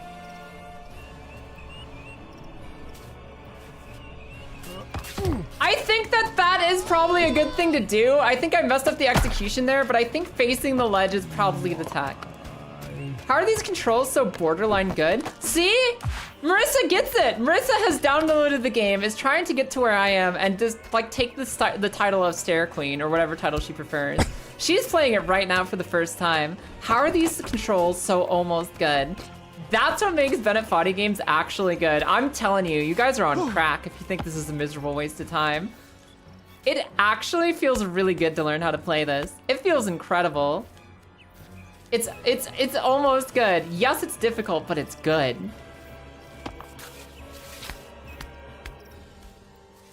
Go forth, Marissa. Learn. Learn the Bennett Foddy mechanics. Same thing with getting over it. Getting over it is a really consistent, learnable playstyle. Consistent and learnable is what makes it so good. And so is this game, and it's great. Like, when you fall, it's your fault. This is just Souls. That's why I like it! Exactly! It's not the game, it's my fault. It's not the game, it's my fault. Which means I can learn to be better. That's what makes this so exciting. That's what makes Souls music fit. That's why Souls games and this game are fantastic. I can learn. The game won't randomly mess me up. Only I can mess up. Only I can mess up, and I will be here until I learn better. Sometimes it's the game's fault. Depends on how well the game is designed. But not often, yeah. In a good Souls game, and in a good Souls-like game, and in a good Bennett Foddy game, in good games that are challenging, you'll get glitches sometimes. You'll get moments that are the game's fault. Occasionally. But the less often it happens, the more good the game is. Maybe the cactus was a cheap shot. No, the cactus was a cheap shot. The cactus is a lie about everything I just said. The cactus is just shit. All right. All right, let's keep going. I also need to check in with Lilith. Lilith, are you successfully not being distracted today? Or are you listening in? I figured it's probably time to coordinate dinner plans. Whoa, I should ask you what we're doing for dinner. I'll message her in a second. Figure out how long we're going at this. Because I really don't want to do 38 streams of this, but I also want to do this. Dinner plans is every person for themselves. Okay, Lilith, sounds good. Sounds good. I'll see how we're feeling come around dinner time. If I'm hungry or if I want to beat the game. If I'm hungry for food or if I'm hungry for victory. I don't know how long I want stream to go today, you guys. I want to go up Baby Mountain. I really don't want to spend another stream day doing this staircase. I want to beat it tonight. But at some point I'm going to get hungry and go make pizza. And you're all just going to have to live with that. Oh, probably not pizza. Probably chicken. Probably going to go make chicky nuggies. Probably. Alright, Nate. Go. We'll figure it out as we go. We'll play it loose. Play it loose. So, Kai, is it true prescription drugs can't have commercials over there? I don't know! Lilith, is that true? I'm sorry to be distracting again. Is it true that you can't have advertisements on television for prescription drugs over here? Am I living in utopia? Chicky nuggy pizza? Honestly, chicken pizza fucks. I love chicken bacon pizza. Chicken bacon ranch pizza is one of the best pizza types there is. Die on that hill. That's only arguably still pizza, but it is one of the best pizzas. Okay, got it. No idea if it's a law, but we don't have them, so probably a law. Yeah, if pharmaceutical companies could, they would. Healthcare isn't privatized, it'd be really stupid to add advertisements for them. Yeah, like the idea of how it works is, technically no. Because the idea of how medicine ads work in America is, oh, I saw there's a new medicine for this condition I'm dealing with, so I'm gonna ask my doctor about getting it to me. And technically, if you could say, hey doctor, I heard about this new medicine, I'd like to try it. The medical company would still get the NHS money for you trying a new medicine. Even if it's getting paid for by the NHS, they'd still be getting the money for you trying their new thing. So technically, even not being privatized, they'd get some benefit from advertising for medicines. So I'm guessing that because it doesn't happen, it's outlawed. It's like actually outlawed. There's one nice thing about the United Kingdom is they actually have a lot of anti-capitalism, consumer protection, customer protection. You had me until ranch. Chicken bacon ranch pizza is perfect and excellent. Don't get me wrong, chicken bacon barbecue pizza also good, but ranch is based. Nate, are you actually still on the mountain? Yeah, okay. He is. He's still on the mountain. I think this is the last attempt we do with this song on, because I'm getting a little sick of the loop. It fits real well. This music fits this climb perfectly, but I've heard it looped often enough today. I'm ready to move on to a different song. Try Vort like Marissa asked.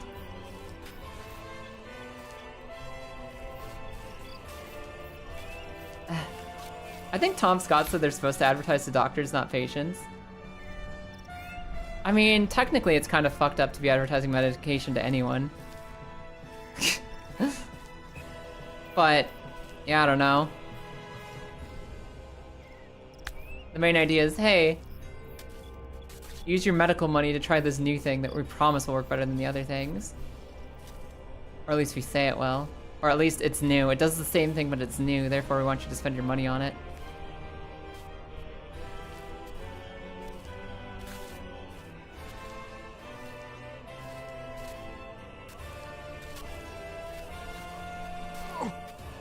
Okay. Okay, we're kind of stable here, Nate. We're kind of stable. What's our next step? What's our next step? Up? Can I get up that from here? Yes. Now, Tiberius's theory was face this rock and shimmy left carefully.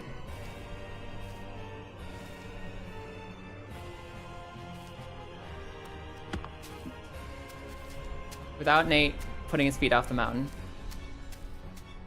I want to try it, but I'm not sure.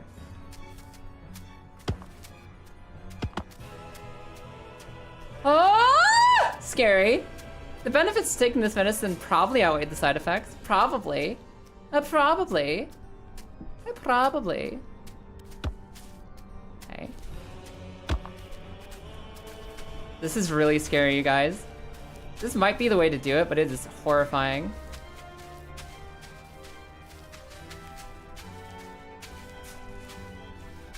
If I do little steps, like if I take the littlest, tiniest steps, he doesn't use his knees to push himself off the cliff. Maybe the answer is once again to actually use baby steps. I think that's it. I think I didn't do it right, but I think that's the one. I think actual tiny steps might fix us. I think the littlest, tiniest steps might be how we get over there.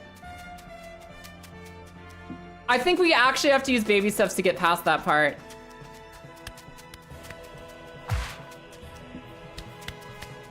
I also gotta say, we can't make every stream every week be the climb of this mountain. We can't make every stream all week long every week be this mountain. We're gonna have to start making some compromise soon. We have one of two compromises.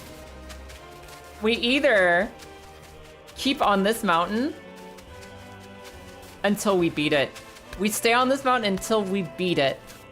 And we just do a baby step stream like once or twice a week. We don't make it every stream. We can't make it every stream, but we still keep at it until we beat it. Or at some point I want to free you guys from this jail. And I say, all right, I've been defeated by the stairs. I've been defeated. I want to show you guys somewhere else in this game. I want to see the credits. I want us to move on so you have something nice to enjoy. That's a possibility. And it would mean admitting defeat and using the stairs. Once I've determined that I've actually been here so long that it's hurting our ability to have fun. But I think that's the worst possible timeline. So I think I'm just gonna keep doing this. I'm just gonna keep doing this. And if it turns out we're stuck here for, you know, a while, we'll just limit the amount of baby step streams we have, but we're gonna keep doing it until we beat it. Your girlfriend installed a subwoofer in a new car? Really? Woof, woof, woof, woof.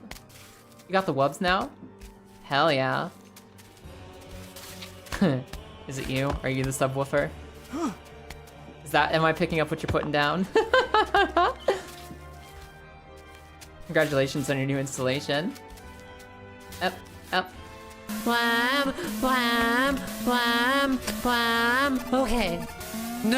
Well, hello there, Loopy. Hi, Loopian Raiders. How are you guys doing today? Welcome in to Giant Butt Mountain. How are you? What's up? Loopy, how was your stream today? What were you doing? Were you painting models or were you doing cosplay stuff? Ludicolo used rainy day. Loopicolo used rainy day. Oh my god, everyone. Let me pause the Ornstein and Snow music for just a second. Let me pause the boss music that this mountain has unleashed on us and say hi. What's up? How's it been, you guys? Hi, Hungry. Hi, Grizz. Hi, Pharrell. Hi, Friendly Viking. Hello, Gear Guts. Hello, Loopy. Hello, everyone. What's up? You cannot have this as the freeze frame for the Raiders. Oh, yeah. You don't want it as the freeze frame? Here. There, now it's not frozen anymore. Wait, wait. No, I can improve. Hold on. Is that better? Is that doing it for you? Is that a little bit better, Lilith? Everybody, welcome in. My name is Kaya. Today we're playing Baby Steps, and if you haven't seen me before, my name's Kaya. I'm a fish girl transformed by demonic energy into what you see before you tonight. I can tell you one thing. I'm a pony with tits and hooves, and I got a lightsaber. I can't think when I'm gay. Sir? Sir, this is a Twitch stream.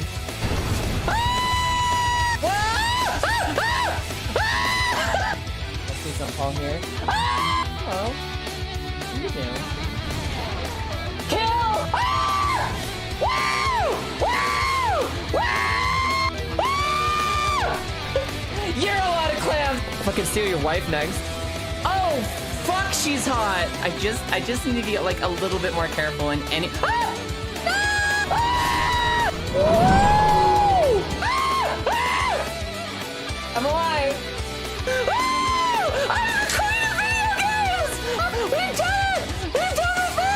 There must be no record of this failure. I'm gonna eat this microphone.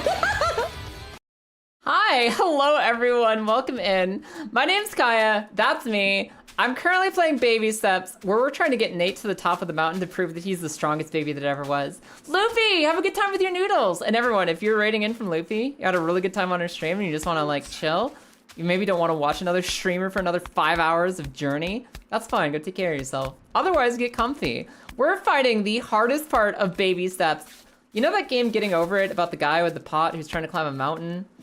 That developer made a new game. It's called Baby Steps. That's what this is right now. We're currently climbing to the tippy top of Baby Mountain. We're at the hardest part of the climb I have ever seen. The hardest part of the entire mountaintop climb. We've been fighting it for several days now, and we're trying to work out the tech that we need to get a little bit further. So if you like to watch people suffer, and you want to see insane successes from super challenges, then stick around. That's what I live for. I hope you had an awesome time. I have an awesome time with Loopy. I hope you have an awesome time with your day in general. And it's hyped to have you here. Now allow me to demonstrate a victory at the likes of which you've never seen before. Allow me to demonstrate a victory the likes of which you may have never seen. Oh, ho ho. As you can see, our man's has got an entire bakery. He's caked as fuck. And we're taking him and his bakery all the way up the mountain. So is this just getting over it with quap controls? Basically, it's a little less than quap because you got leg, leg, leg, leg. You've only got your 2 legs, no arms. It's not Octodad with 8. It's not quap with 4. It's literally only 2 limbs. But it is getting over it. And we've been going up the mountain for about 34 hours of game time now. We've been making really good progress for the most part. And I've had this stupid little crown since like level 1, and I've been carrying it the whole way with me. But we've reached a part of the game that is infamously the most difficult part of the entire game. See how I'm going up the side of the cliff here? See how there's a staircase that has a guardrail and you just go up? The game dev himself came down out of the sky to say, here's the staircase. If you want an easy way, you stupid baby. And I said, I'm not a stupid baby, I'm going up. We're going up the hard way. And he was like, yeah, just so you know, this mountaintop is called the Man Breaker. It's to break baby men like Nate. And I was like, Nate is not a baby man, I believe in him. He's getting up the mountain normally, because he won't be broken. We've been here for like 10 hours, maybe 12 hours now. I'm gonna beat it. I'm gonna beat it. Sometimes it's okay to be a stupid baby. First of all, hi. Yeah, Sport, we did get into the Poke Center slots for the EUIC. We're gonna go to the Poke Center, it's gonna be fun. Yo, Big Rubber Ducky, hi, welcome in. It is okay to be a big stupid baby. The mental health message I have for you guys is don't be me. Don't be me. If somebody offers you a staircase, take the staircase. It doesn't make you weak. It doesn't make you a stupid baby. If somebody's supporting you and gives you a nice way up, go up. Just go up, it's fine. That being said, I want to challenge myself, so I'm gonna keep going. I want to challenge myself and overcome challenges, so I'm going up this way, actually. I'm not taking the stupid staircase for babies. I want to live in the thrill of the challenge. Which means no staircase for me, madame. Even if I know it's the least healthy option. Kaylin, of course you get a hug. Trying out most of the characters in 2xKO. Oh, you're trying out 2xKO? Let me know if you find one. I always played Alawi. I was an Alawi main. And Lilith was playing Jinx. Alawi and Jinx is a really fun combo. Okay. This is the hardest part, Prel. Shelob at the top could not even be close to how hard this is. Shelob at the top of the mountain would be an easier boss than this ledge right here. It's so tight out. It's like it sticks out so far that almost every step you can take on this part makes your squishy baby man body just plummet to the ground. It's almost impossible to get this part without falling. But we will find a way. We will find a way. Come on, Nate, don't fall, don't fall! Okay, the crown is there. The crown might be coming down with us. Ah! That part, that ledge has been our final boss for 10 hours between 2 or 3 stream days. That specific part of the climb is the hardest thing in the game. And I'm hoping that once I overcome that stupid evil ledge, I actually make it up the rest of the mountain okay. Because everything else has been making sense. Everything else is approachable, manageable, and defeatable. And I'm gonna figure it out without using the staircase. Wait, my crown. How'd it bounce all the way over here? Crown. It's also deeply important to me to take this crown with me. This crown is not necessary to beat the game, but I refuse to leave without it. Look at the stairs, they're just right there. Use me. No! Never! Never surrender. Never capitulate. Never accept defeat. Never take the easy way out. Kaya, do you believe in hurting yourself? No. Kaya, do you believe in overcoming challenges that you believe you can overcome? Yes. Yes, absolutely. Promised consort Ridgeon. Yeah, it's the Orphan of Staircase. It is the Orphan of Staircase. Some say staircase, some say staircasem. It's the hardest boss I've ever faced in a video game. It is legitimately the hardest boss I've ever faced in a video game, I think. Up we go. Got it. Don't be blue, don't be a fish lady. You damn right, Butcher, that's me only. It's me only. Don't be Kaya, make sure that your Torkoal doesn't have white smoke. I am sorry about the turtle, okay? But I've been playing my Torkoal team on Pokemon Showdown and actually getting a lot of wins. I'm actually getting matchmaking rating. I'm learning how to win with Walking Wake and Torkoal. I'm getting better. I unmade my mistakes. I actually checked my team this time. And it's actually doing pretty good. I'm very excited to play in EUIC and get some dubs with my favorite Velociraptor Suicune. I'm excited. Tiberius is slowly talking me into applying to be a coach. Not a coach, a professor, a judge at Pokemon events. Which I think sounds like a fun thing. Like as a part-time, every once in a while, go sign up and like judge at a local event. Be called a literal Pokemon professor. Be paid in money and also Pokemon cards. You kidding me? That's sick. That's so sick. And he's like teaching me how to get into it, and it's like, maybe I'll look into that for like a little weekend gig sometimes. A little weekend journey. Go learn to be a Pokemon professor and, you know, teach other people not to use Drought on Torkoal. Double check to make sure their team is correct because I can't double check my own. Of course it's hard, it's a cliff wall. Okay, it's also difficult. It's also difficult. Part-time Professor Kaya. Do you know that if you become a judge at Pokemon events, you literally get called a professor? Your official title is Professor So-and-so. If you judge Pokemon like TCG, Pokemon Go tournaments, Pokemon VGC tournaments, you're a professor. I still remember the first time that Professor Tiberius ever sat down and like across a lunch table was like, Kaya, do you want to become a Pokemon professor? And I was like, you can just do that? That's so magical. That's so magical. What the hell?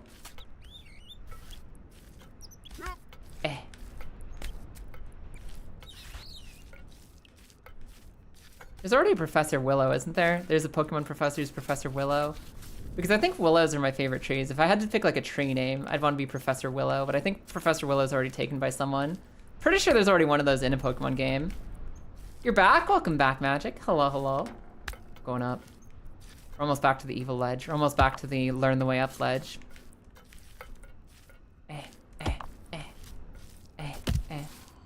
Honestly, you might just use the thing that lets me play one buffed up character. Yeah, some people prefer it that way, where you're playing like one Juggernaut instead of two characters at once.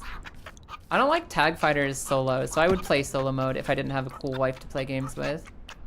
I like playing 2xKO with Alawi as me and Jinx as my wife.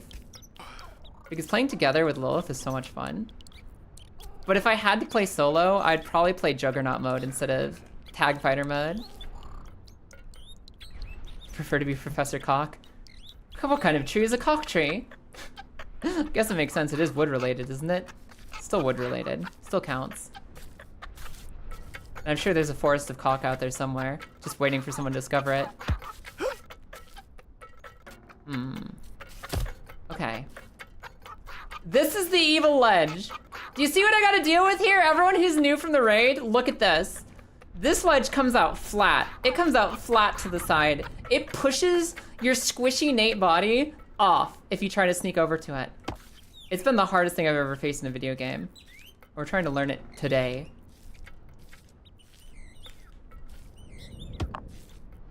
We're trying to learn how to get from here to there without falling. This is so hard. This is so hard.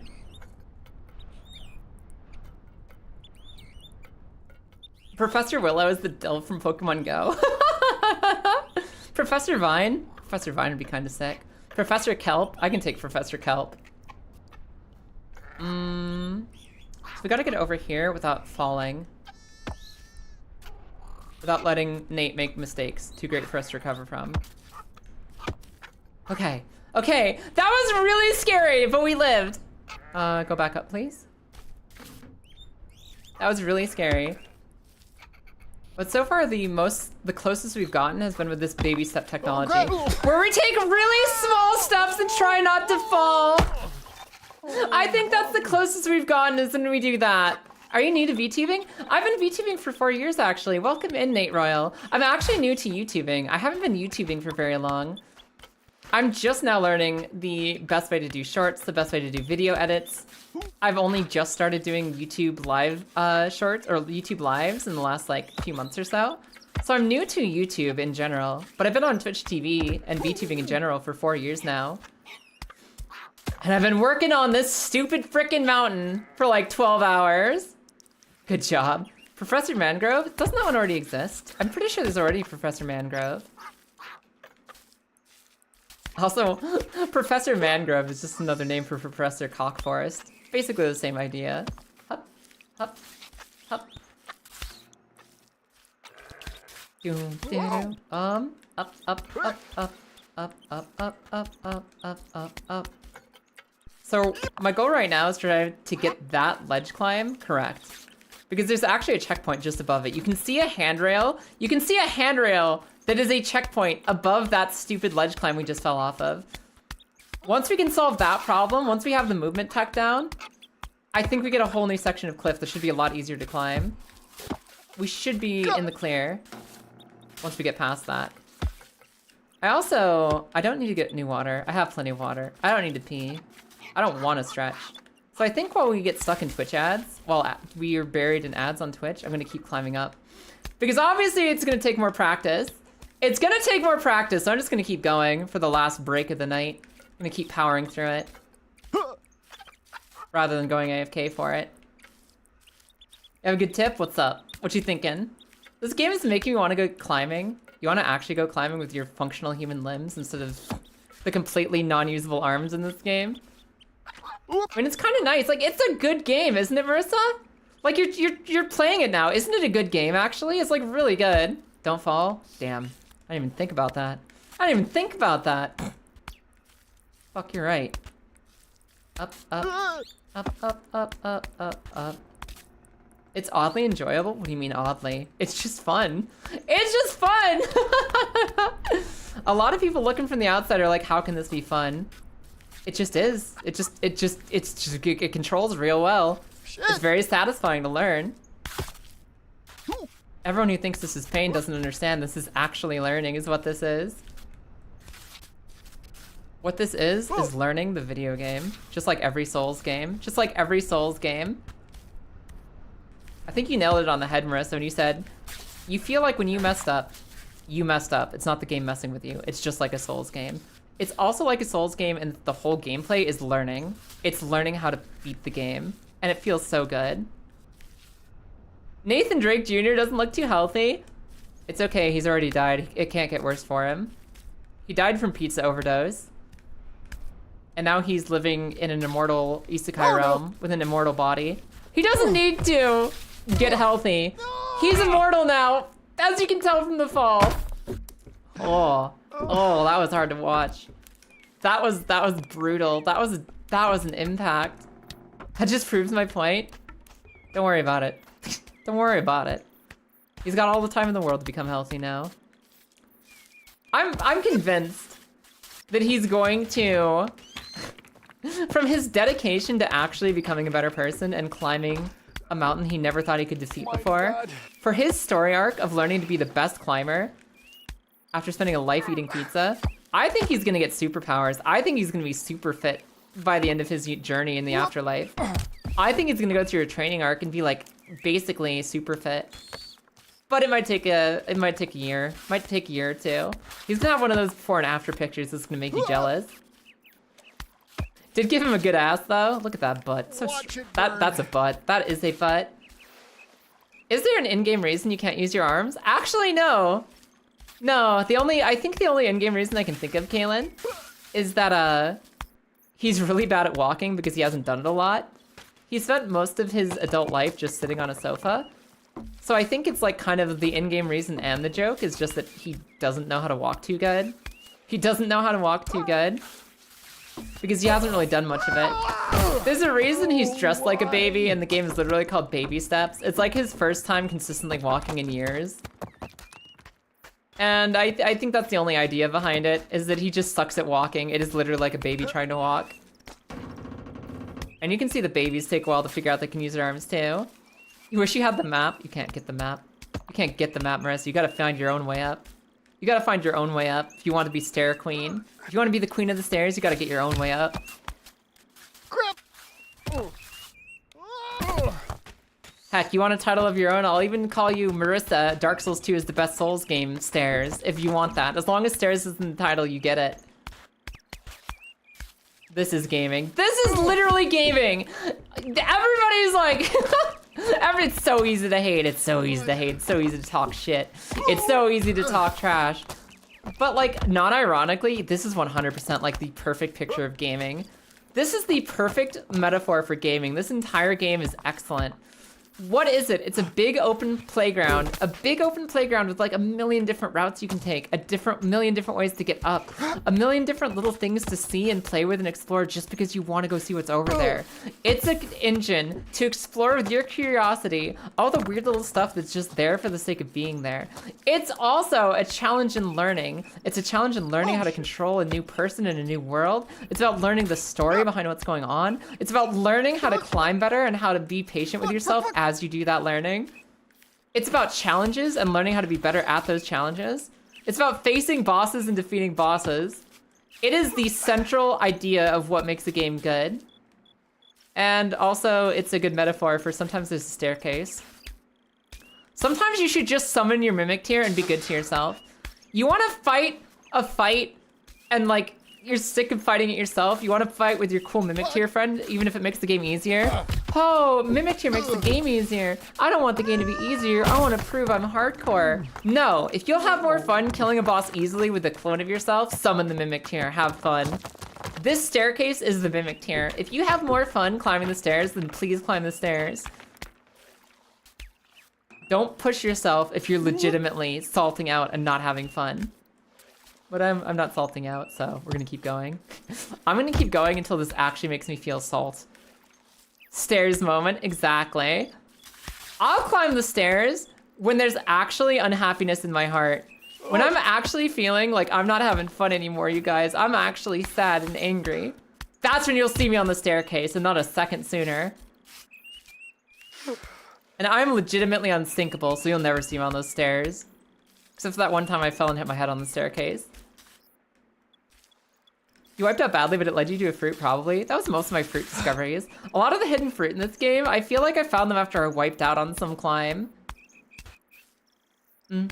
Nate was certain he had a mental map, but he didn't share it with you. You gotta develop your own mental map, Marissa. You gotta be the Nate you want to see in the world. The cutscenes are worth it. Yes, that's another thing. The cutscenes in this game are so worth every moment of suffering.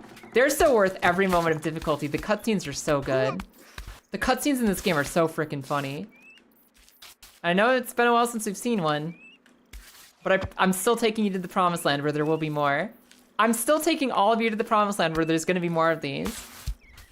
Hi, Jelly Bucket, how you doing today?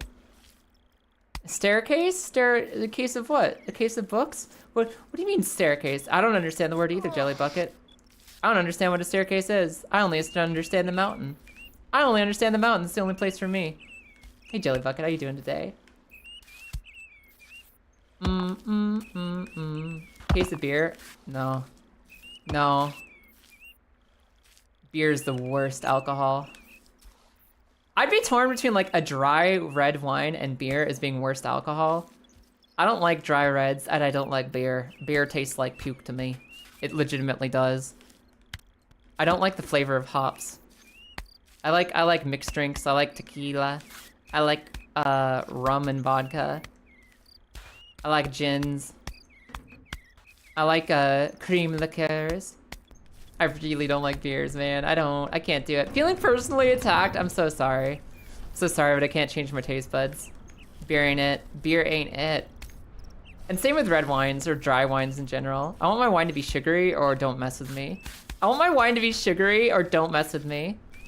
It's not a flavor I enjoy. It's not a flavor I enjoy.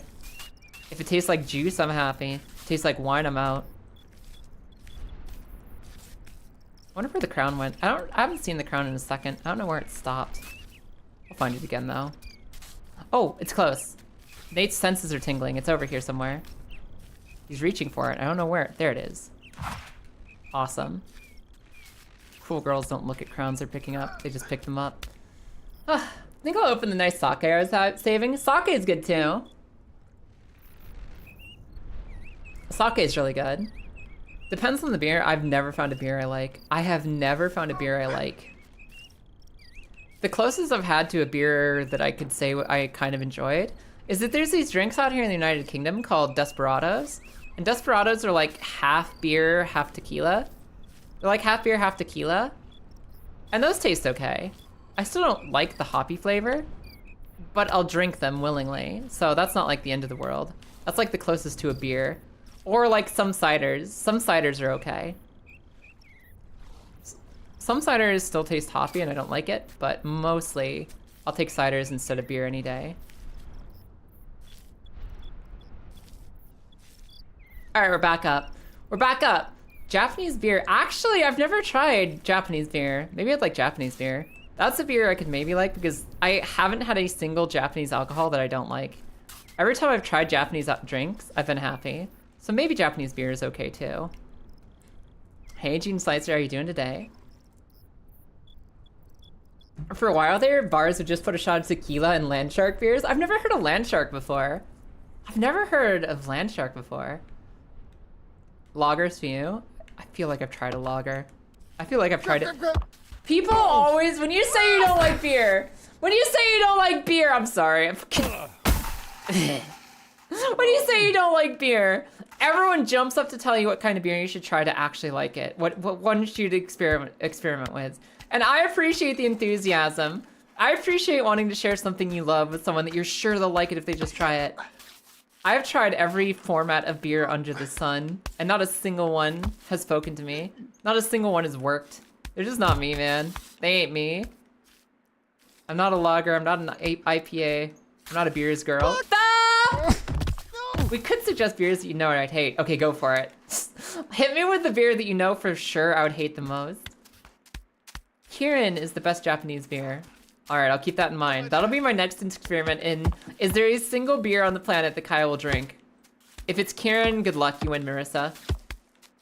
You have to be the Kirin queen instead of the stairs queen.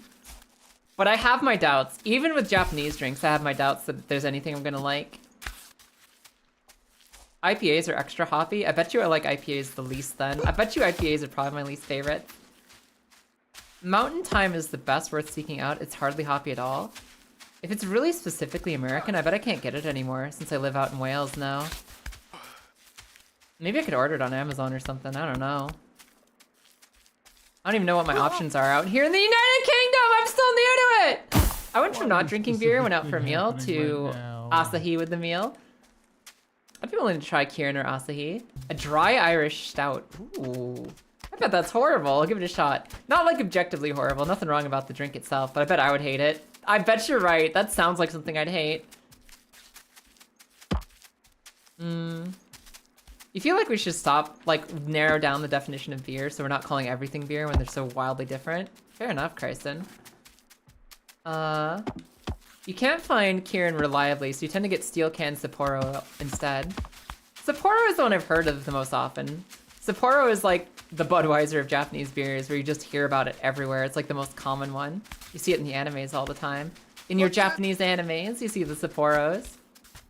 Hold on, Nate. Hold on, Nate. Guinness is good? Is that an Irish stout? What is Guinness? I actually don't know what Guinness is. I know that it's a beer, but I don't know what style of beer it is. I know that it's, like, common. I think it's the one that people say not beer drinkers drink the most. I think if you don't like beer, Guinness is the safest bet, isn't it? Twisted Tea is your favorite? There, now we're having something alcoholic for New Year's. Oh my god. I think actually, as basic a bottle you just go and buy. You just buy a bottle of something, you don't mix it with nothing, you just drink it.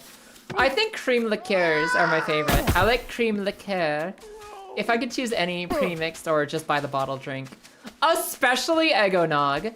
Especially Eggonog, which yes is exactly what it sounds like, Eggo waffle cream liqueur. It's so good. It's so freaking good. And I would drink it on every holiday occasion if I could. I love Eggonog. It's so freaking tasty. This is amazing. You'd probably like lambic. I'll have to take this notes on these. Kirin, lambic, Asahi. I gotta take notes on some of these so I can see once and for all if there is any beer on this planet I'll actually drink. I agree with you though, Kaylin. I also really like, what do they call them? Girly drinks. I like things that are just like fruit and sugar with some alcohol in them. Like twisted teas are good. I like things like Smirnoff Ice, where it's just like some sugar water with a little vodka in it. I like things like pina coladas. I like cocktails that are just fruit and sugar and sweetness. I like rum and coke, and I like gin and coke. So, WKD, what is WKD? Wicked? Wicked something? I generally don't like the alcohol seltzers. Most of the things like White Claws and whatnot are kind of bad. And most of the Truly seltzers are bad. There's like some Truly seltzers I actually really liked. I think it was the lemonade Trulies that I actually liked. And those are my like, well, it's a little bit alcoholic and a little bit mostly not alcohol that I really enjoyed was like the Truly lemonade flavors. Mike's Hard Lemonades are fun. I like alcohol lemonades. Knock knock? I'm getting knocked on. Hold on. I gotta get the door, you guys. Beer back, beer back.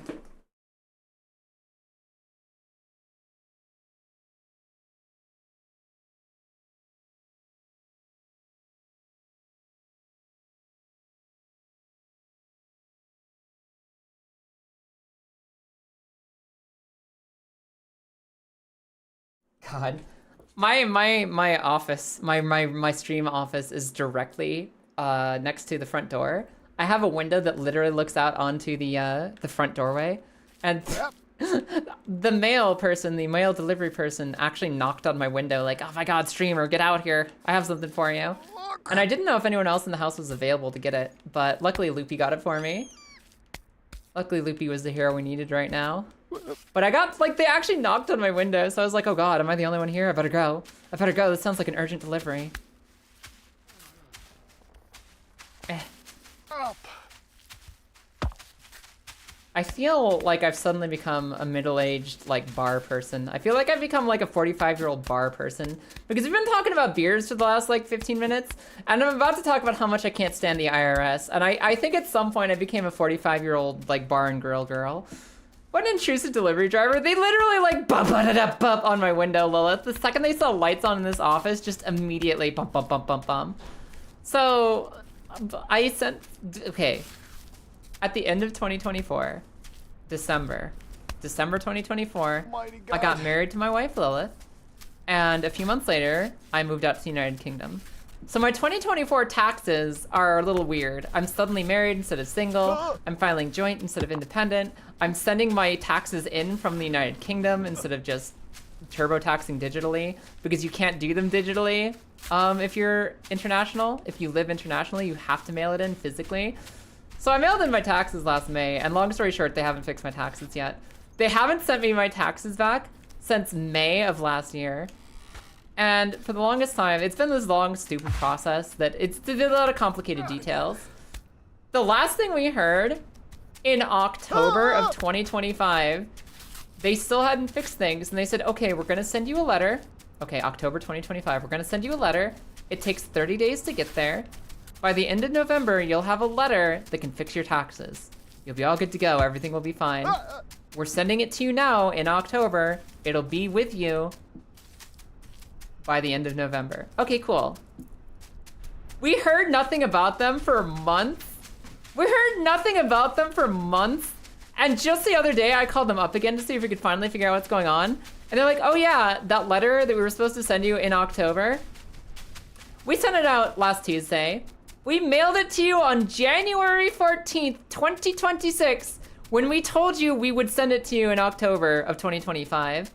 And once you wait another 30 days to see if that letter ever gets to you, then we can fix your taxes. So just hang in there a little bit. And I'm like, what do you mean you didn't send it till literally this month? What do you mean this month? So we're talking about beers and I'm upset at the IRS. that's it. I'm officially a middle-aged streamer now. I'm a middle-aged fucking Applebee's streamer. How do you reset your phone? How do we get from Guinness to taxes? Because I'm officially an old lady. I'm officially an old lady. And there is a mail person at our door. We got a delivery, and that made me think about the letter that I've been waiting on for like 6 months. So that's how we're talking about the IRS now instead of beers. Nate, please get your legs somewhere safe. Okay, good enough. Good enough. Turns out to be the Bjork of YouTubers. I feel like I've heard the name Bjork before, but I don't know who they are. I've heard that name as a content creator, but I'm not familiar with them.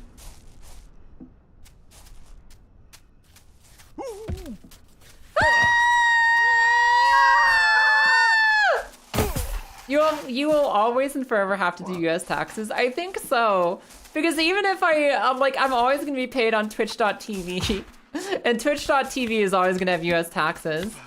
And honestly, in a real nice world, in the best possible perfect future world, finally, all the fires in the USA go out, and like me and Lilith can both be citizens of the UK and the USA. Perfect world, the US stops sucking shit, and we can both go there safely and just hang out. And we can both be citizens of both places and live wherever we want.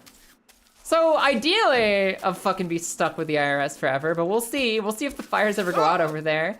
And even if the fires don't go out, man, I'm gonna be on Twitch.tv, hopefully forever. Which is definitely US taxes for the rest of my life. So I hope they get this letter figured out this year and not 2047 or whatever. I don't want to be dealing with IRS headaches my entire life.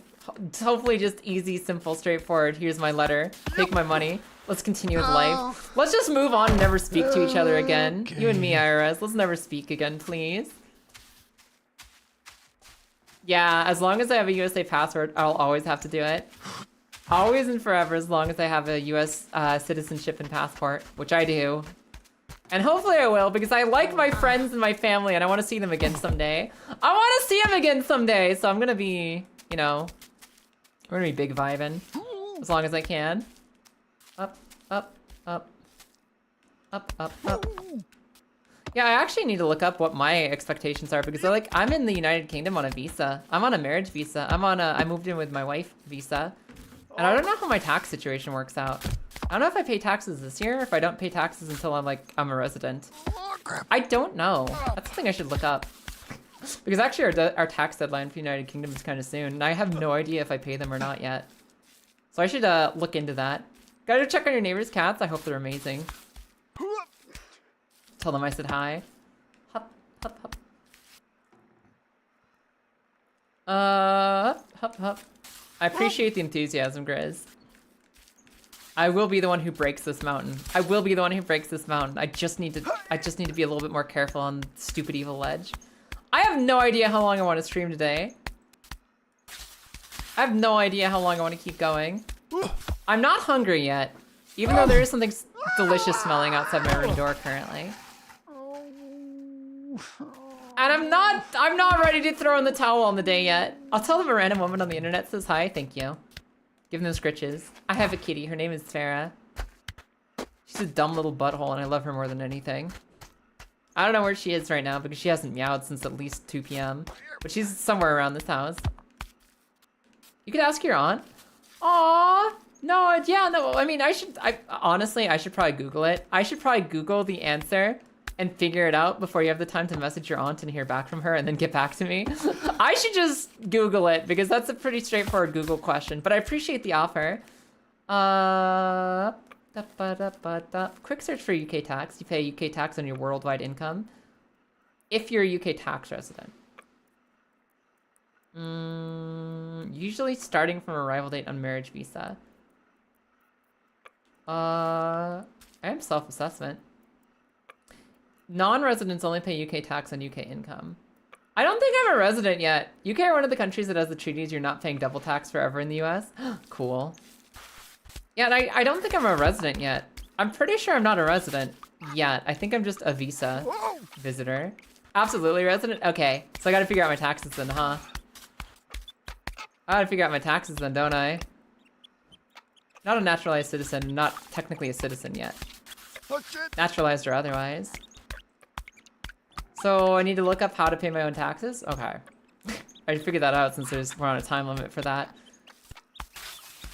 Maybe I have a little homework project for myself after stream here. Eloise has some cool stuff. Eloise is sick. I love Eloise. She's such a good character. Both in 2XKO and just League of Legends in general. We love Big Tentacle Smash. We love Big Tentacle Smash. She's just fun to play. She's just fun to play.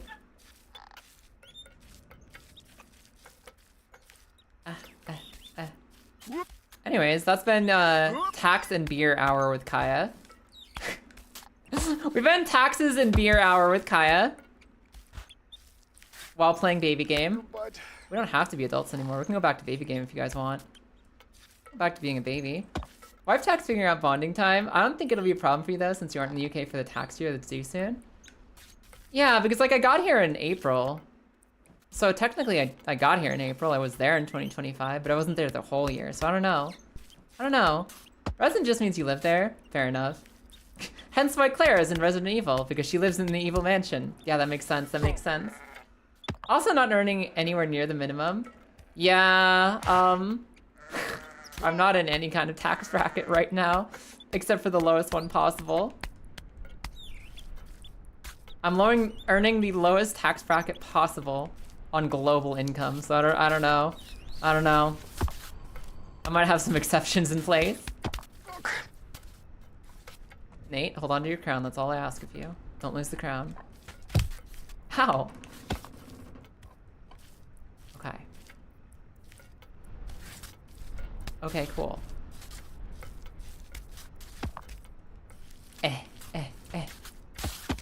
Tax in the UK is automatic on a national insurance number. You would have a temp NAI number and issued under a visa.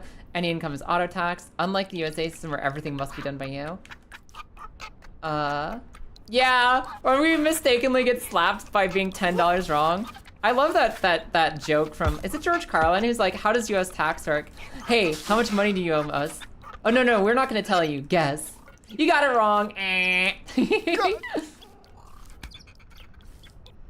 Also, thank you, Magic. Hello, kitties. I say hello back to the kitties again, and in the cycle of the kitties saying hello to me and me saying hello to the kitties. I hope your neighbor's cats are doing well. Hi. Okay, we're almost back to where we were. We're almost on Evil Ledge attempt number 87. Hold on, Nate. I'm not quite comfortable with this angle. Try to be a little bit more like this.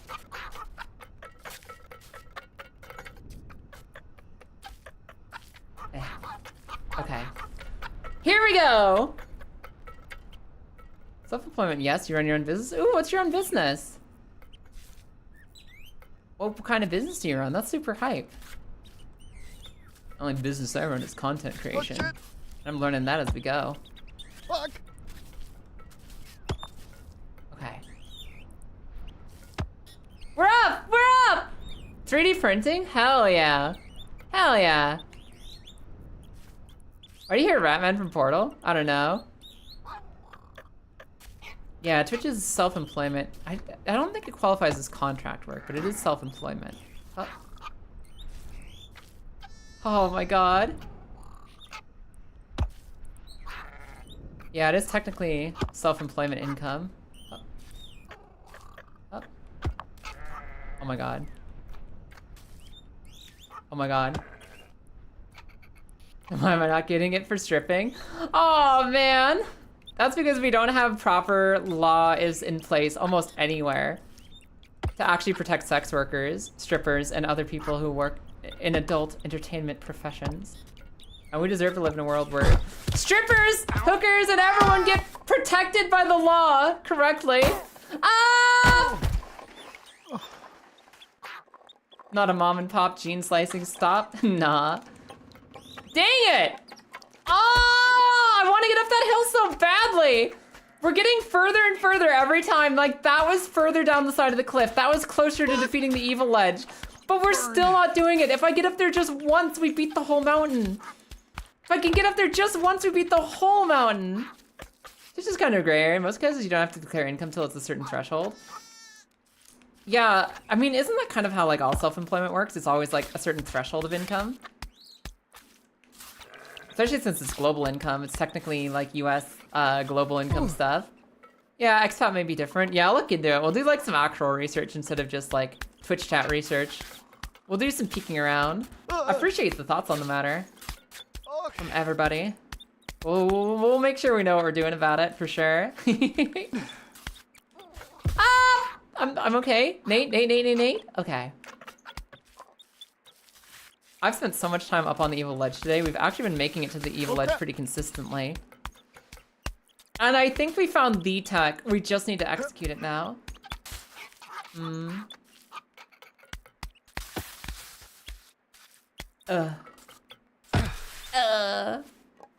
Yeah, like your income has US tax registration because like part of it was Twitch tax.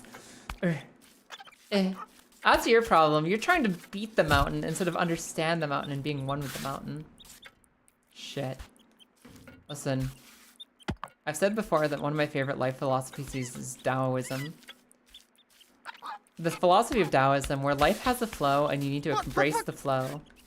That doesn't mean being passive. That doesn't mean waiting for things to happen. It means recognizing the rhythm and momentum and running with it instead of against it. Cold. If that rhythm means listening to the fires in your heart and setting fire to the government, then you are listening to your Taoist religion correct philosophy. If that's your flow and your rhythm, you're doing the correct thing. It doesn't mean just sit there and let the river wash over you. It means finding the flow in your heart and following it through life. Maybe I haven't been listening to the mountain correctly. Maybe I need to work a little harder. Low-key, you hope there's an even eviler ledge somewhere? You just want 1,000 hours of this game, dirty girl.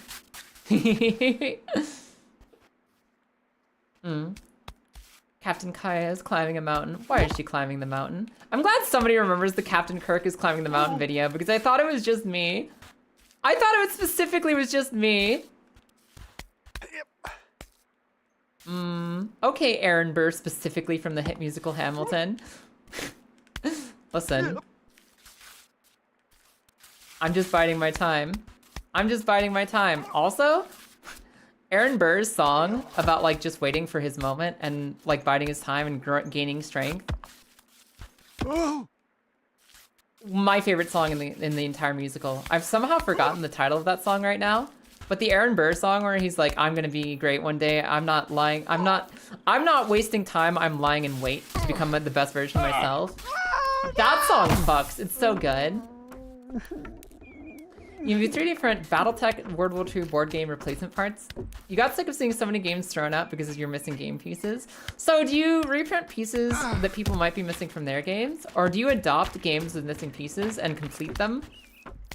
Then refurbish and sell the rest of the board game itself. That's so cool. That's so cool, actually. 3D printing missing pieces from old board games is sick. It's literally called Wait For It. That's the one, thank you. Yeah, Wait For It is my favorite Hamilton song. It's like Wait For It is number 1, Burn is number 2. That musical fucks. It's the only time I've ever cared about like American history. And been like, oh, that's a cool story. Hamilton was a great musical. 100%. Excellent. Not throwing away my shot. I prefer Cats. Cats is a superior musical. I've never seen Cats before. My mom loved Cats growing up, but for some reason, I never saw it with her. I never saw Cats. I'd be torn on saying my favorite musical is either Hamilton or Les Mis. I'm one of those where I really like Les Mis a lot. I also think that Phantom of the Opera is a horrible story. I think Phantom of the Opera is objectively horrible, and I love the music. The songs in Phantom of the Opera are so fun and so good. The Phantom is a creeper, and that story sucks. But Phantom of the Opera music absolutely fucks. You print the missing pieces. You upgraded your daughter's Monopoly for Kids to have the crew from Jurassic Park as their player pieces. That's so much fun. That's so cool. Dude, hell yeah. Your friend got a D&D, or a 3D printer the other day and you printed out your D&D characters? Yeah, Lilith has a 3D printer. Lilith has a 3D printer. Oh, we've printed some stuff off on it. She was learning the tech for it. And it's really cool. It's really cool. She made us these amazing deck boxes for our Magic the Gathering Commander decks. She made these sick deck boxes that she customized with our mana colors that we choose for our decks. She put like custom characters on it. Like I have this little Magic the Gathering deck box that specifically has like my Commander colors on it and Tifa, because my Commander is Tifa for that deck. Tifa from Final Fantasy VII. And she got like the old PS1 model of Tifa and got her printed on the front of the deck box. It's so much fun, and I need to paint it someday because it's a beautiful little box.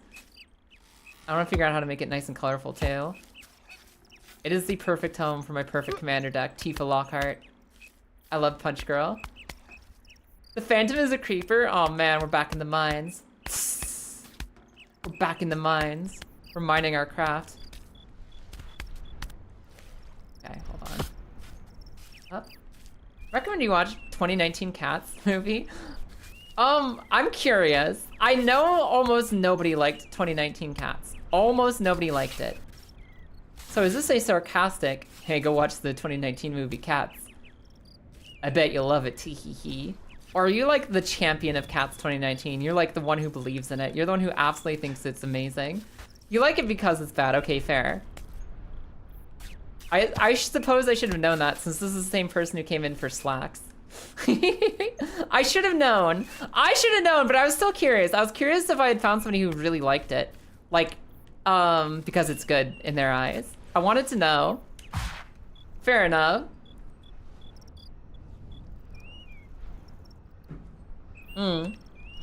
Yeah, we have a, what's it?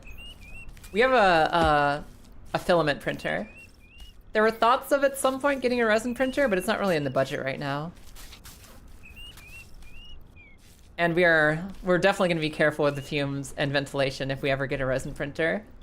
We have a filament one currently. So not a current problem, but thank you for the heads up. All right, Evil Ledge, again. I don't even know how many times this has happened. I don't even know how many times I've been up here. I don't know what attempt number we're on.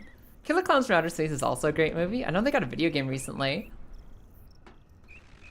As someone with a resin printer, you can confirm it's a lot more work to stay safe with it. Yeah, that's kind of the impression we got. It's like a lot more effort to make sure it's in a safe environment and being used in a way that won't absolutely fumigate you. Okay, Nate. I need you to calm down. Calm down. Just work your way over. That's a good Nate. I'm pretty sure that of everything we've tried, this has felt the best. The little left steppy, left steppy. Left steppy, left steppy. This has felt the best tech so far. I think eventually we can make it to the promised land like this. I believe. I do believe.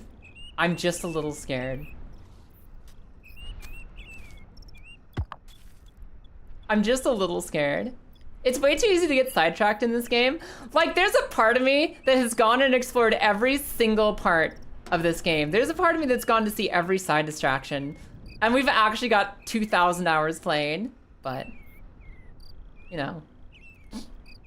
Just open a window and throw in a ventilator mask? Easy. You have an idea? What's up, Nick? What's your thought? I almost wondered if you could just, like, push Nate forward so he belly flops up onto the ledge.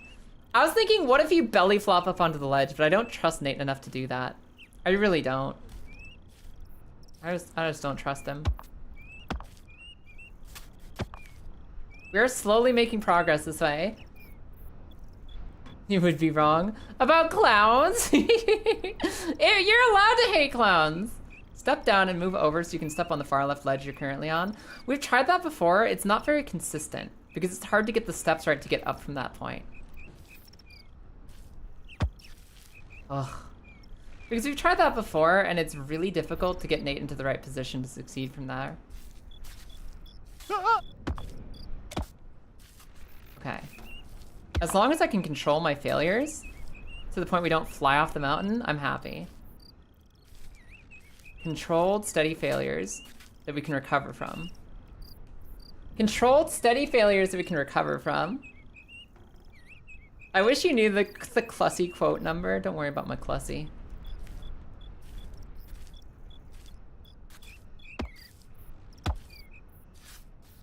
Okay. Little steps to get his foot up correctly. Okay. Like, this part is so hard. What about turning your character, or does booty push you off instead of his belly? Yeah, because I tried to do that once. I think his grippers, his toesies, his little toots are better than his heels. I tried to do this backwards, and I think his butt pushes him off as much as his tummy does. Because I was thinking about that too, right? Like your knees come out here, right? Your knees come out, your knees will fuck you up if you're not careful. Your knees will push you into the ledge. Maybe if we turn him around, his knees won't squish into the rock that bad.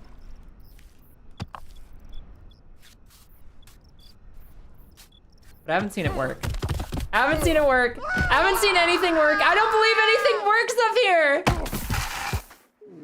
I don't believe in anything anymore. There's something intensely wrong about our approach. And I still don't know what it is. You did the same quote command at the same time? Yeah, it has a brief cooldown. It has like a 1 or 2 second cooldown. Or if you both type it at the same time, you both get an answer. Kai needs to watch Mac and Me. Man, I don't know how this became about like the worst movies of the 90s. I feel like I'm learning so much. You would need his crotch to be higher to achieve a belly flop? Yeah, no, I agree, Jelly. He's not top heavy enough to flop from that position. I think that what I was trying is the correct approach. I think what I was trying is correct. I think what I was trying to do is the correct way to do it. No. Just like one step at a time. I just think that I'm not executing. I really just think that I'm not executing. I think that's all it is. Damn, we need more quotes. I forget where we're at. We had some quotes recently. I think we're like in the 350s. I think we're in the 350s somewhere.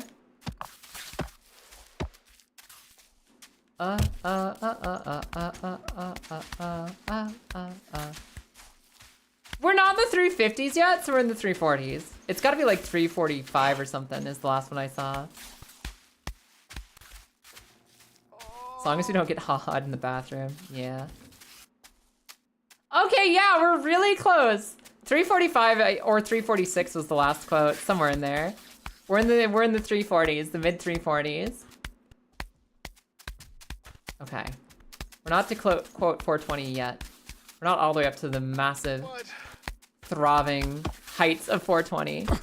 I'm sorry. I got impatient. I was way too confident with my climbings. And I'm not sorry for anything actually, because I landed directly on my crown. I thought my crown was higher up, but it's right here, and I found it because I was confident. Mystery Science Theater introduced you to some great cinema. I've never watched Mystery Science Theater, but I've watched things like it, and I've seen it recommended a lot, and it looks like a really good time. Like, I feel like there's a part of me that just wants to sit down and binge Mystery Science Theater. Because they watch some wild movies. They just make jokes the whole time. It's great. It's fantastic. It was like one of the first, like... It was before YouTube. And it was like the first, like, let's watch a movie and give a review of it as we watch it. Let's do a watch-along where we talk shit the whole time. And that is so smart, and it spawned like an entire genre of content creation. Shit. I got distracted by that quote, Marissa. I got so distracted. Let's see here. Doop. Do do do do do do do. Do do do do do do do do. There you go. It's a lot of dirt on you.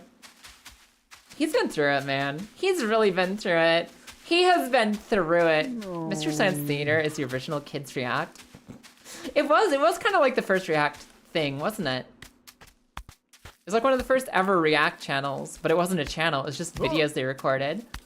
They were the ones who pioneered, like, if we talk about the thing we're watching, it's transformative and therefore not against copyright, so let's go.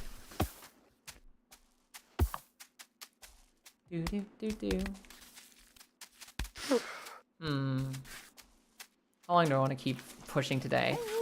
I'm definitely determining that this challenge is gonna last until another day, maybe. How many more attempts do I want on the mountain? How much harder do I want to push today to defeat this mountain? Maybe a little harder. Maybe a little harder. The stairs looking real nice. They've never looked nice to me. They've never looked nice to me. Any mentions of when I was walking up to them beforehand, before the cutscene, and I said they looked good? Revisionist history. I've never thought that, ever. Oh. I've never thought the stairs looked nice. You have to give chance to chat to catch up. Chat a chance to catch up. No, I don't. One last reminder to anyone.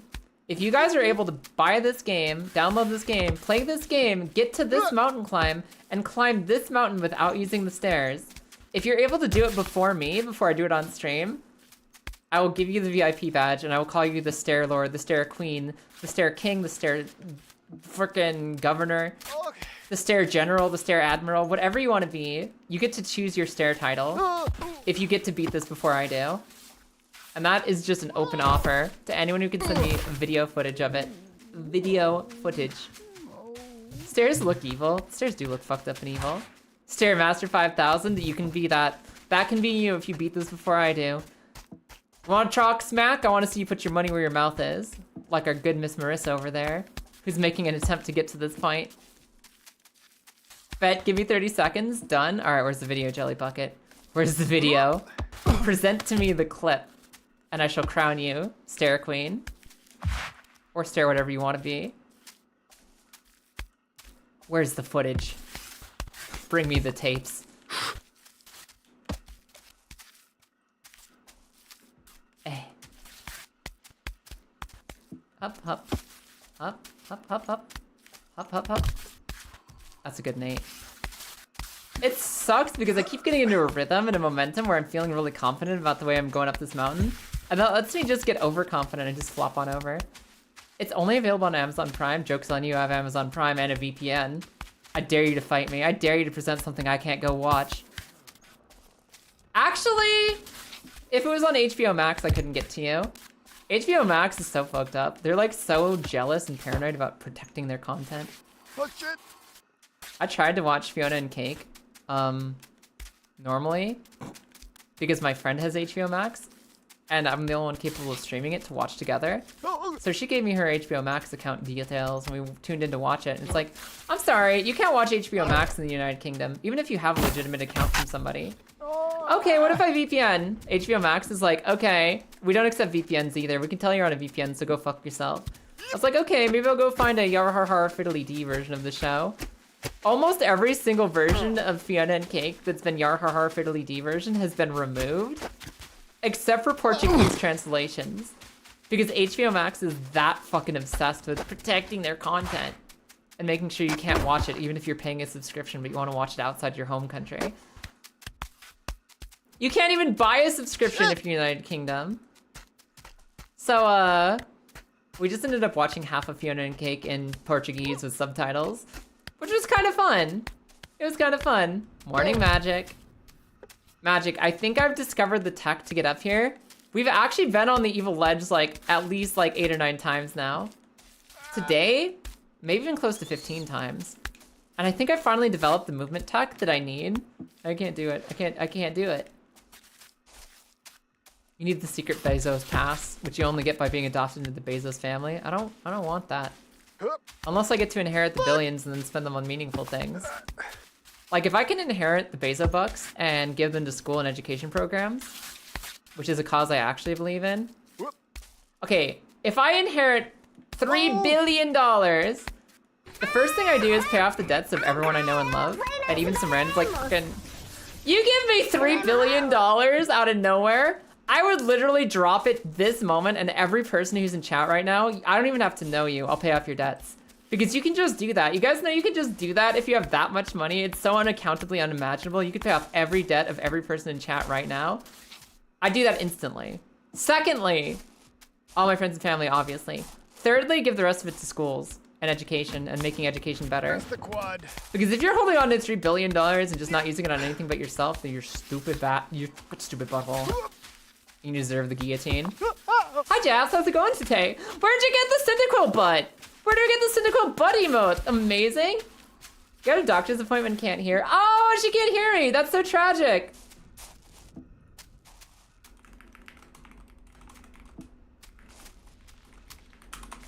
Hold on, I gotta talk to my friend Just Bellier. That's from Rototo. Rototo is such a fun streamer. They do crochet. If you guys like crochet and cool people who crochet, Rototo is a fantastic streamer. Look, butt. We got the butt. All right, cool. Just Bellier is one of my first friends I ever made on Twitch.tv. I remember I used to watch her streams a lot when I was just getting started. Before, like, honestly, years before I even thought about streaming, I used to watch Just Bellier's streams.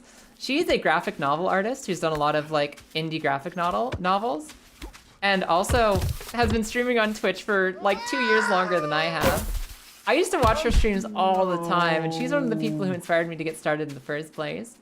And she's awesome, and I hope she has an awesome time at the doctor. She's fucking incredible. In fact, I'm gonna shout her out right now. If anybody ever wants, like, a good, chill, nice time, you just want, like, a really cozy, awesome, awesome gamer, awesome writer, awesome streamer, go check out Just Bellier. She's a sweetie. She's a sweetie. She's super cool. And she's one of the reasons I'm here in the first place, is because I saw her streams and I was like, oh my god, I want to do this too. Because she's so cool and fun and nice to be around. I want to do that. I want to do that for people. I want to be that person as well. You gave up on the pear, but the attempts have taught you how to walk fast. Hell yeah. Let's go, Marissa.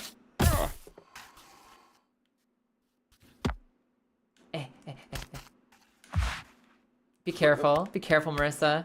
Learning to walk fast is just teaching you. Learning to walk fast is just teaching you to take risks. And I'm not going to say that we're all equally bad at taking risks. I'm not going to imply that you'll have the same experience I do, but, you know, going fast sometimes comes at the cost of falling over and going really slow because you're falling over a lot. Not that I'm speaking from experience. I will say, I feel so much more confident with this game than when I started. The baby steps have gotten stronger every day. We're not making a lot of visible progress, but emotionally, internally, I'm feeling fantastic. I'm feeling in control in a way I never could have at the beginning. You survived a tightrope, this should be fine. I'm pretty sure tightrope is the biggest challenge in the game. Beat the tightrope, you've got it all. Okay, continue.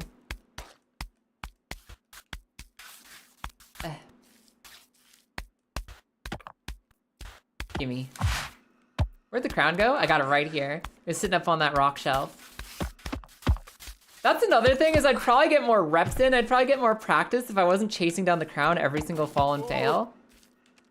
But, like, man, I love my crown. I love my crown. I'm not abandoning it. I'm not abandoning it for efficiency. I'm not abandoning it for speed. I'm not abandoning it for a baby steps speed run. The crown stays with us always. And we abandon the crown never. Again. I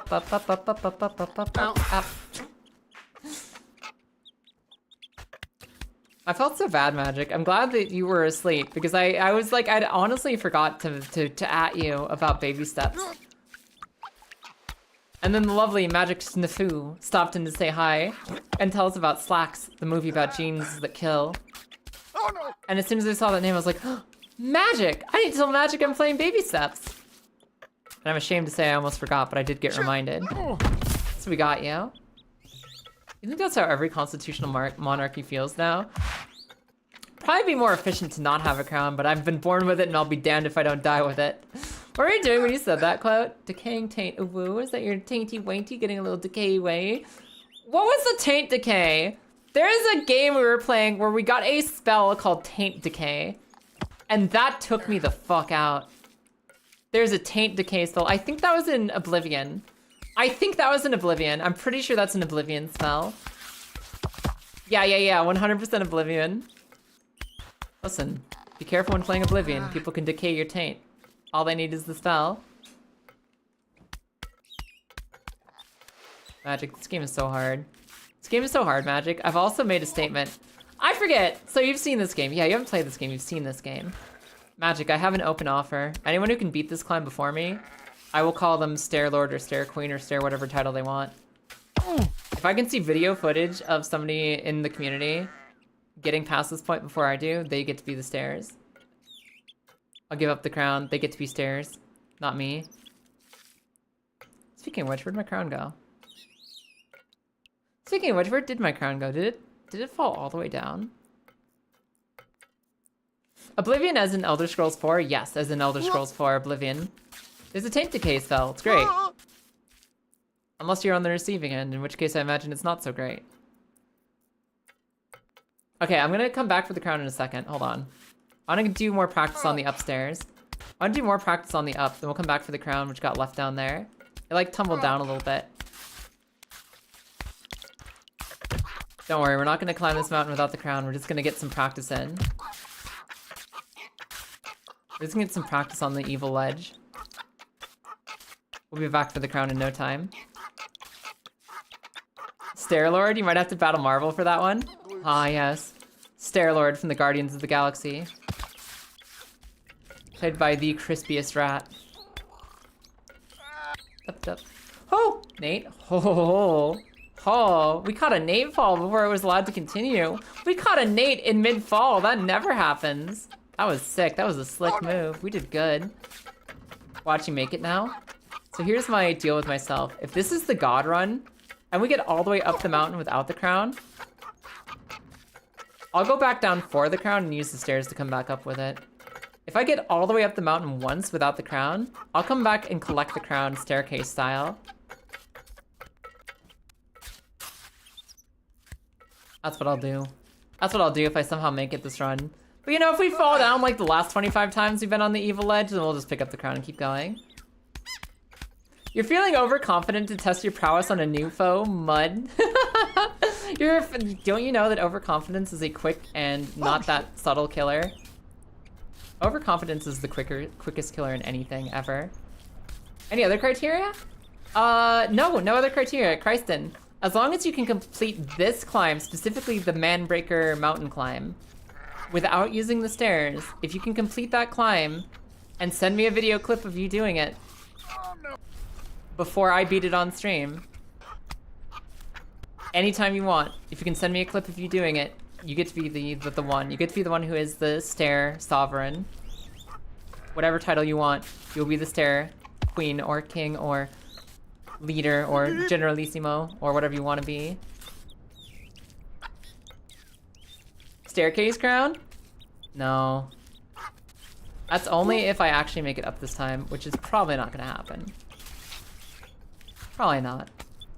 Hasn't happened yet, so why would it happen now? Right? Like, what are the odds Kaya figures it out this time of all times? It's going tumbling down the mountain just like every other time. Predictable results versus Mud. It happens. Alright, Evil Ledge. Evil Ledge. Evil Ledge.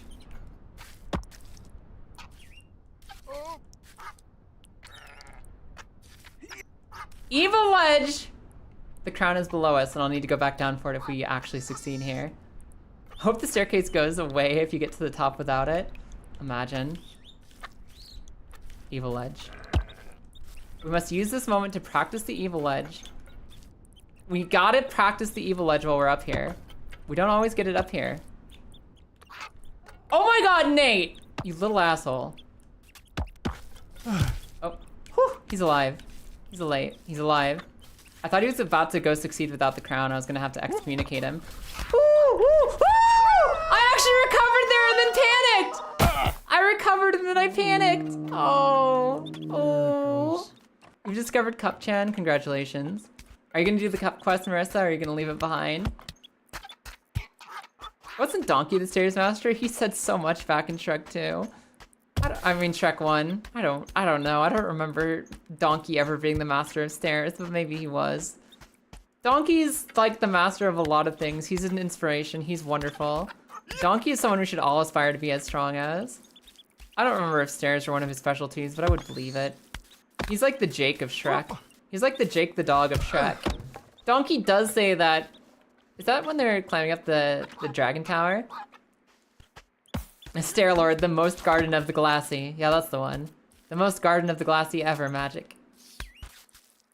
Gonna make a half-hearted attempt at Cup. Fair enough. It'd be so funny if you could see the progress of Steam friends while playing. I wish this game had bloodstains and ghosts, like Dark Souls. I've already said this game is basically Dark Souls for climbing. I would love it if this game had, like, bloodstains and echoes of other players for you to watch. Daddy. I'd kill to watch other people go through this while I'm going through this. It'd be so sick. Honestly, they're speed ghosts, so I can beat their speed trials. Alright, the crown's back with us now. No excuse. I think that was technically a personal best. I think if you look at all the times we've been up to the evil ledge, I think the last time we did it was the furthest Oh shit. we made it. I think it's the closest we've been to defeating the evil ledge was the last one. So I think we found a new PV, which is meaningful. Even if, I think if you, like, make a little outline, you draw on the screen. You draw, like, a paint of where I've been so far. I think we got to a new personal best height. Which is progress. It's technically progress, even if we didn't beat it yet. Seamless baby steps co-op would be sick. What is more Dark Souls of climbing? This or Celeste B-sides? I wouldn't say either one's more. It's like, it's that same essence of challenging yourself to learn something. It's challenging yourself to learn something, accepting that failure is part of the learning process, pushing yourself to do something better just because you want to do something better, and slowly learning how the game is played to beat something you didn't think you could beat before. Celeste B-sides, Celeste C-sides, and this mountain, all equally Dark Souls. I'd say this is harder than Celeste B-side, easier than Celeste C-side. That's what I think. And I tapped out at Celeste B-side. I did Celeste B-side, I was like, I'm not going for C. I'm not going for C, I'm good. I do respect my time a little bit more than this, as much as I'd appreciate learning the tech. I want to do some other, I want to play other games too. We're about to get ads. I'm gonna get up and pee really quick, and then we're gonna move on with a little bit more before I go eat dinner. Just a little bit more before dinner time, I think. Let me just scrumble on up here. There's a seaside. There sure is a seaside in Celeste. It's right next to the mountain. Oh no. All right, cool. All right, cool. I think that's good enough. I'm gonna go pee. I'm gonna go pee and stretch, and I'll be right back, you guys. I'll be right back with you. BRB, bye! But enough of my adventures. Meow. That was a fine victory, Mr. Naruto. Your tireless efforts are truly justly rewarded. I'm gonna eat this microphone. I'm just gonna eat this fucking microphone. I don't care! I'm so upset at the world right now. We're like 15 minutes away from this game being done, and I am just barely gonna make it. Okay, I can turn on a dime. Ah! Ah! Ah! We're good? Everyone, we're fine. Why did you scream? Why did you scream, chat? Chat, why did you scream? The fucking hammer throws me off so much with its timing. 1, 2, 3, block. Fuck!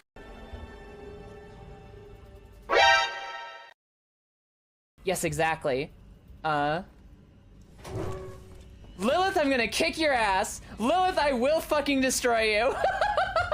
Lilith, I will fucking kick your fucking ass and smash another 900 times. What the hell? Okay. For those of you without context.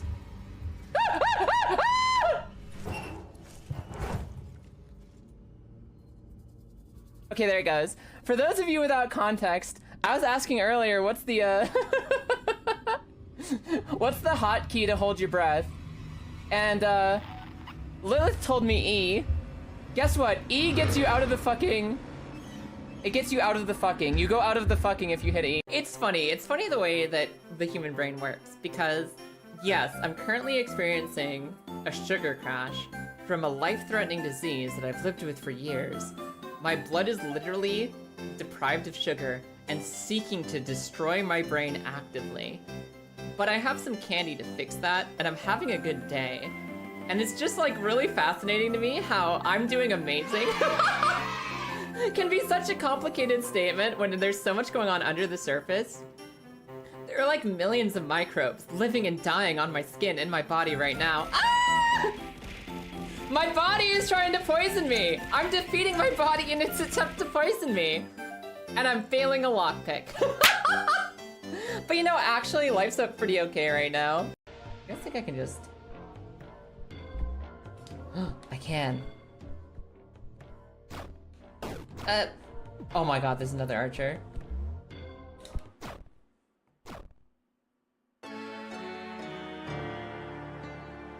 The archer was not the most of my problems. The archer was not the most of my problems there. I understand that now. You can't open doors? Can't open the only doors you can open are locker doors. How do you find the generators? Oh, there's so many levels. My name's Kaya. I'm a fish girl All right. transformed by demonic Oh my energy God. into what you see before you.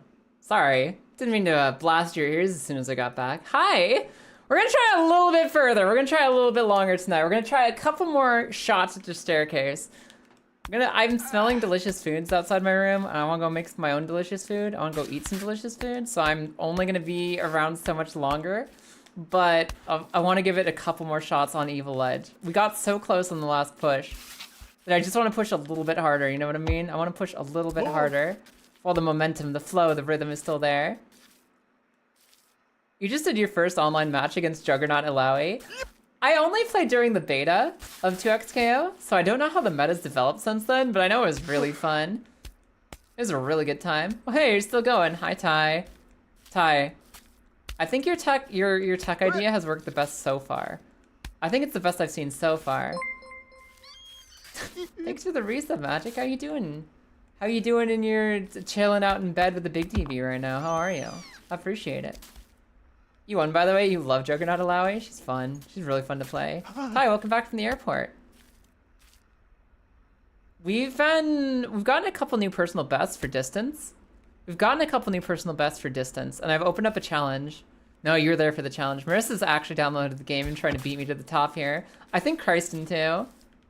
Don't push too hard, you'll get butt issues. Is that our raid message today? Is that our raid message? Don't push too hard, you'll get butt issues. You can take that message basically anywhere, really.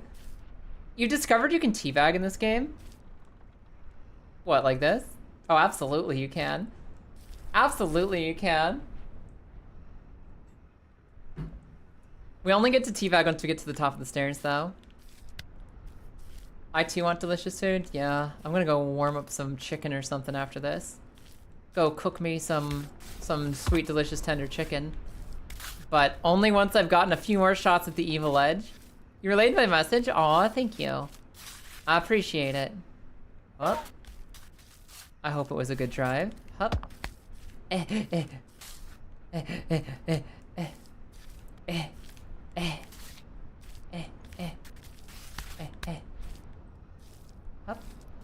Up. Holy! That should have been me falling. That should have been me gone. I recovered that. I'm the queen of gaming. I'm the queen of gaming, and this can't defeat me anymore. That means this run is blessed.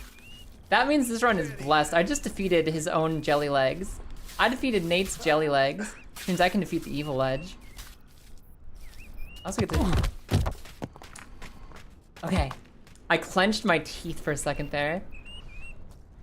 I clenched my entire teeth for 1 second there. I was scared.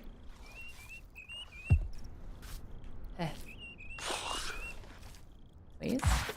Hell yeah. Hell yeah. Hell yeah. Hell yeah? Hell yeah? Do this the way we normally do this instead of developing fancy new tech now at the last second. Let's get up there, foot. Get up there, foot. Get back up there, foot. Okay. Okay.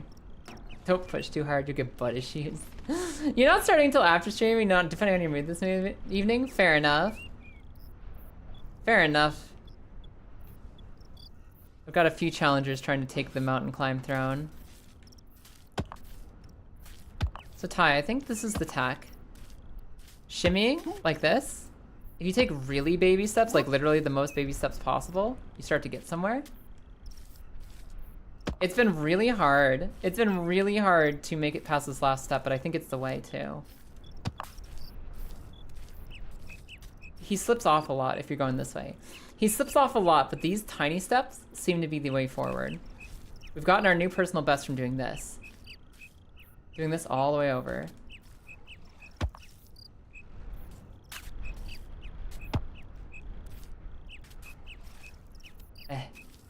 This is so scary. You won every placement match? Congrats, dirty girl. Okay. This is the hardest part of the entire journey.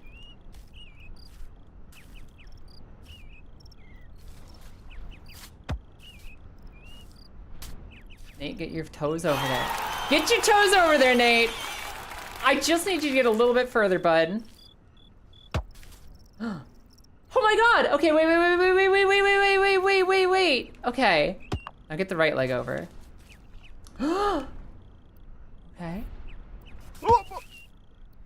Oh, that's so painful. I was almost there, but not quite. Okay. As long as we can stay up here and learn up here without falling, we'll be okay. As long as we can stay up here and practice, we'll eventually get over there. That was terrifying. That was actually terrifying. Come on, Nate. His romper's getting so fucking sweaty. Just like the gamer who's piloting him right now. Equal amounts of sweat, me and Nate right now.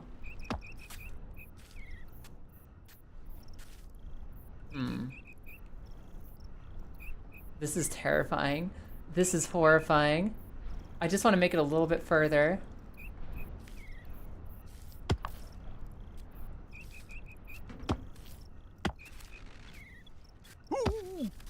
Wait.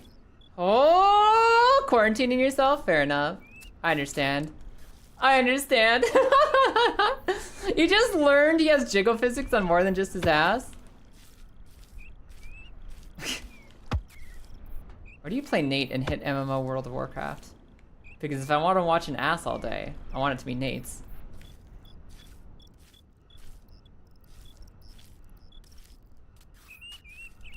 Is it?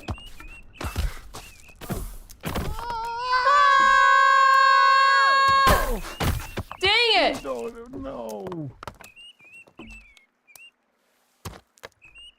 That felt like we got so close. I think that was another personal best for distance. I think that's another. Those toes were flexed for a second there. Oh, I think that was the, okay, Ty, you saw that, right? I think that's the shimmy. I think that's the general shimmy maneuver. And we just need to finish the fight. We just need to get that last pixel of hit points off the boss. But I think that's the one. I think that's the step. Only a true gamer would have a romper that sweaty. Grizz, this is pristine. Yeah, probably. Yeah, I think you just go for it there. I think you gotta go for it, but it's hard because the best way to control Nate's momentum, I figured it out. So you have this, like, step, right? If you do the whole step, his knees push him off the cliff. If you do a little step, you can actually move to the side without raising your knee too high. Oh, shit. So you need to take, like, little steps, but also make progress, but also not push yourself off the ledge, but also not overbalance by going too far, but also reach out far enough to catch the next step. It's so much to keep on top of. It's so much. You've never been sweaty in your life? I'm gonna make your turn timer in tabletop 30 seconds.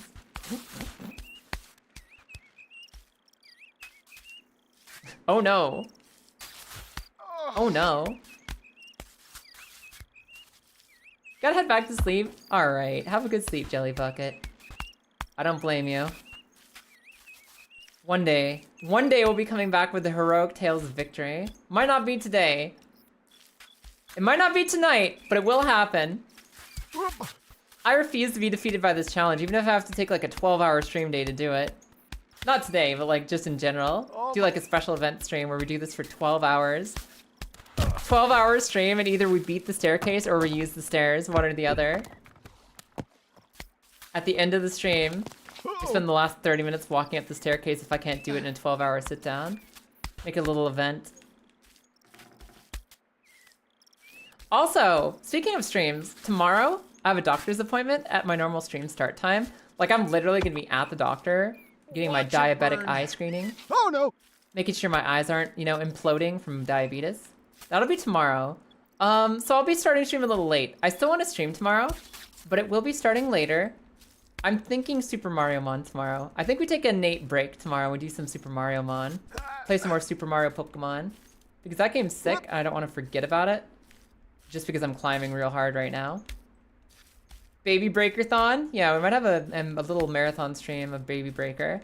Where we just try to beat this climb for like a whole day. If I take a whole stream day and I can't do this, like a whole 12-hour stream and I can't do this climb, then maybe I could use the staircase just so you guys get to see something new about this world. We'll see how we're feeling. No. No! No! Okay, fair.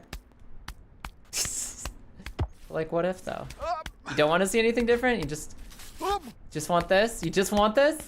I will grief you in person. Ty will actually be here in person. My friend Ty is coming to visit and we'll be out here for EUIC. So he'll actually be able to fucking talk mad shit at me in person. If I use the stairs for anything. Ty can enforce any kind of shit talking that needs to happen.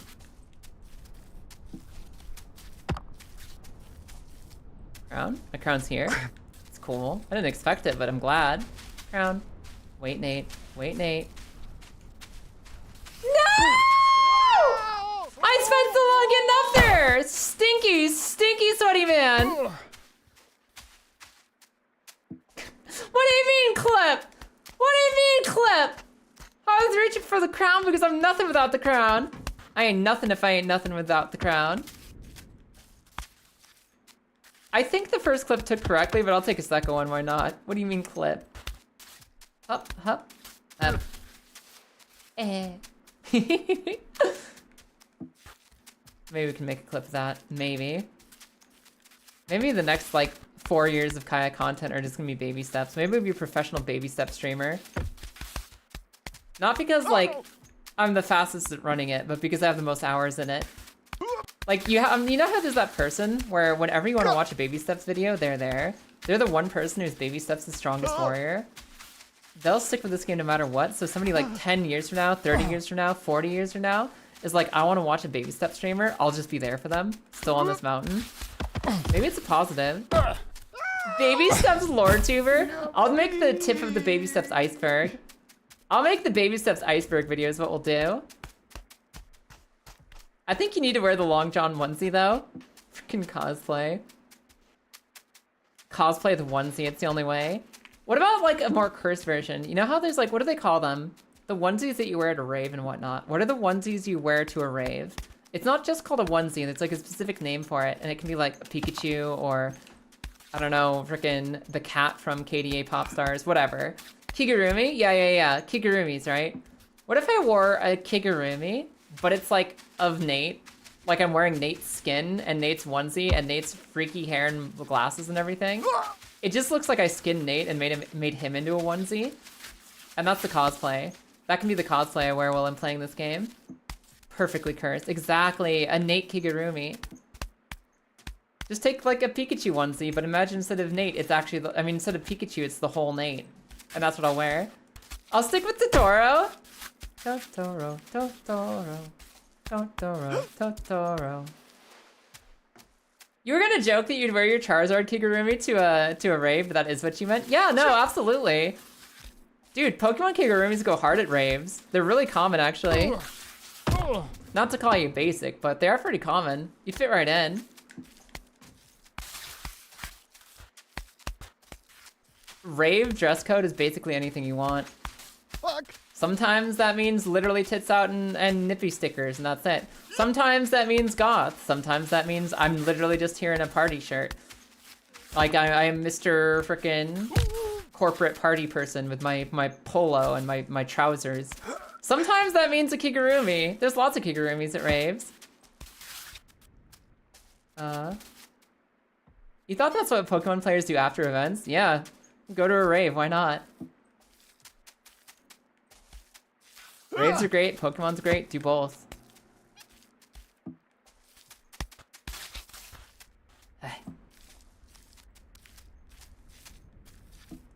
Eh. Eh. Eh. Like, there's always a post-event rave? Really? Why haven't we gone? I went to Vancouver Regionals with you. Why didn't we go to the post-Vancouver Regionals rave? I don't like it. I like it. I'd go. Up. Up. Up. Up. Up. Up. Up. Up. Up. You can't. What game is this? This is called Baby Steps. Have you ever seen Getting Over It? The game by Bennett Foddy with a little dude in a pot trying to climb a mountain. Same guy. Same game. I gotta be on cliff diving watch so you can't go. Oh yeah. One of the funniest things. Last time Tiberius, was it last time or was it the first time Tiberius came out to EUIC? He went out to do the Pokemon tournament out here. He had a rough go. He had a rough time with it. Him and Lilith are sitting in an elevator in the hotel, watching the elevator go by, and there's a poster on the wall that featured someone cliff diving. And Ty was just looking at the cliff diving poster like, yeah. Yeah, I understand. Second time? Second time, gotcha. So Lilith's gotta be on watch to make sure Ty doesn't go cliff diving after this event either. Okay, Ty's gonna be the champion this time, I believe. First time wasn't as bad, fair enough. Second trip to UIC was the cliff diving champion crown. He didn't have such inspirational propaganda the first time. I think it was like, didn't the poster say something like, just do it? And it has somebody diving off a cliff. And the idea is, face your fears, do something risky, go cliff diving for fun and like survive it. But what the picture looks like is somebody just diving headfirst off a cliff and it says, just do it. And Ty's just sitting there after a tough Pokemon tournament like, yeah. Yeah. But yes, this is done by the same person who did Getting Over It. Same developer, same gameplay style.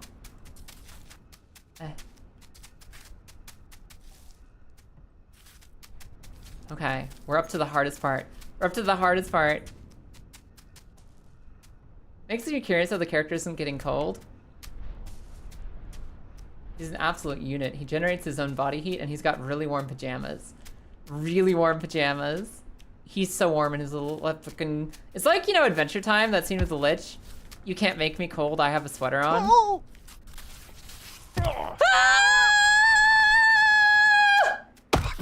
I have a sweater on. I'm too sweatered to be cold. You can do this? Okay, I stopped thinking. I was starting to think about Adventure Time and stopping to think about the climb. I wasn't thinking about the climb as much as I was thinking about Adventure Time quotes in that moment. That's on me. That's on me 100%. I made that mistake. I was thinking about I have a sweater on. Where'd the crown? Oh, there it is. He's really lithe under there. It's all padding. Yeah, he's got like, he's like really slender and slim, but he's got like a bunch of like cotton sheep wool. Cotton and sheep wool both mixed together in this perfect synthetic blend in his body. It's been so long since I've seen Adventure Time. Man, I love Adventure Time. It's one of my favorite shows of all time. I've seen the whole series and Distant Lands and Fiona and Cake, which actually got really good after season 1. Fucking love Adventure Time. One of the best things we've created as a human species. One of the best shows ever. Hi, Des. Welcome in. You're still alive? I am still alive. I've lived this long, Des. I've done it. I haven't made it up the mountain, but I am still here. Good afternoon. It's nice to see you. I hope you've had an okay day. You prefer Chowder? Chowder was pretty fun. I do agree. Chowder was sick. Like, I fucking love Adventure Time. It's so good. Season 2 stuck the landing. Oh shit, Ty, have you been watching Fiona and Cake? I didn't know you liked Adventure Time, Fiona and Cake, Distant Lands, all that, Ty. Yeah, no. Season 2 of Fiona and Cake was fantastic. It's so good. And not only was it actually good at like finding its identity in its own voice, but it stuck the landing. It had like a really good ending too. Oh, hell yeah. Yeah, Ty, me and Lily were watching it, and it was so fucking good. It's like now one of my favorite Adventure Time things, after season 1 was kind of awkward. You got to leave work early? Congratulations. Welcome home, Des. And nothing can go wrong. Everything went wrong. No, I'm okay. I'm consistently getting up this hill now. I'm consistently getting to where I need to get to. I'm getting practice on Evil Ledge. We're learning Evil Ledge. We found the tech that actually helps us defeat Evil Ledge. Like, we actually found the answer. Now we're just doing the answer and we'll be fine. Marceline's your favorite character? Oh, man. Marceline's fantastic. I love Marceline. She's one of my favorites, too. God, who's my favorite character, though? Who's my favorite Adventure Time character? Jake. Absolutely Jake. I think there's a lot of amazing characters. Marceline's probably number 2. Don't get me wrong. I love the gay girl vampire. She's fantastic. But, I think Jake is just my favorite character. He's such a good dog. He's such a good dog. Jake is awesome. Yes, he is. Go. Whew. And up we go.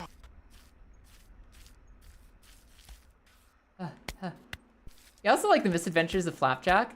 I kind of didn't see a lot of Misadventures of Flapjack or Chowder because they both came on Cartoon Network like right in the year of me being a teenager that I was like, I'm not watching Cartoon Network anymore. I only watch Adult Swim because I'm basically an adult. So I stopped watching Cartoon Network for a couple of years. Like there's only like 2 or 3 years in my entire life where I've been like, I'm too mature for cartoons. And those 2 or 3 years of my life I was fucking stupid. But I did miss out on Flapjack and Chowder during that time period because I was like too grown up for cartoons for a little while before I got around to it. And then when I went back to watch the cartoons I missed, it was like a lot of Steven Universe and Adventure Time. And those shows are so big and so long that I didn't really go back for a lot else afterwards. You need to go back and watch those shows. Be down sometime. Dude, I love animated shows. I'm one of those like I'm like not a full weeb, but I am kind of a weeb when it comes to animation in general. Like equally weeby for anime and Western animation. I like animation way more than I like live action anything. I'm like obsessed with animated movies, animated shows, animated stories, anime, you know, cartoons, Disney Pixar stuff. I love animated stuff. I've always loved it more than anything as far as like actually shows. And I will get like really like bad about it where I'll just be like a like live action movie, live action show. Sounds like a waste of my time when I could be watching cartoons instead. Like I'm that level of weeb where it's like I kind of only want to watch animated things and I really have a hard time convincing myself to watch live action instead. Weeb adjacent. Yeah, basically. Where if it's an anime or a cartoon, I'll watch that 1,000 times. I wish I could watch every cartoon and animated show ever that has any kind of amount of goodness to it. Live action stuff, you have to convince me to try it. You have to convince me it'll be worth my time. How is he not dead? Oh, that's the fun part. He's already been isekai'd. He's already in the afterlife. And somebody made a magical wish for no pain here. So he's lucky. He doesn't actually get hurt, he just gets frustrated. This is the afterlife, it sure is. You think the last live action thing you watched the whole way through is The Good Place? Cultured. Without a doubt, The Good Place is the best live action show in any context ever produced. That is my favorite thing. I like The Good Place. I think it's amazing. It's the best live action show that has ever existed in any genre. I love The Good Place. I actually haven't seen It's Always Sunny outside of like some clips here and there. I've watched like maybe 2 episodes with my friends. It's really funny. I like It's Always Sunny in Philadelphia. That show's great. It's actually really funny. I haven't watched the whole thing, but what I have seen I thought was really funny. You like The Bravest Warriors and also Bee and Puppy Cat? Yeah, no, those shows were fun. Those were made by some people who came from Adventure Time, weren't they? Bravest Warriors and Bee and Puppy Cat?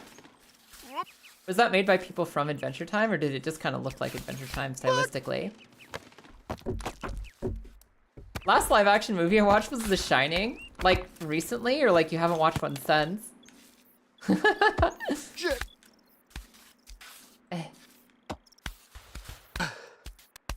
Yeah, recently. Gotcha. Yeah, what's the last thing I watched recently? Fucking, I don't know. We watched some live action stuff recently, probably a Marvel movie. Probably the last live action I've watched was a Marvel movie of some kind. No, Peacemaker. Peacemaker is a live action show I freaking love. Peacemaker's hilarious. Peacemaker is... Yeah! Peacemaker is DC Comics actually being funny. Thank you, James Gunn. No. Peacemaker is a great show. 10 out of 10. John Cena is fantastic. The whole crew is fantastic. The story is fantastic. Peacemaker is great. Absolutely 100%. Bravest Warriors was Adventure Time people, yeah. Bean Puppet was from Steven Universe people. Gotcha. Oh, shit. I remember the second to last episode of Fiona and Cake Season 2. Second to last episode, all of a sudden, after entire seasons of not being on the credits, they had Rebecca Sugar on the credits. All of a sudden, Rebecca Sugar is there for Fiona and Cake Season 2. And I was like, they're gonna sing this episode. They're 100% gonna sing. They did have a song, It Fucked, and it was so good. Of course, Rebecca Sugar came back for a song. I've been meaning to get back into reading manga and watching anime. Why not watch manga and read anime? We're finally, like... Me and my wife have been watching One Piece. Shit. We're finally like 5 episodes away from caught up with the current anime. We have not been reading any. We're not reading anything, so we're not reading ahead. We don't know what happens in the manga yet. But in the anime, we're like 5 episodes from actually being caught up to One Piece after years of watching it together. It's so exciting. It's so exciting because I remember really early on, I didn't really give myself the time to watch One Piece because I was like, that's a long show. That is a long show. How will I ever have time in my life to watch the entire One Piece? And then my wife was like, when we first started dating, she's like, hey Kaya, do you want to watch One Piece with me? It's one of my favorites. Like the whole thing? Yes. And that's basically the same as asking somebody to marry you. Saying, do you want to watch the entire One Piece together is basically marriage because that is a lifetime commitment. And I thought it was really sweet. I thought it was really sweet. And I thought it'd be really fun to watch one of the best things ever. So I've been told. With someone I care about a lot. So we sat down and we have, over the last 3 years, we have watched the entire One Piece from beginning to almost caught up. And almost soon here, we're gonna be watching the episodes as they come out like everyone else. And that's crazy. It's crazy to think we've got this far with the Forever show. And it lived up to the hype. I always believe people when they said it was one of their favorites ever, but I was like, yeah, surely it's gotta get like really old or slow at some point, right? Like it can't be like the best show ever. No best thing ever would be that long. They'd have better pacing. Okay, there's a couple pacing issues with the anime specifically that don't exist in the manga, but in general, fucking holy shit, it lives up to the hype. Just like in the last week, I've been like the ugliest cry of my life watching some of the newer episodes. It's so good. It's so good. One Piece lives up to the hype. It really does. I know that it seems like a forever. How will I ever watch 1,000 episodes? If you can, try. It's so good. You're still in Punk Hazard. It happens. One Piece is going to be so hard to talk about forever because there's constantly going to be new people discovering One Piece. And anyone who discovers One Piece for the first time has to have like 2 years to catch up to it. So like, I don't know when you can ever talk about One Piece spoilers, and I don't think we should ever in public company like this, because there's gonna be somebody who just started it. It's like a timeless series. It's literally infinite time. I think there's gonna be people discovering that they love One Piece and discovering One Piece as a whole for like generations. And I don't want any of their little journeys of discovery to be ruined by saying, oh, so-and-so happened in so-and-so chapter and so-and-so episode. I don't ever want to ruin someone's One Piece. Because that's a journey that is like sacred magic. I'm super into Glitch Studios' work. Oh, Knights of Guinevere! I love Knights of Guinevere. Magic, I hope they get a full series. I haven't watched the other stuff from Glitch Studios, which is, for those of you tuning in now, Glitch Studios is an indie animation studio on YouTube. They do indie shows on YouTube, like The Amazing Digital Circus. They did a pilot episode for a series called Knights of Guinevere, and it's one of my favorite things. It's so freaking cool. It's so freaking cool, and I hope they manage to do a whole series because it's really good. The first episode they have as a practice pilot test, it's incredible. It's so cool.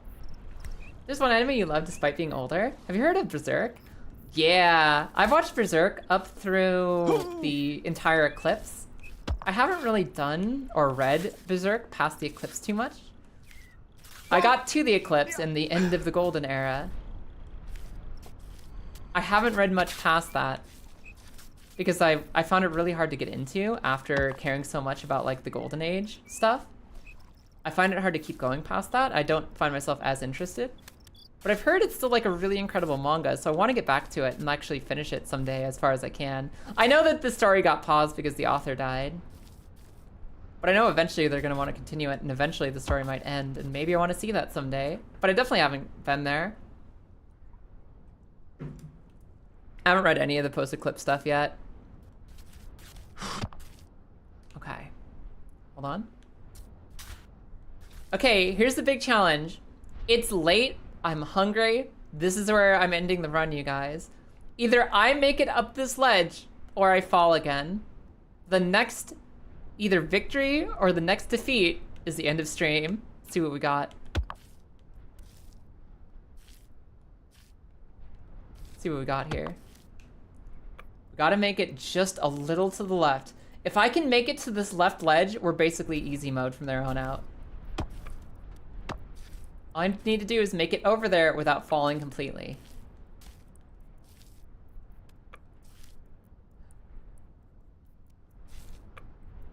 I'm so scared! Come on, Cake Cheeks. Come on, Cake Cheeks. Oh, hold on.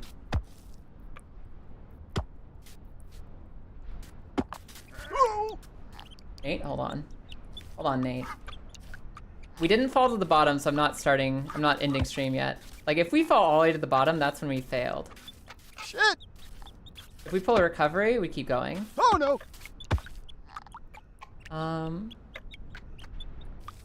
Shit! God!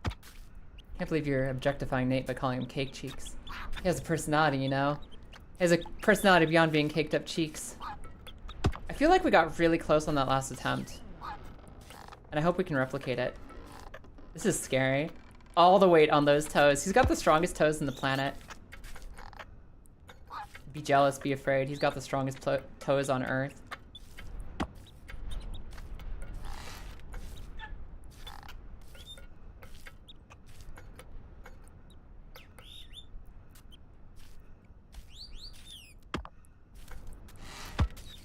Okay.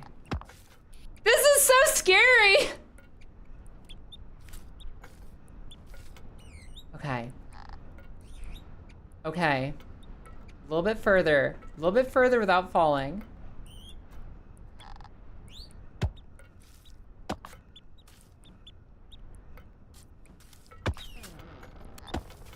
Okay. We fell, but we didn't start over. Oh crap! Fuck! I feel like I almost had it! Damn it! Alright guys, I'm hungry. I'm gonna eat some dinner.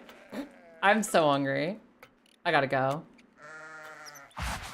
I'm out of here. I'm going. You jinxed yourself? We were so close, you see! You can see! I hope you guys understand my journey and my trauma. Thank you, Lilith and Marissa, for the clip.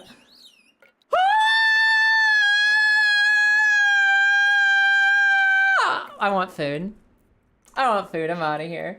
So let's raid out for the day. Everyone, I have a doctor's appointment during my usual stream start tomorrow. So instead, I'll be starting a little late and we'll be doing Pokemon Super Mario Mon. Pokemon Emerald Super Mario Mon.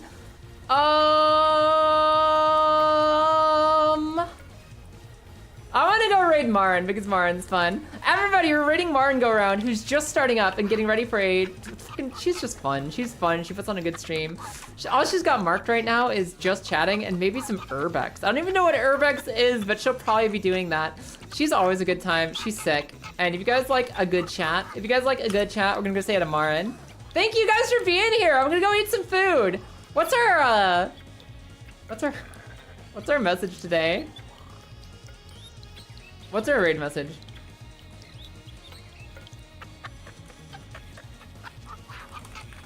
Here. Actually, okay, don't push too hard, you'll get butt issues, or this one. Baby broken for now. Baby broken for now. Take whichever of those two you think is more fun. Take either one of those raid messages. Don't push too hard, you'll get butt issues. Or baby broken for now. Either one. Take whichever one you want. That's your raid message. Go say hi to Marin for me. Have an amazing rest of your day today, everyone. Thanks for peeking in and saying hi. And I'll see you on stream tomorrow. It'll be a slightly later stream. I will be playing Pokemon Mario Mon. But I will be there. Bye for now, good night. Zira! Boop.